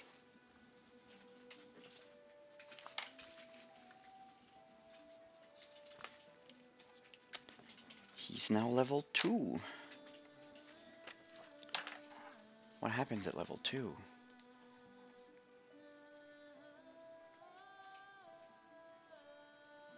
Improve stats.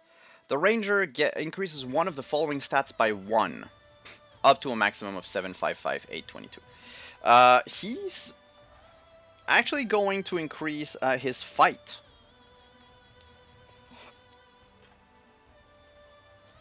Because I need to survive. I really do. And that brings us to our boss fight. The last scenario.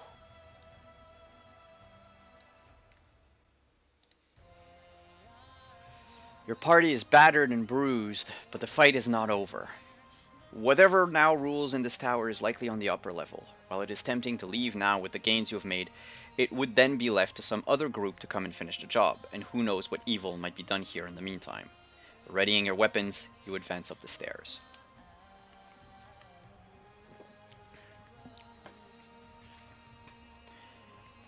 Place a Shadow Knight and 1 Gnoll Fighter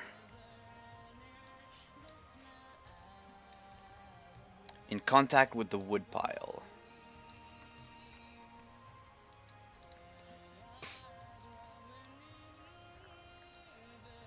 Strapped to the top of the wood is a helpless soldier.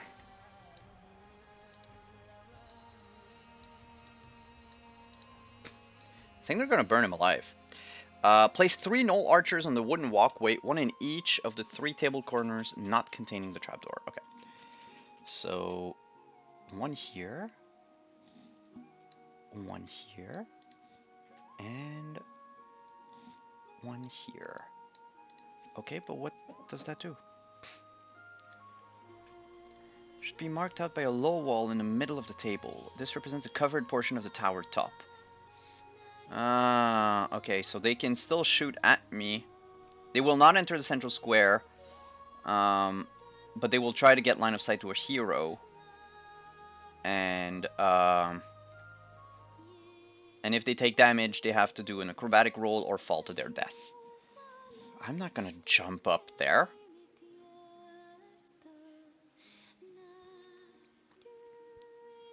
During the event phase of turn 2, the heroes see a flame spring up in the distance. They realize the neighboring beacon of Tower of Tor Dargos has been lit, but instead of the traditional orange light, it glows with a phantasmal green fire. They must make a will roll or become poisoned. Okay, this is dangerous. And we need to have 3 heroes within 1 inch of the trapdoor. The other one will appear in the second turn. So, Antoine, Vash, and May Death. However, at the end of our last scenario, Vash was at 0, so he's back to 8. because they only heal 8 hit points. Sir Antoine is back to full, and Maydeth is full. Okay. So it's just me. I'm at 8. It already hurts. Alright. Let's do this boss fight.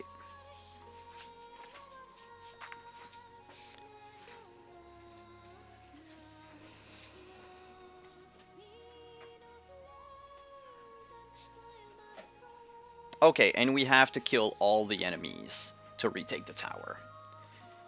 So let's do this. Are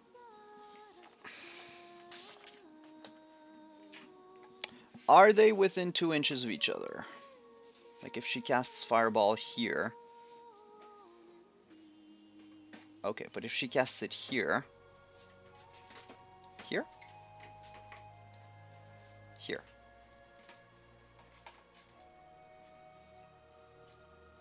Yeah, okay.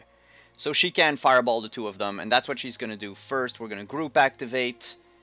And Antoine is just going to move 5 inches over here. And she's going to Fireball both the Gnoll and the Shadow Demon thing. The Death Knight, I think it's called. And it's a +2. Oof, that's a 3. Yeah, never mind that. The Gnoll rolls a 5, and whatever, that's a 13 on the... So they both dodge out of the Fireball. Vash is going to shoot his bow at the Gnoll. Rolls an 18. Rolls a 5. 18 minus 11, that's 9 points of damage to the Gnoll right away. So that's a good thing. That's a good start. That's the end of our phase. Now the phase of the Gnolls on the platform. This is a low wall, so it provides cover, but they can see us regardless. I think it's just the wood pile that blocks us. So 1 on Maydeth, 1 on Antoine, another on Antoine. Okay, so we'll do first on Maydeth. They roll a 7. She rolls a 20. She rolls out of the way. No arrows this time. And then on the Knight, that's an 18 for the first one. Anton does not dodge out of the way. And he would take 18 minus 13. He would take 5 points of damage. That's not cool. And what about the second one? 11 against 17, so he dodges out of the way of the second one. Okay, and now we have our little friends here. 3.1, 3.7, yeah. So melee with them, melee with them. So the Gnoll in melee rolls a 12, Antoine rolls a 20. 20 is enough to kill the Gnoll. Now it's the Shadow, that weird Death Knight or something. What are they called? The Shadow Knight. Shadow Knight has a fight at +4, partial immunity to non-magic weapons. I don't like that. They take half damage from magic weapons.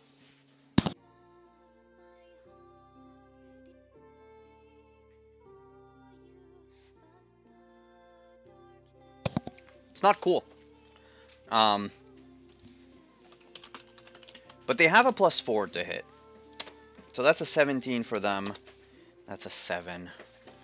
17 minus 13, that's 4 points of damage to Mr. Antoine, who's almost dead. Now we'd be at the event phase of turn number 1. Nothing happens yet. It's at turn number 2 that something happens. Okay. So, 1 turn done. Beginning of turn number 2. Beginning of turn number 2. Can we save the person?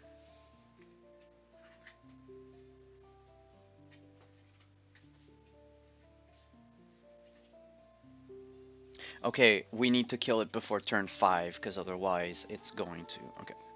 Maydeath is gonna cast at the knoll that's like the farthest, and Vash is going to charge. Yeah, he has the distance. Charge at Lorud. And Anton is going to attack. So we'll start with Maydeath. She has a range attack at +4. She rolls a 20. The Knoll rolls a 2. So that's 20 minus 11. That's 9. It takes 9 points of damage. It is not yet dead, but it must make an acrobatics check.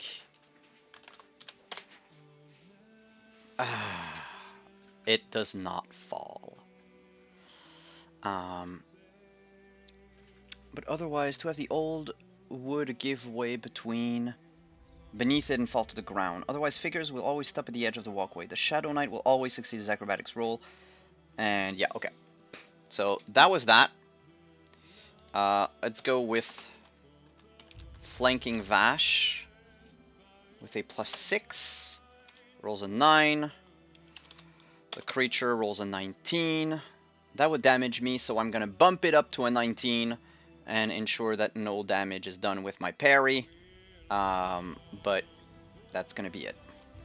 Anton is also flanking with a 12 against a 16. 16, that's 3 points of damage. Antoine is down.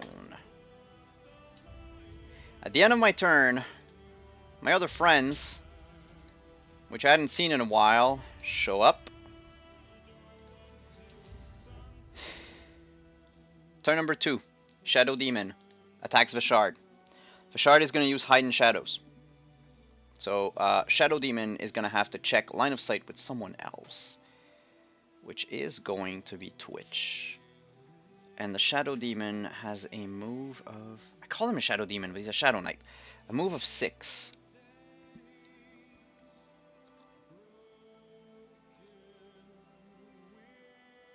Yeah, he gets in melee with Twitch. And he's gonna go whack at Twitch. I'm sorry, Twitch. Just... Yeah, 18 minus 10, that's 8 points of damage. Twitch is still alive, but he hurts like crazy.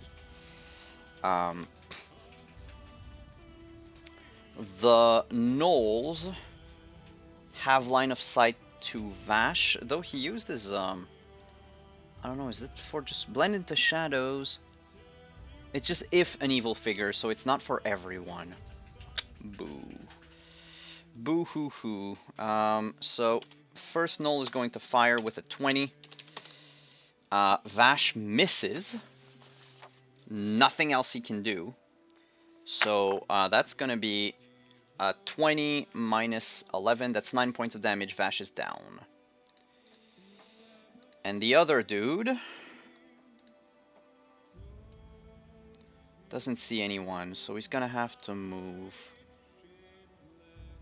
He's going to have to move like 12 inches, like all the way up to here. Okay.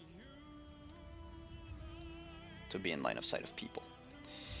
And then that other one, though, if I remember right, they still see Maydeath, so they're gonna fire at Maydeath with a +2. They roll a 10. Maydeath rolls a 14. She dodges out of the way. That's how we do it. And that is the end of turn 2. So what's the event phase? The heroes see a flame spring up in the distance. They realize the neighboring beacon tower of Tor Dargis has been lit. But instead of the traditional orange... Oh yeah, it's the poison shit.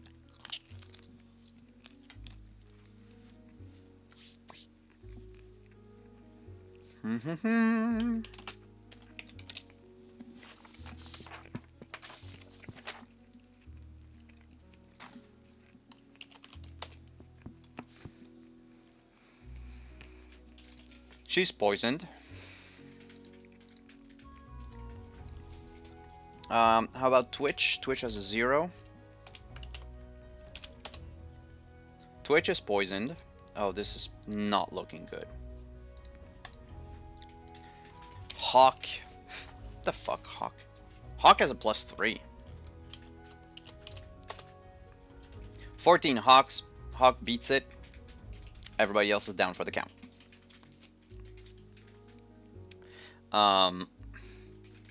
Hero phase, turn 3.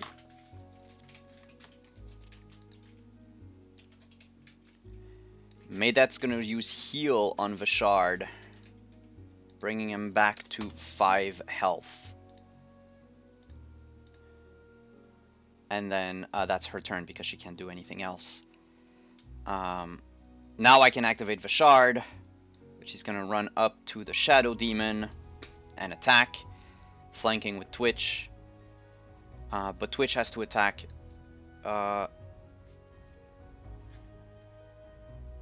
Yeah, the companions come after the heroes. So hero would... Actually, Vash wouldn't even been able to move because his turn is over. So Hawk is going to go help, and Twitch is going to use his only action to fight. Our little recruit from earlier is trying to fight, misses, and thus dies. Villain time.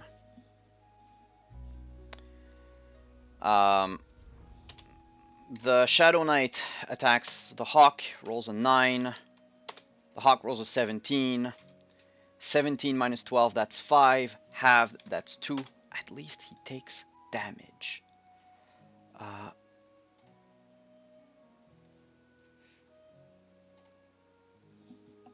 And that is it. Now, as far as the gnolls are concerned, 2 of them can shoot Maydeth, 1 of them can shoot Vashard. So on Maydeth, the first one is a 6. Maydeth has a 20. The second one is a 4. Maydeth has a 10. Nobody can kill her.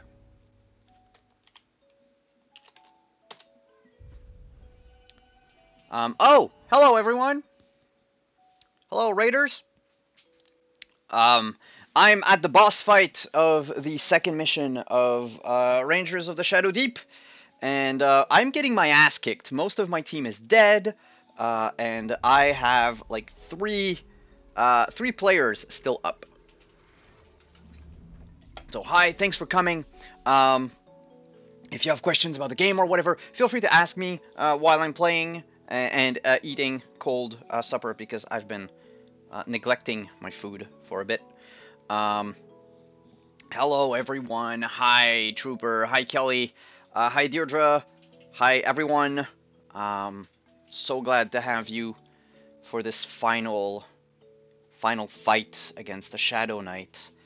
So 7 against Vash for the arrow, and Vash's dodge is out of the way. That is the end of turn 3. Beginning of turn 4.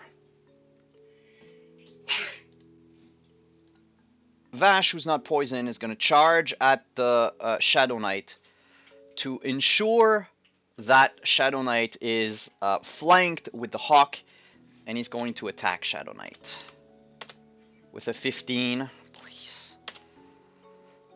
Ugh. I don't have anything else. That's a 20. That's 9 points of damage. Vash is down for the count. With no heal and nothing, Maydeth is going to use what she can to move and flank the Shadow Knight, while Peregrine the Hawk is going to do everything in its tiny little power to kill a freaking knight in full plate. He can't, and 22 minus 14, that's more than 1. He dead. Villain turn. The villain attacks Maydeth. Maydeth defends as able as she can. She hits for an 11, but unfortunately his armor is 12, so nothing happens. Now what's fun is that the archers can't do anything anymore because Maydeth is in melee, so it's not going be that big a deal. But we are at the end of turn 4. During the event phase of turn 4, another green light flares into the sky from the other direction, as the heroes, Maydeth, realize that Tor Hamel has been lit with evil fire. All heroes must immediately make a will roll or be fucked for the rest of the scenario. Okay, Maydeth has a +3 in will. She has to beat a 12. She beats a 12. Alright, Heroic Last Stand. The Mage with a Scimitar. No spells. Poisoned. Against the Death Knight. Maydeth rolls to fight. She rolls a 9. The Death Knight rolls a 23. 23 minus armor of 10. That's 13. And thus Maydeth falls. And my entire team is wiped out.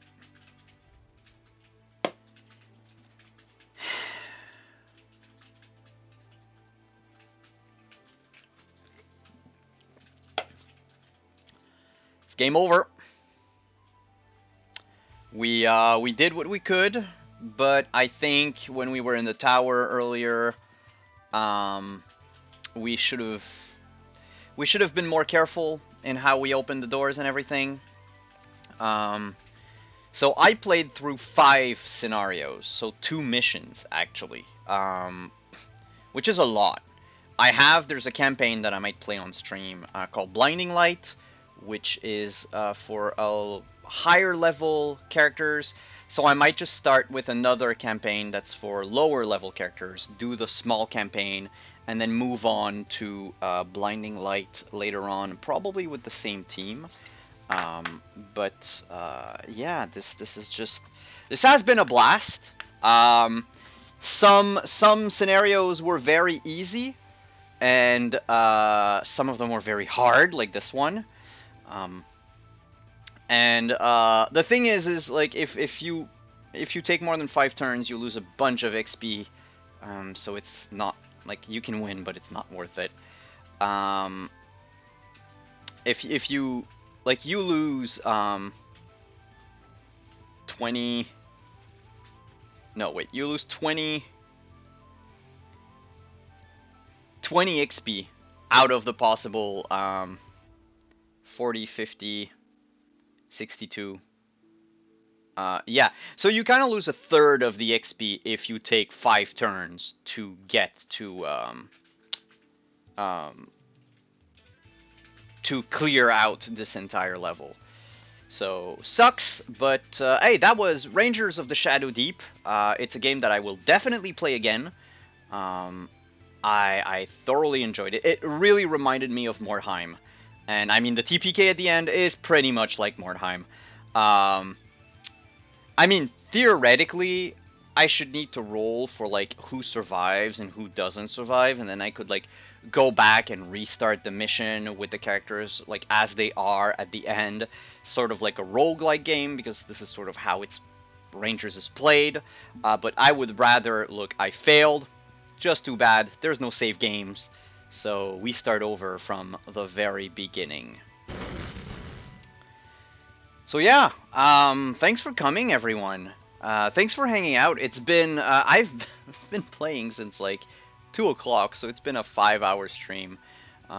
Thank you to everyone. Thank you for the raid. Thank you for everyone who stood by, who watched me. Thank you to, what was their name again? Something, Dealer Umbra.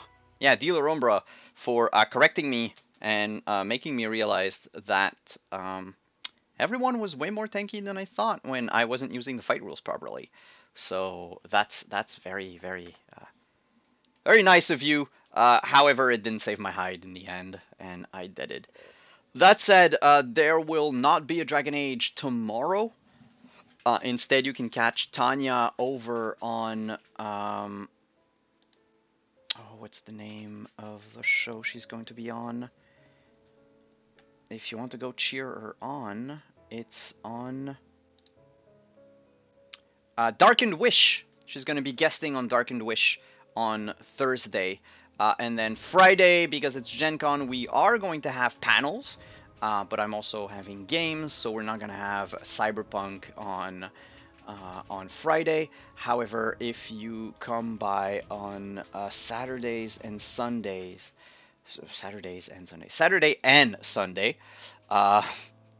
we have we're gonna be hosting a few panels. I have the list here. Here on Wandering DM, we have 3 panels that we're gonna be hosting. The first one is the Art of Cyberpunk Red with Jay Kovacs, Saturday from 6 to 7 p.m. Eastern. What's Up with The Witcher, Saturday from 4 to 5 p.m. Eastern with Cody Pondsmith. And The Art of The Witcher, Friday from 2 to 3 p.m.